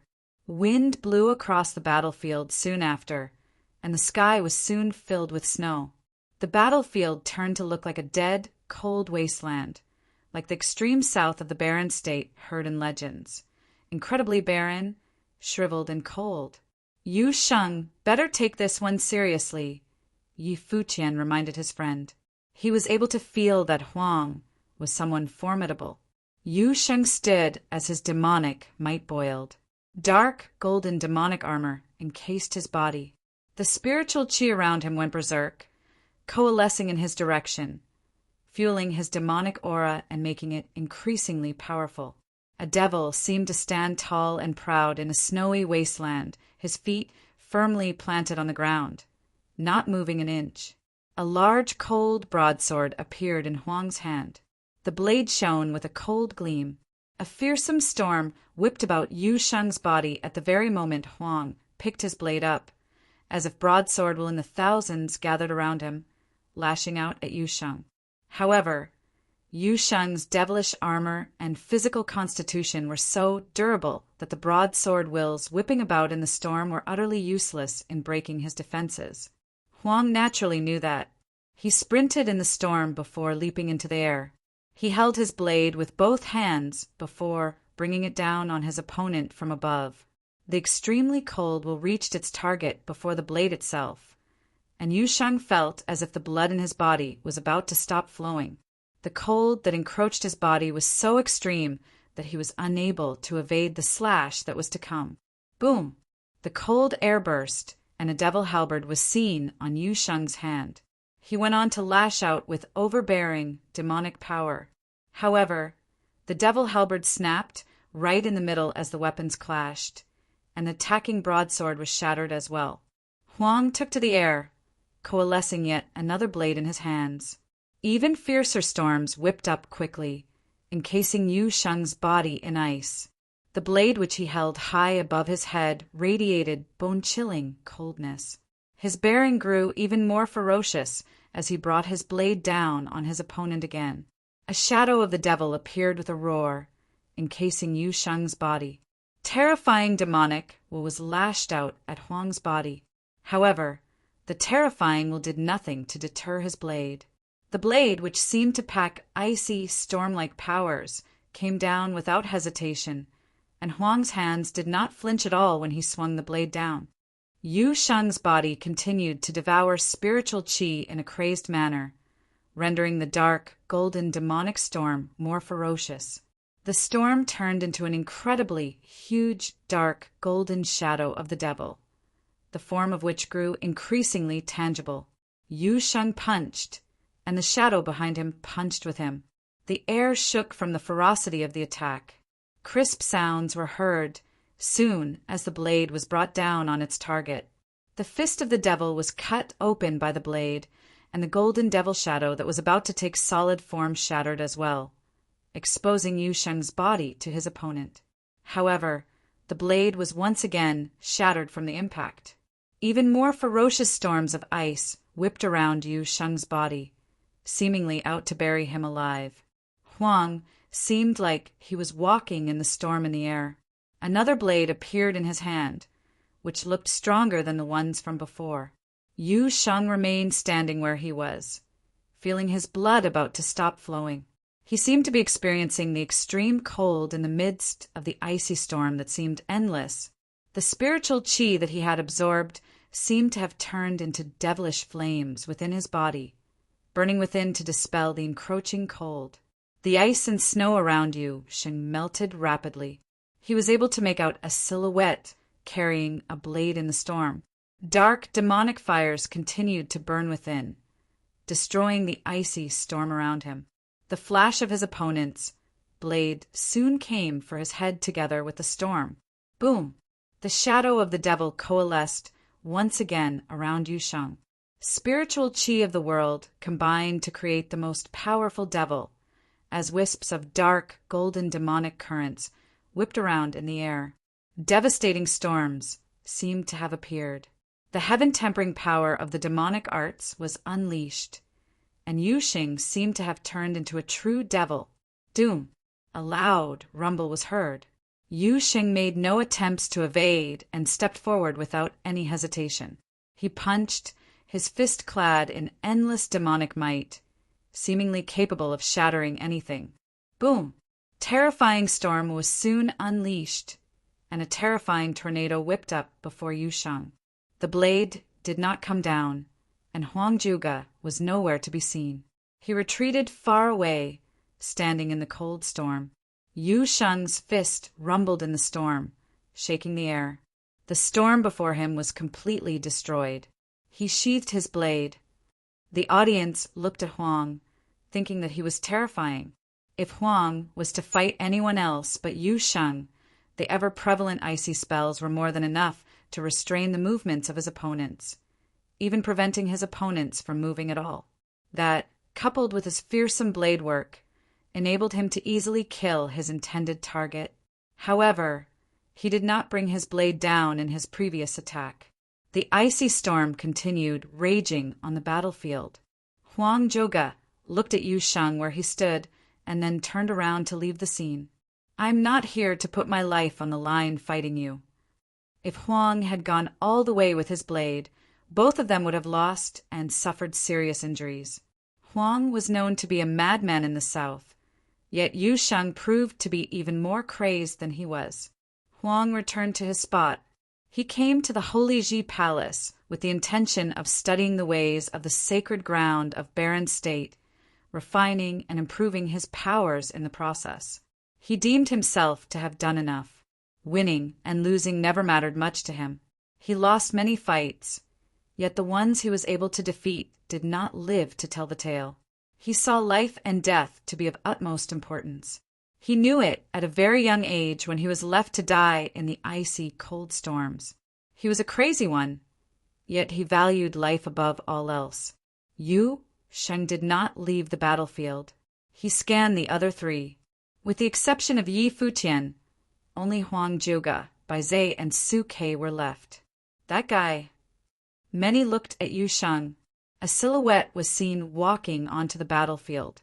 His expression was composed, and a tinge of fleeting arrogance was seen in his eyes as always.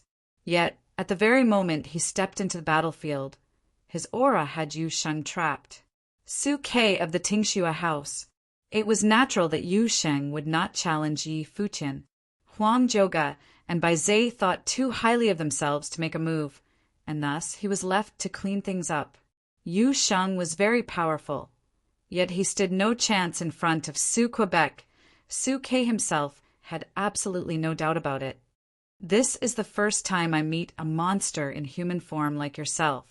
Not even the mighty ones among the demons proved to be your match, but my abilities naturally counter yours. As such, I'd advise you to just walk out of this one yourself. Su Ke then added, "Top 5 is good enough for you." No one in the audience thought Su Ke was being arrogant with his words. Yu Sheng's strength had long been recognized, but as Su Ke himself put it in one such battlefield, Su Ke was probably the opponent that Yu Sheng should have avoided at all cost. One's planes and levels were inadequate to fully determine the outcome of one's battles. There were natural counters to certain abilities by way of nothing other than the nature of a cultivator's profession. As such, to a certain extent, jack-of-all-trades type of cultivators had an edge over others. For example, Yi Futian and his battles so far suggested that he had always been the one to counter the abilities of others.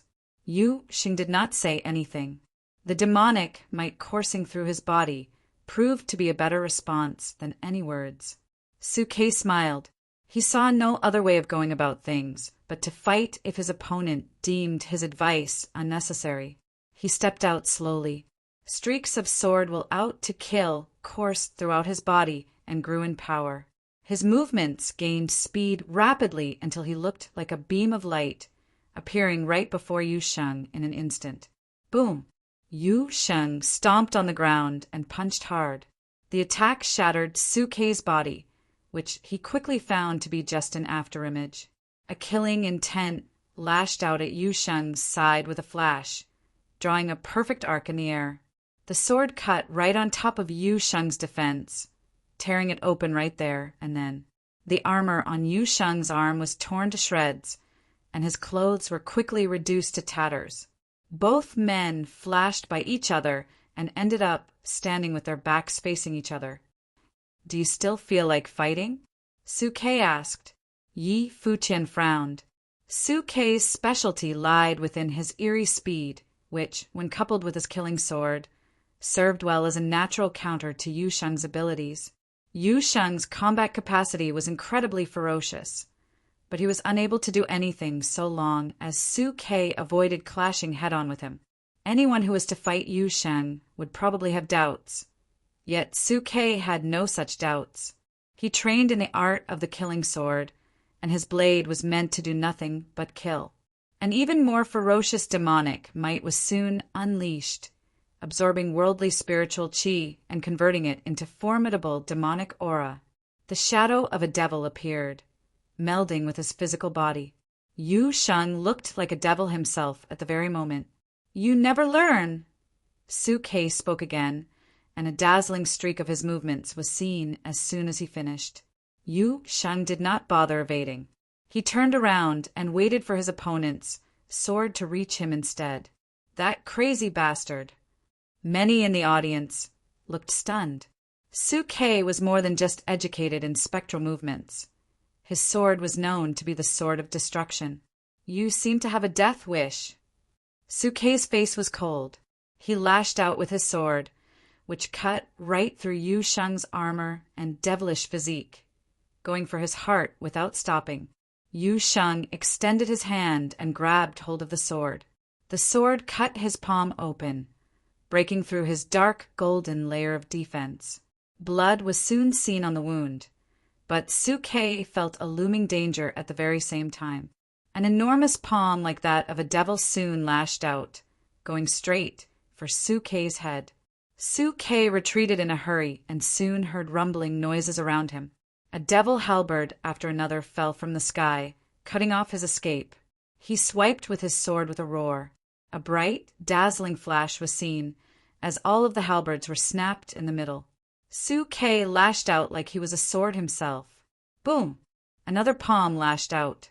Su Ke extended his hand and pointed in the air. His sword aura penetrated its intended target, but the palm landed on his body all the same.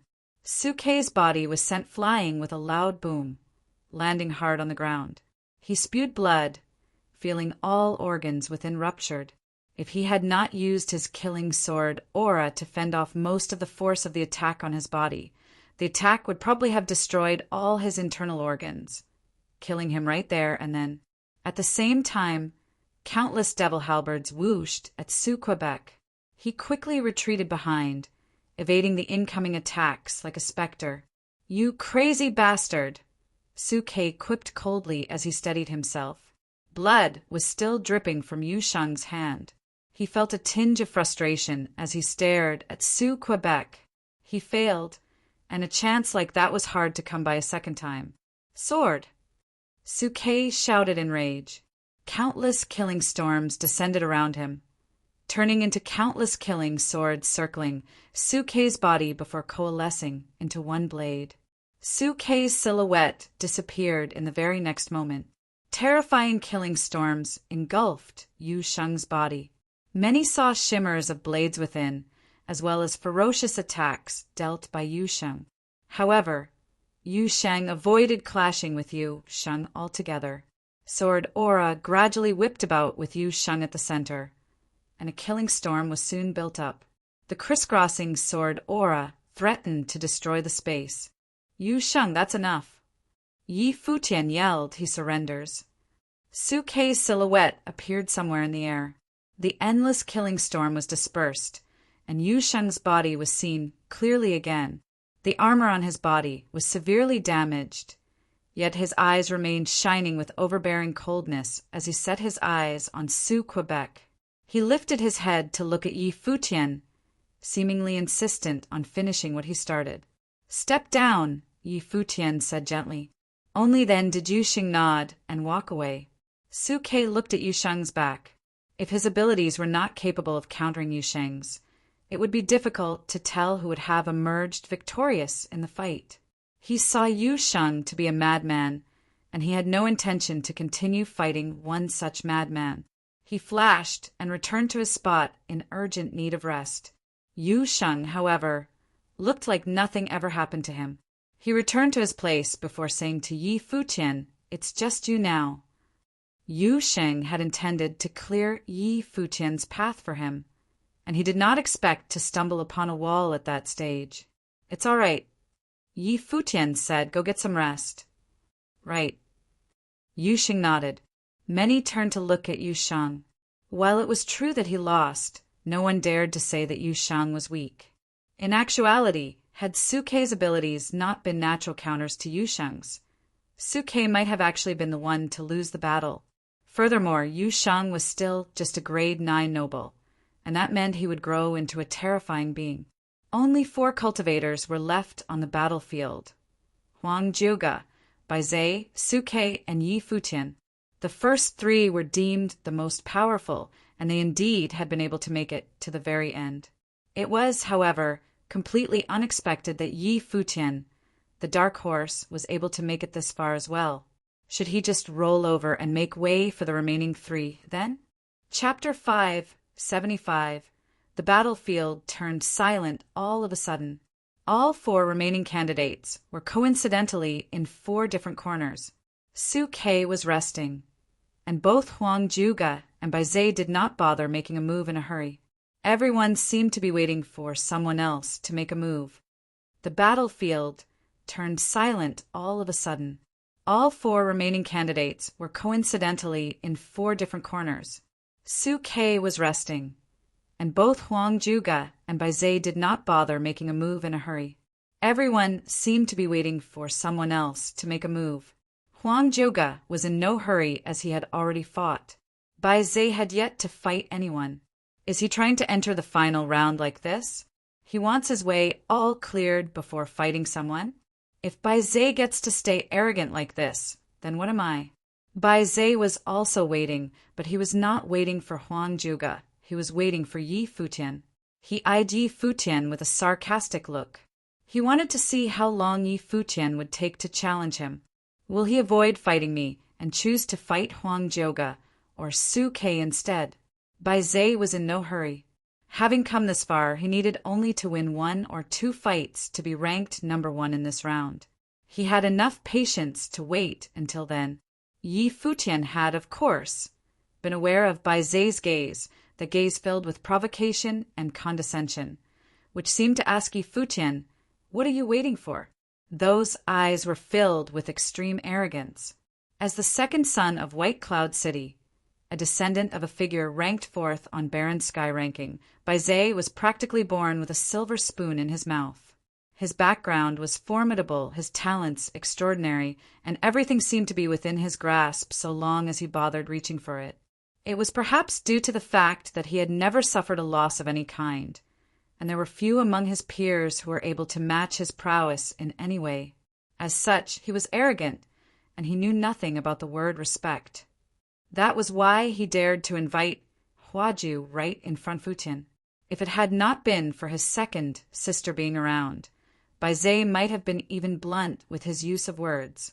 Maybe Yi Futian was little more than a footnote in Bai Zhe's eyes, and it was only natural that Bai Zhe not care about Yi Futian's feelings. The more arrogant one was, the greater the fall. The battlefield was filled with an eerie silence. What is he waiting for? Many cast their gaze at Yi Futian. They never bothered looking at Bai Zhe or Huang Juga, as if the one who should challenge someone was Yi Futian and no one else. No one knew what Yi Futian was waiting for. Yu Shang remained on the battlefield. His eyes were calm. While no one had any idea what he was thinking about, it was obvious he was not worried. He wanted to clear the path for Yi Futian, leaving only Bai Zhe behind to fight his friend. Yet, Su-Kei's prowess meant that he had no means of attacking. Even so, he remained firm in his belief his friend would still be able to accomplish what he failed to. Any idea what he is up to? In the direction of the Holy Ji Palace, Zhuge Kenyang asked Zhuge Mingyue, "Who do you mean by he?" Zhuge Mingyue replied with a question. "Yi Futian, of course," Zhuge Kenyang answered. "Isn't that obvious? Why Yi Futian instead of Bai Zhe or Huang Juga?" Zhuge Mingyue turned to eye Zhuge Kenyang. Zhuge Kenyang was dumbfounded for a brief moment, yet he knew what Zhuge Mingyue meant by that. Everyone had the opinion that Yi Futian should be the one to challenge someone and that it was only natural for him to do so. It was as if Yi Futian should make his move, picking an opponent that he was able to handle, lose, get eliminated, and then make way for the others. Zhuge Mingyue looked at the battlefield with a slight smirk on her face. "Are you saying that the others are right to be pretentious, but not my little brother?" Zhuge Kenyang was rendered speechless before smiling and saying, "Touché." If Yi Futian had heard their conversation, he would have commended his elder sister for being the one who understood him. The eerie silence continued, and many began to look impatient. That was the first time something like this happened since the battles began. Many wondered if it was because the candidates were trying to overwhelm each other through their personal bearings alone, given how it was the clash of the titans. It was Su-Kei, who was still resting at the moment, that opened his eyes.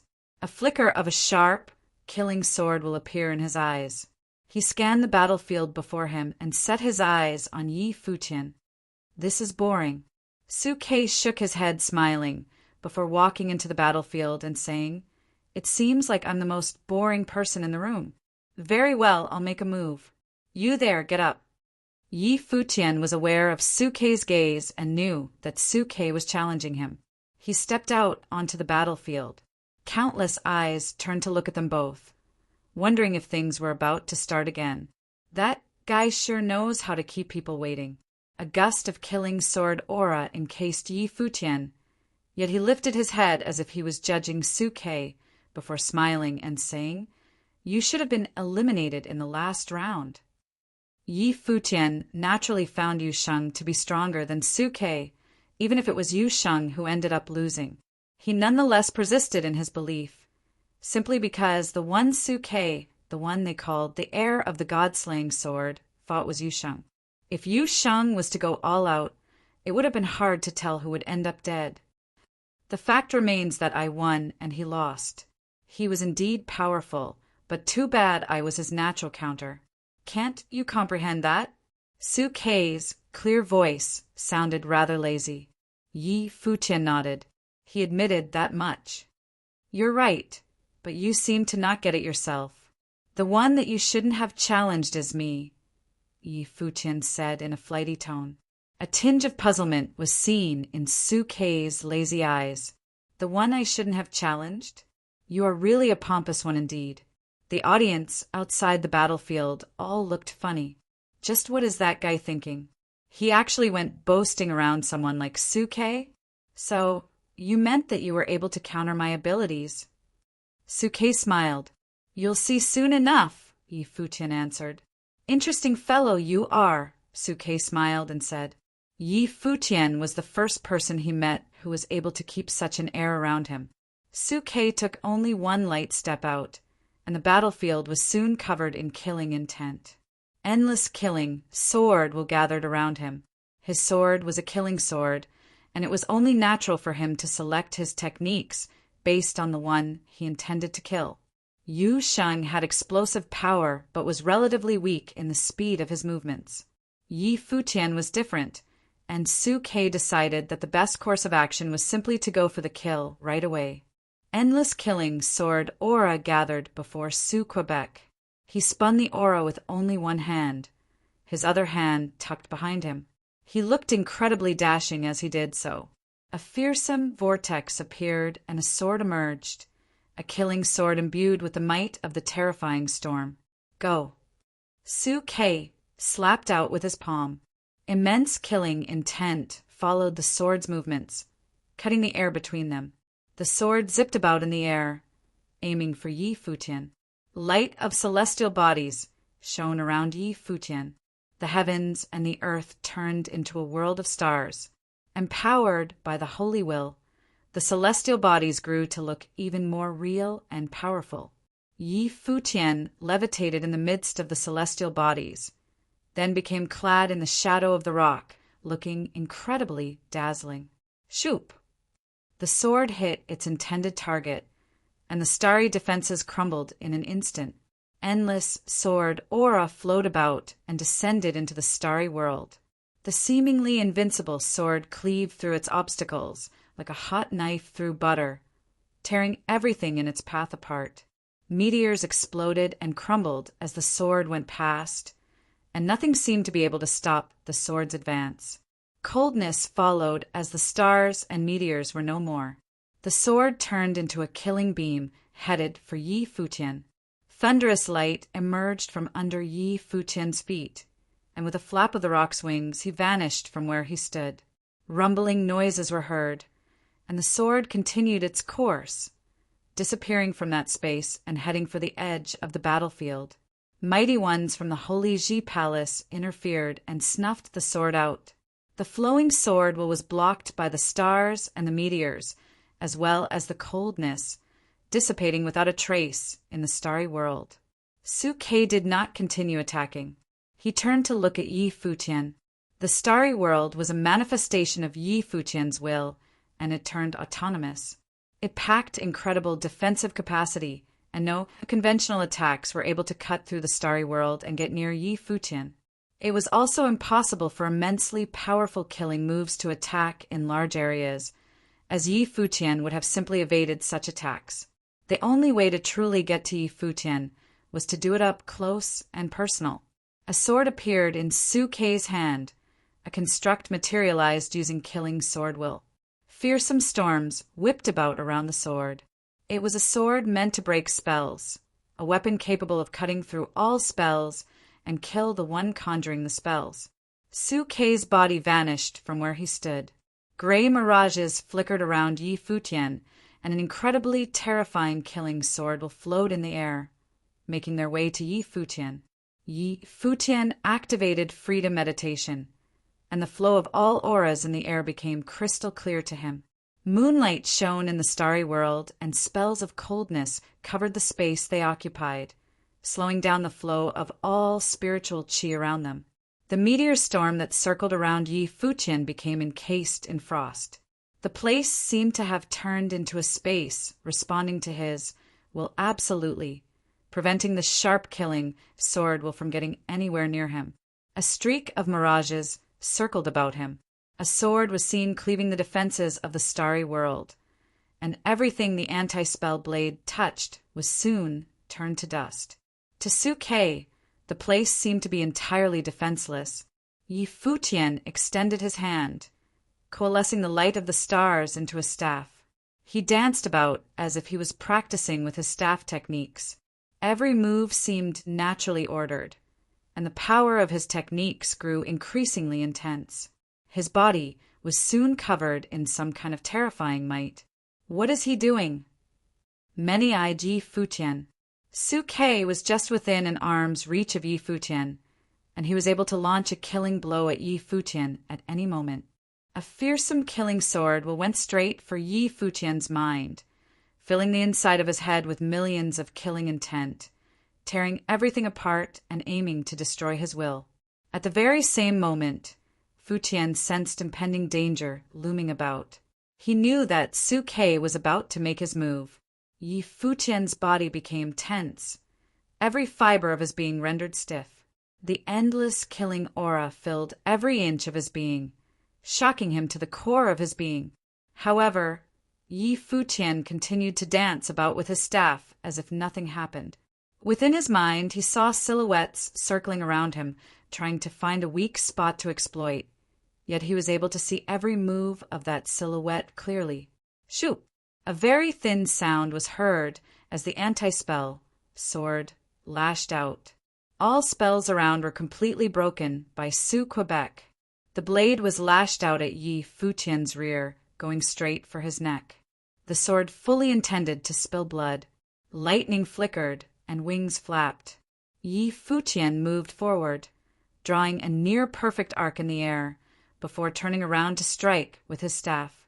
Su Kei's sword was one able to break spells, yet the 9 heavenly attacks were not spells. An enormous shadow of his staff emerged within the starry world, cleaving through the heavens and going straight for Su Kei's blade.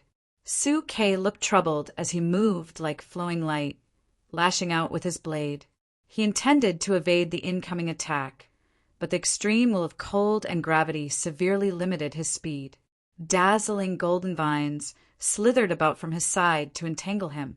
Su Kei had no choice but to take the strike head-on.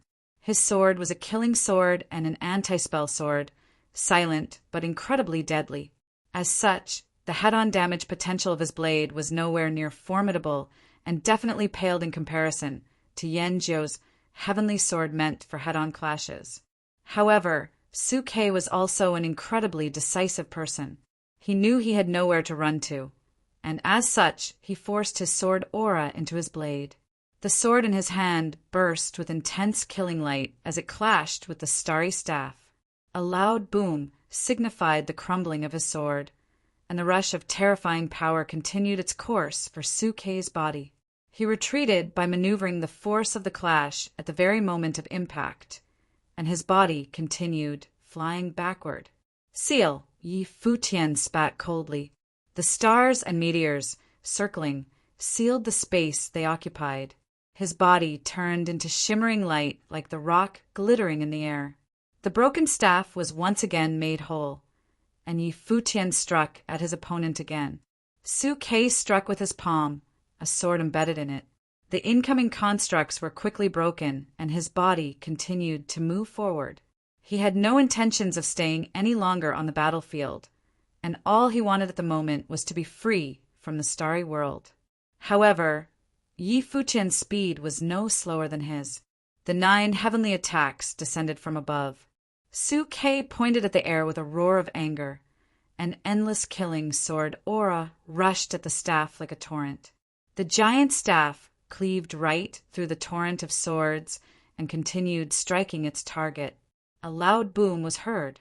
Su Ke grunted as he was thrown down by the attack, spewing blood from his mouth. Golden lights shimmered as the rock continued its course. Greater might seemed to have descended from the heavens to strike at everything below. Su Ke went pale before shouting, "I admit defeat." The staff halted. Yi Futian remained in the air as the light of the celestial bodies dissipated. Su Ke's body hit the ground, and blood was seen at the corner of his mouth as he lifted his head to look at Yi Futian. Su Ke seemed to have grasped what Yi Futian meant with his words earlier. The one that he should not have challenged was indeed Yi Futian. Yi Futian had been able to capture Su Ke's whereabouts and struck hard at his weaknesses. He continued hammering without pause once he got the better of his opponent until said opponent was defeated. Every move Su Ke made was perfectly countered in that fight of theirs. Su Ke has been defeated. Countless eyes stared at the scene in astonishment. The battle before happened too quickly, and those with lower levels in training were not even able to make out how Yi Futian won. Eyes turned in Yi Futian's direction. He managed to make it to top 3 with that one battle. Only 2 stood before Yi Futian after that battle. 2 who were probably the most powerful in the battles fought in the Holy Ji Palace vicinity thus far. Huang Juga and Bai Zhe. Chapter 576. In the direction of the Holy Ji Palace, even those big figures were a bit shocked. They clearly didn't think Yi Futian could reach this step. In the direction of the Holy Ji Palace, even those big figures were a bit shocked. They clearly didn't think Yi Futian could reach this step. So many prides from all over the barren state had come for the Holy Road. The list of perfection wasn't exactly the best of the best in the barren state, because there were still people above the realm. But they were definitely the best of those in the lower noble plane. The 3 that were left had quite interesting planes. Huang Joga had the highest cultivation with a grade 7 noble plane. Bai Zhe was a grade 8 noble. Yi Futian was a grade 9 noble. Each one was in a different plane. Yi Futian was the lowest, but he'd fought the entire way to Huang Juga and Bai Zhe. This was definitely shocking. Many big figures were already wondering if they could get Yi Futian to be their own disciple. With his potential, he would definitely be in the barren sky ranking in the future. Elder Ning was extremely uncomfortable. Seeing Yi Futian at this step made him realize that no one could stop Yi Futian from entering the Holy Ji Palace. As long as he was willing, any headmaster would accept him. In this case, it would be hard to take revenge for Ning Huang and kill Yi Futian. Yi Futian and Yu Sheng had 2 abilities to travel the Holy Road, but Ning Huang had provoked him. The consequences were predictable. At this moment, Yi Futian walked to a spot and stood there quietly. Instead of continuing to challenge, he looked in Bai Zhe's direction. None of the remaining 3 stepped out. Bai Zhe smiled suddenly. Was Yi Futian copying him? But did he even qualify to do so? Raising his head, Bai Zhe looked towards the steps and said, "Senior, since there are only 3 left, why don't we fight together?" Hearing his words, everyone was surprised and stared hard at him. How confident was he in his own abilities? If the 3 fought at the same time and one was stronger than the other 2, it would be 2 against 1. Judging by Bai Zhe's arrogance, he must have thought that he was the strongest. Since he thought this and dared to say those words, did this mean that he wasn't intimidated by Yi Futian and Huang Joga partnering up? Was Bai Zhe confident in fighting the other 2 of the list of perfection? The elder on the stairs gazed at Huang Joga and Yi Futian. "What do you 2 think?" he asked. "I have no objections." Huang Joga's voice was calm. Since Baizé had suggested it, he would follow no matter what. What about you? The elder looked at Yi Futian. Yi Futian smiled and nodded. Sure. The three all agreed. In that case, step onto the battle podium together. For the list of perfection, there are no rules. Fight as you please, the elder said calmly. This seemed to be setting them free. Baizé, Huang Joga, and Yi Futian all stepped forward at once. They walked towards different spots on the battleground. Countless eyes fell on them, feeling shaken. Many hearts even sped up. The list of perfection hadn't fought one-on-one. Instead, the three would fight together. How would the final battle be? Who would be the first to be eliminated? Who would be the first of this year's Holy Ji Palace battle? Formless wind blew past the battleground, fluttering their robes. Mu Jiqiu's indifferent eyes stared at the battleground and showed some rare emotions. She gazed at the most handsome one of the three and asked herself, is he able to defeat Baizé and Huang Joga? Qin Yin, Xiaowuji, and the others from Mount Jiuxian were all a bit nervous. They watched with bated breath. Gu Yunqi, Long Mu, and the others inhaled sharply. Yi Futian had once swept through Divine Sky City domineeringly. Would he be able to create a miracle at the foot of the Holy Ji Palace today? On the silent battlefield, Baizé looked so handsome. He looked at Yi Futian and suddenly chuckled. You think that you can show off your pride by copying Huang Joga and I, and not challenging voluntarily? Baizé mocked. Pride needs abilities as a foundation. A clown like you can only make a fool out of yourself. You didn't fight in the top 10 battles. Why am I making a fool out of myself by standing here? Yi Futian asked Baizé. Because some people don't need to fight. They only need to stand there, and people will recognize them. Yet others will only be seen as a challenger. Even if he fought his way here, no matter if he voluntarily challenged or not. Baizé stared at Yi Futian. Do you understand? Yi Futian's eyes flashed. Then he nodded. You're right. Baizé's words were indeed correct. But there's something you don't understand yet, Yi Futian continued. Really? Baizé smiled thinly. You'll see soon, Yi Futian said. Baizé laughed. I'm excited, but first, you'll understand just how far apart we are. The moment he finished, his eyes turned dark gray. Horrible spiritual energy shot out from his gray eyes. The vast space was instantly filled with some terrible, dark, gray air current. Spiritual qi flowed in reverse, and the world turned gray. Those eyes pierced into Yi Futian's mind. At that moment, Yi Futian seemed to see Baizé standing right before him. In his mind, Baizé had turned into a giant. He reached out, and his spiritual energy pressed down, about to squash Yi Futian. This was the eye of devastation. Countless eyes fell upon the battlefield. Sensing the chaotic space, they clearly understood that Baizé had already attacked. How could Yi Futian take Baizé's eye of devastation? However, a starry world had appeared in Yi Futian's world. The sun, moon, and stars hung high in the sky. An extremely divine force was guarding it. When the huge handprint descended, it released sacred light that blocked the invasive spiritual energy attack. Baizé's spiritual energy could even attack Ximinyan directly, so he was obviously very strong. Yi Futian naturally had to protect his mind well. Your defense is actually this strong? It's a bit unexpected, but as long as you're within my territory, how can you fight back? Baizé asked coldly. Impossibly heavy might weigh down on Yi Futian. Afterward, a huge palm appeared in the sky. It grabbed at Yi Futian. The spiritual qi in the world roared. Yi Futian wanted to attack using a spell, but all the spiritual qi seemed to be restricted. It was hard to be gathered into a spell. Yi Futian had to use the power within his body.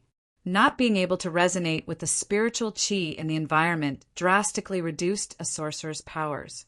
Trying to use a spell in my eye's territory. Are you dreaming? Baize mocked. He may have been in the list of perfection, but he hadn't fought in any of the top 10 battles. He'd never showed his true abilities. No one had been enough to make him go full out. Thus, no one knew just how powerful Baize was until now. Releasing the golden rock life spirit, Yi Futian flashed. He punched powerfully, activating the spiritual qi within him. A golden rock seemed to burst from his fist, landing on the huge handprint. Boom! The handprint shattered, and Yi Futian was driven back. He looked up in the sky. The more clearly he saw it, the more he could feel the pressure within this space. So powerful, countless hearts quivered. Even though Yi Futian had displayed shocking combat ability earlier, he probably would still lose against Baize. The second young lord of the White Cloud City had only released one power to make everyone feel despair. Huang Juga stood to the side. He didn't rush to attack. Instead, he just watched Baize and Yi Futian's fight. A pure sorcerer would lose pathetically against Baize. Thud! Yi Futian stepped out. His golden wings glimmered and he shot forward in the air, going straight for Baize. Even if he didn't use spells, his physical body was still extremely powerful. Want a close-distance fight? Baize looked at him mockingly. He waved a half and instantly gathered spiritual qi to cast a spell. Endless thunder chains flew towards Yi Futian, blocking his incoming path. The golden rock cut a beautiful arc in the sky. The spiritual qi inside it lay on its wings. Yi Futian flew forward like a divine bird. He shot through the spells, going straight for Baize. Humph! Baize huffed coldly. Dazzling gold light flashed before him, transforming into a huge golden image. It glistened before him. All metal, elemental spiritual qi gathered wildly before him. The golden image dazzled, cutting the air apart. Boom! Yi Futian's fist landed squarely on the image. It cracked but didn't shatter. It continued to shine blindingly. Spiritual qi fell down, mending the cracks. Baize of the White Cloud City didn't only have the Eye of Devastation. Bailuli was known as the strongest genius of the Barren State. He was in the top 10 of the Barren Sky ranking and was skilled in many abilities. Like his brother, Baize must have learned a lot too. Yi Futian produced a golden staff. His rock-like body passed through the sky and horrible power gathered towards it. Once again, he shot towards the curtain of gold light like lightning. He brought down his golden staff. With a crisp sound, the gold light curtain broke. In front of Yi Futian, endless spiritual qi dropped down around Baize at that moment. It felt like some law descended into the image floating before Baize. The long image was like an inscription. It devoured the spiritual qi in the world and gradually formed a special image. Shocking power emanated from it. Air inscription. Yi Futian's heart trembled. He'd once used this power before, but he couldn't carve so many inscriptions like Baize and use it in battle. This required absolute control over the spiritual qi in the surroundings. Now, do you know why I want your woman? Baize sent the message to Yi Futian telepathically. A divine spiritual sorcerer could help greatly with his cultivation. Chapter 577. Baize sneered at Yi Futian. The White Cloud City's inscribing was the most elite in the Barren State. They even had a complete inscribing manual. Moreover, the overwhelming spiritual control provided by the Eye of Devastation and another unique life spirit made air inscribing possible. Only the most elite spirit elementalists could inscribe spell scrolls in the air during battle, and he was one of them. Divine spiritual sorcerers were also likely to be able to do it. If Hua Jeu was to become his path companion, they could improve their cultivation together. Baize sneered at Yi Futian. The White Cloud City's inscribing was the most elite in the Barren State. They even had a complete inscribing manual. Moreover, the overwhelming spiritual control provided by the Eye of Devastation and another unique life spirit made air inscribing possible. Only the most elite spirit elementalists could inscribe spell scrolls in the air during battle, and he was one of them. Divine spiritual sorcerers were also likely to be able to do it. If Hua was to become his path companion, they could improve their cultivation together. The acclaimed ultimate sorcerers could form a spell in an instant. If it was cultivated together with the white cloud cities inscribing, he would definitely reach a high level of attainment. It was a pity that Hua was not understanding and chose to submerge herself in her relationship. Spell scrolls started to form, and as Bai Zei's hand waved, rows of spell scrolls flew forward, surrounding Yi Futian. Chains of the Thunder God. As Bai Zei's voice sounded, the spell scrolls around Yi Futian exploded with power. In an instant, thunder flooded the entire area, and hundreds of thousands of lightning chains shot out from the spell scrolls, drowning Yi Futian within.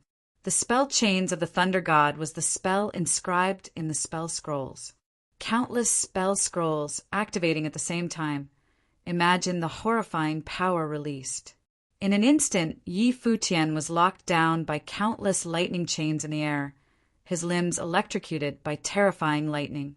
The lightning traveled along his brilliant golden body, and the other end of the chains were controlled by Bai Zei. How horrifying! Someone in the crowd said as they were all stunned, their attention fixed on the battlefield. At his strongest, Bai Zei was too strong. Just one of his spells was already this strong, not to mention multiple spell scrolls being activated at the same time. There was no counter for the spell. Countless lightning bolts flowed along Yi Futian's body, causing him to shudder uncontrollably, probably because he was already unable to move. Bai Zei's gaze swept across Yi Futian. Now, it was time for him to feel what it was like to fall from grace under the gazes of tens of thousands of people. Among the countless Thunder God chains, an abrupt lightning bolt flew towards Yi Futian's body.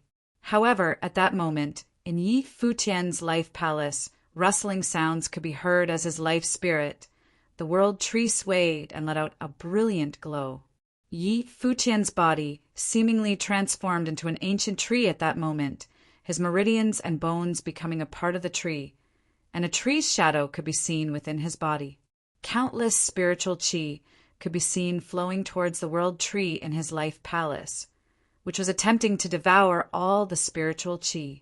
Not only that, but the thunder chains that had locked onto Yi Futian and circulating around his body were actually converting to spiritual qi and being absorbed by his body, flowing rapidly towards the tree in his life palace. At that moment, the lightning on Yi Futian's body became even more brilliant. Even though he was chained down by the thunder spell, more lightning flew towards him and was still unable to destroy his body. All the while, he stood there quietly, allowing the chains to lock his body down. His body is absorbing the thunder. The spiritual qi within the spell is actually being absorbed by his body. Many influential figures noticed what was happening and let out surprised yells, their expressions stunned. Yi Futian's body was unbelievably hungry, greedily devouring all the spiritual qi it could. The world tree could support the lives of all living beings. As the spirit of all things, it was also the origin of all spells. Back then, Yi Futian used the ability of the world tree to form his life spirit with the tree as a foundation and gradually developed the potential to use all elements. In the process, the world tree gained the ability to metamorphose to other elements. Yi Futian had deciphered the wood elemental spiritual will. It was all-encompassing and had strong life power. As long as the world tree was not destroyed, his spiritual qi would not fade away. At that moment, Yi Futian raised his head and looked at Bai Zei, lightning sparking in his eyes. There was no trace of him being struck by a spell at all, his expression extremely cold, killing intent buried deep inside his eyes. "Is this all you have?" Yi Futian asked. At that moment, the air around him was filled with spiritual qi, and wisps of an overbearing spiritual will was being released, as though divine light had descended upon the battlefield. In the air, a starry dimension formed with Yi Futian at its core. The sun and moon hung high in the sky, and the divine light illuminated the entire battlefield, causing the area to allow both the starry dimension and the ice sorcery dimension to coexist. It couldn't suppress him. Bai Zai raised his head and looked at the starry dimension. His ice sorcery was actually unable to suppress Yi Futian's spiritual will, and his spell did not crush Yi Futian as well. What a shock! Interesting. Bai Zai smiled. He had initially thought that it would be a one-sided battle, but it turned out that Yi Futian was capable of retaliating. That made it all the more interesting. Bai Zai stretched out his arms, and brilliant spell scrolls appeared in the air, a golden glow trickling into them, sending the spell scrolls flying towards Yi Futian. Yi Futian used his freedom meditation, allowing him to see everything that Bai Zai was doing clearly. Soon, the completed spell scrolls became circles, surrounding the area below Yi Futian. A piercing golden glow radiated, and sparkling lights were emitted from the golden spell scrolls. The sparkling lights appeared to cut through the golden threads, creating a formless web, cutting through the air and tearing through everything.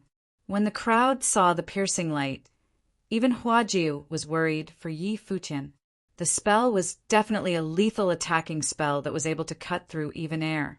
Multiple spell scrolls activating at the same time created a destructive golden web that could tear through everything. Bang!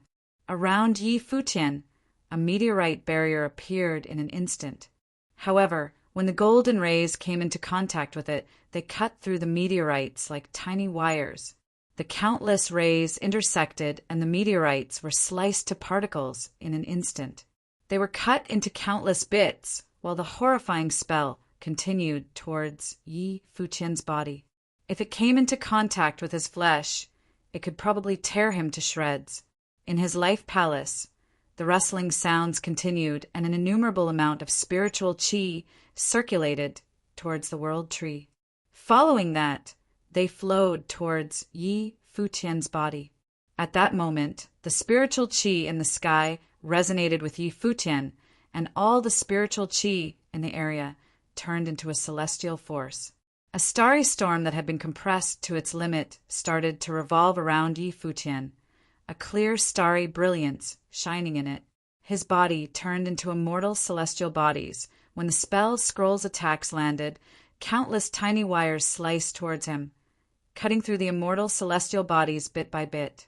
Soon the defensive celestial bodies were riddled with cuts, and the golden web pounced forward, tearing through the immortal celestial bodies, causing them to revert back to celestial force and dissipate. However, the horrifying golden glow also dimmed, and it already had no destructive force when it landed on Yi Futian's body. He stopped it, the crowd thought as they looked at Yi Futian in astonishment. Yi Futian had actually stopped such a strong destructive attack. Bai Zai frowned.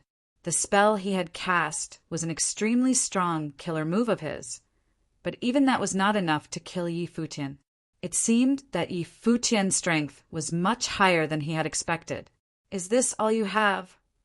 Yi Futian's gaze landed on Bai Zai, and he asked coldly. As his voice landed, his palm grasped the air, and celestial force flew towards Bai Zai, turning into countless meteorites and crashing down upon him, attempting to bury Bai Zai within. That was the starry spell, Star Burial. Nobody can use spells in your eye sorcery zone. Then what is this? Yi Futian said emotionlessly. Bai Zai raised his head and looked at the approaching spell. In an instant, his pupils became exceedingly scary, and a life, spirit, appeared behind him. It was a pair of eyes that was exceptionally demonic. The life spirit assimilated into Bai Zai's eyes, and his pupils swept across the area, causing many meteorites to shatter and others to deviate from their course, missing him and crashing into the ground. None of the meteorites were able to threaten him. Even if Yi Futian was able to cast spells, it was wishful thinking that any spell could even hit him. "Do you know why I didn't challenge you before this?" Yi Futian looked towards Bai Zai and asked. Swishing sounds could be heard as golden vines engulfed the area. The vines appeared to be connected with his body and blocked out the sun's rays in an instant. Bai Zai's eye of devastation swept forward, attempting to interrupt the spell. However, the fatal vines appeared to have no end, continuing to sweep forward. Even if their course were changed by the eye of devastation, they continued to change directions and assault him. This time the fatal entanglement was cast by Yi Futian, making use of his life spirit, the World Tree. It included spiritual chi of other elements within and converted them to metal and would elemental spiritual chi. However haughty you were before this is how lowly you will be after you have been defeated. As Yi Futian finished speaking, the fatal vines rushed forward rapidly. Bai Zei's expression was extremely grim, and a giant spell scroll appeared behind him, a brilliant glow emitting from it. Bai Zei waved his arm, and multiple spell scrolls were created in an instant, floating in front of his body. Immediately, they turned into a golden veil with countless runes circulating within it. The metal elemental spiritual chi in the air rushed into the veil, turning into an indestructible barrier. Bai Zei raised his head and looked at Yi Futian. What a crazy fellow, wanting to humiliate him in the battlefield. The fatal entanglement turned into sharp blades and slashed towards the golden veil in the air. Surprisingly, it did not destroy it and only managed to cause tiny cracks in the veil. Behind the veil, Bai Zei waved both arms and created more spell scrolls, which were floating in the air. Through the veil, he fired them at Yi Futian with acute killing intent. Yi Futian similarly looked at Bai Zei. The both of them stared daggers at each other with ruthless expressions.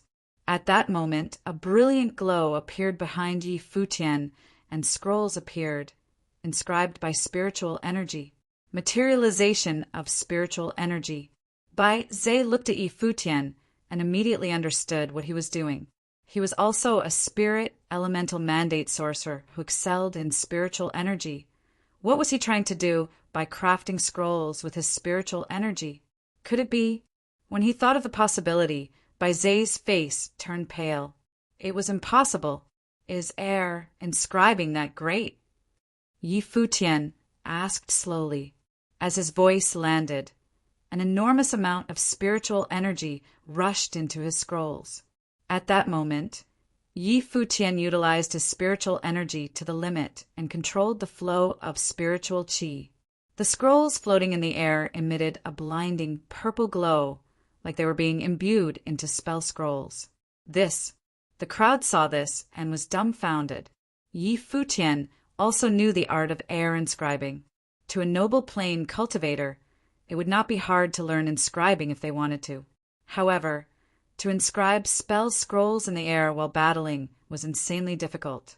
They had to have strong control over their spiritual energy and know inscribing to begin with. For the White Cloud City's second young master, Bai Zei, one of his life spirits was a spell scroll, coupled with his high attainment in spirit elemental control. Only then could he inscribe spell scrolls in the air. When did Yi Futian learn how to do this, and why did he not use it in any of his previous battles? Chapter 578. The crowd did not know that although Yi Futian had cultivated in inscribing, he had not actually practiced air inscribing. Previously, he had used his freedom meditation to observe Bai Zei's air inscribing and saw Bai Zei using his spiritual energy to create inscribing paper and guiding the spell into it. When he cast the spell, he could directly use his spiritual energy to control it and use it in battle. The crowd did not know that although Yi Futian had cultivated in inscribing, he had not actually practiced air inscribing. Previously, he had used his freedom meditation to observe Bai Zei's air inscribing and saw Bai Zei using his spiritual energy to create inscribing paper and guiding the spell into it. When he cast the spell, he could directly use his spiritual energy to control it and use it in battle. Although air inscribing seemed easy, in reality it required a delicate control over one's spiritual energy. Yi Futian could only inscribe spells that he could cast in a short period of time. He had done that in previous battles as well, so he was confident that he could emulate Bai Zei's methods. Around Yi Futian, the spiritual chi in the air accumulated and entered the spell scroll, causing a brilliant glow to emit from it.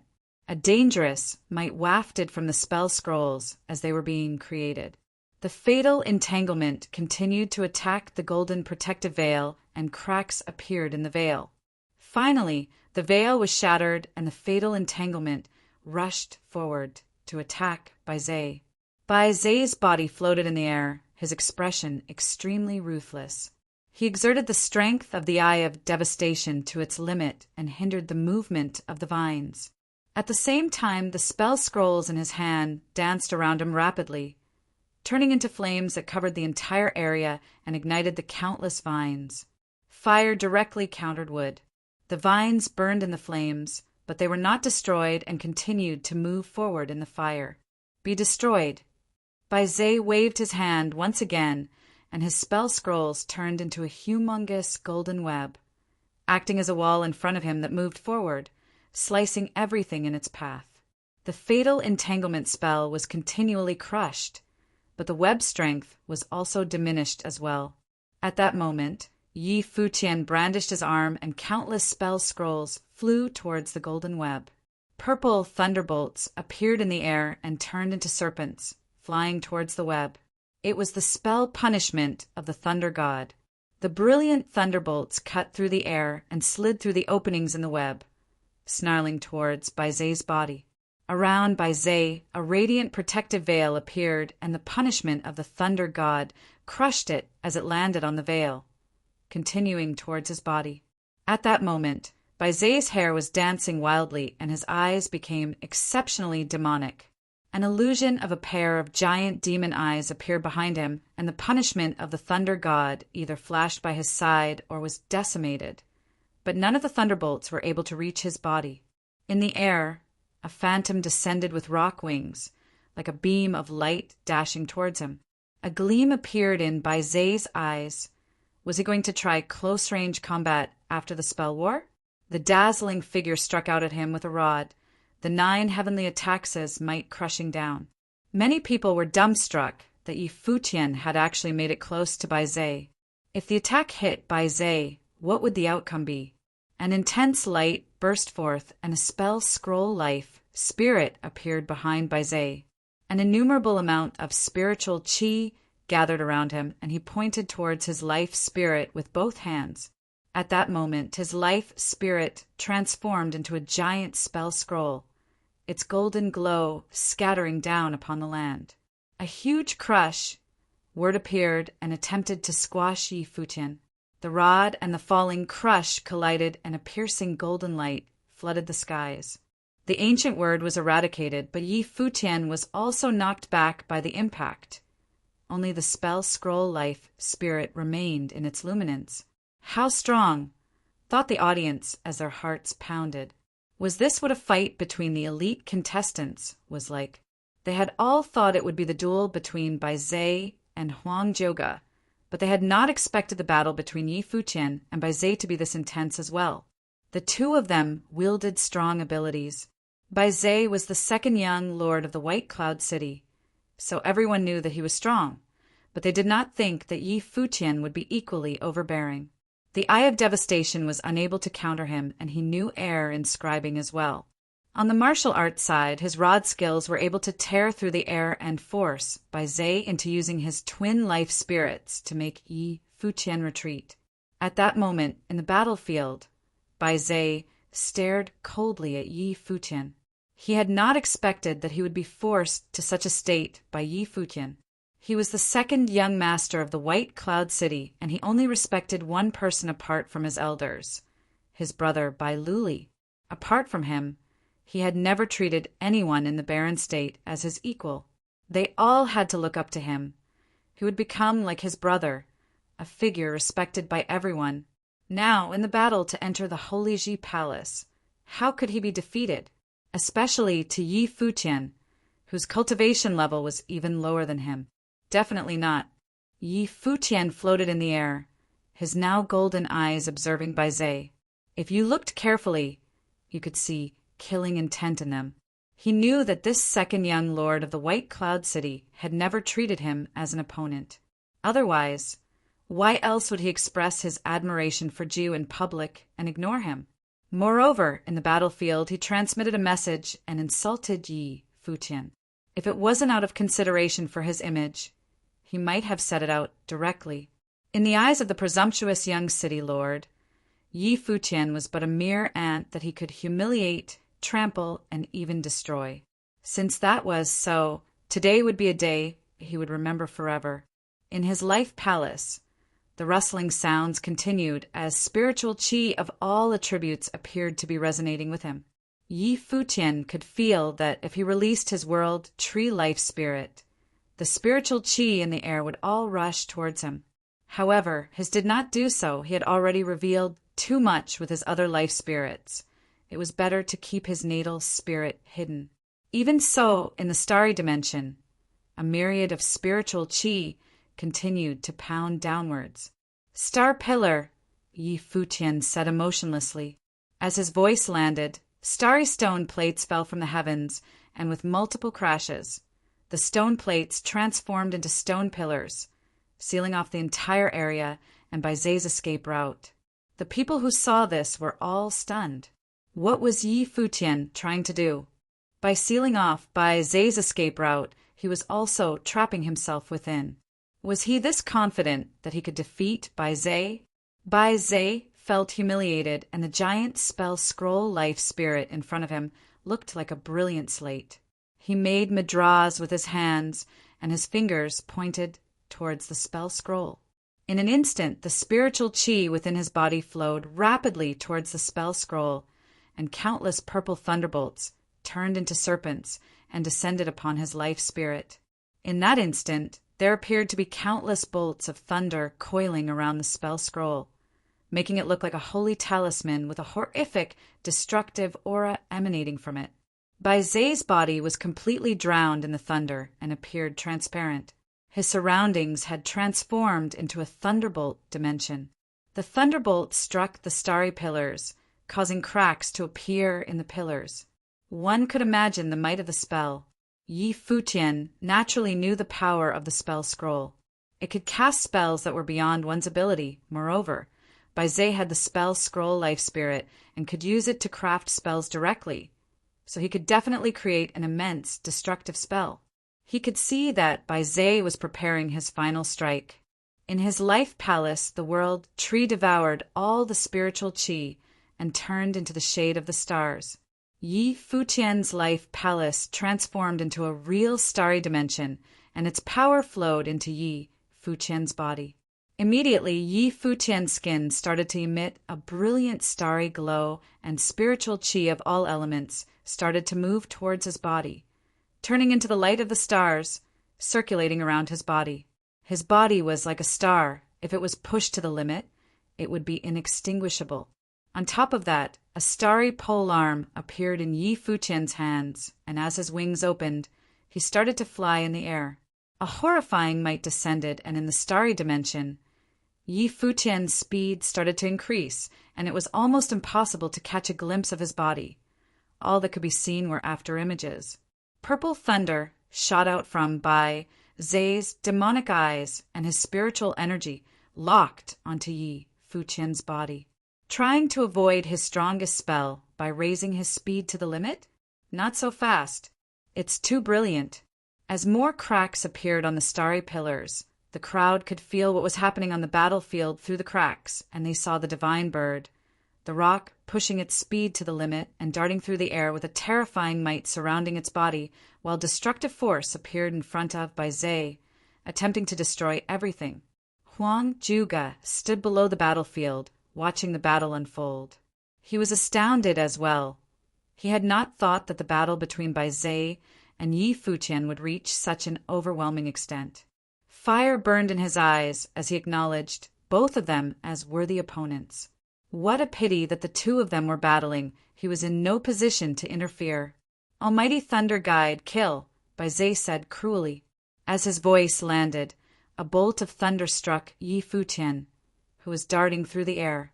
That bolt of thunder acted as a guide, and in the next moment, Yi Futian felt a truly destructive force as the countless thunderbolts on the spell scroll locked onto him, and flew towards him like the roar of the thunder god. At that moment, Yi Futian did not dodge and rushed towards Bai Zai with no hesitation. His speed appeared to break through the limit and was becoming even faster, even to the point where it surpassed the lock-on by Bai Zai's spiritual energy. At that moment, Yi Futian darted within the thunderbolts, his extreme speed allowing his body to nullify the targeting.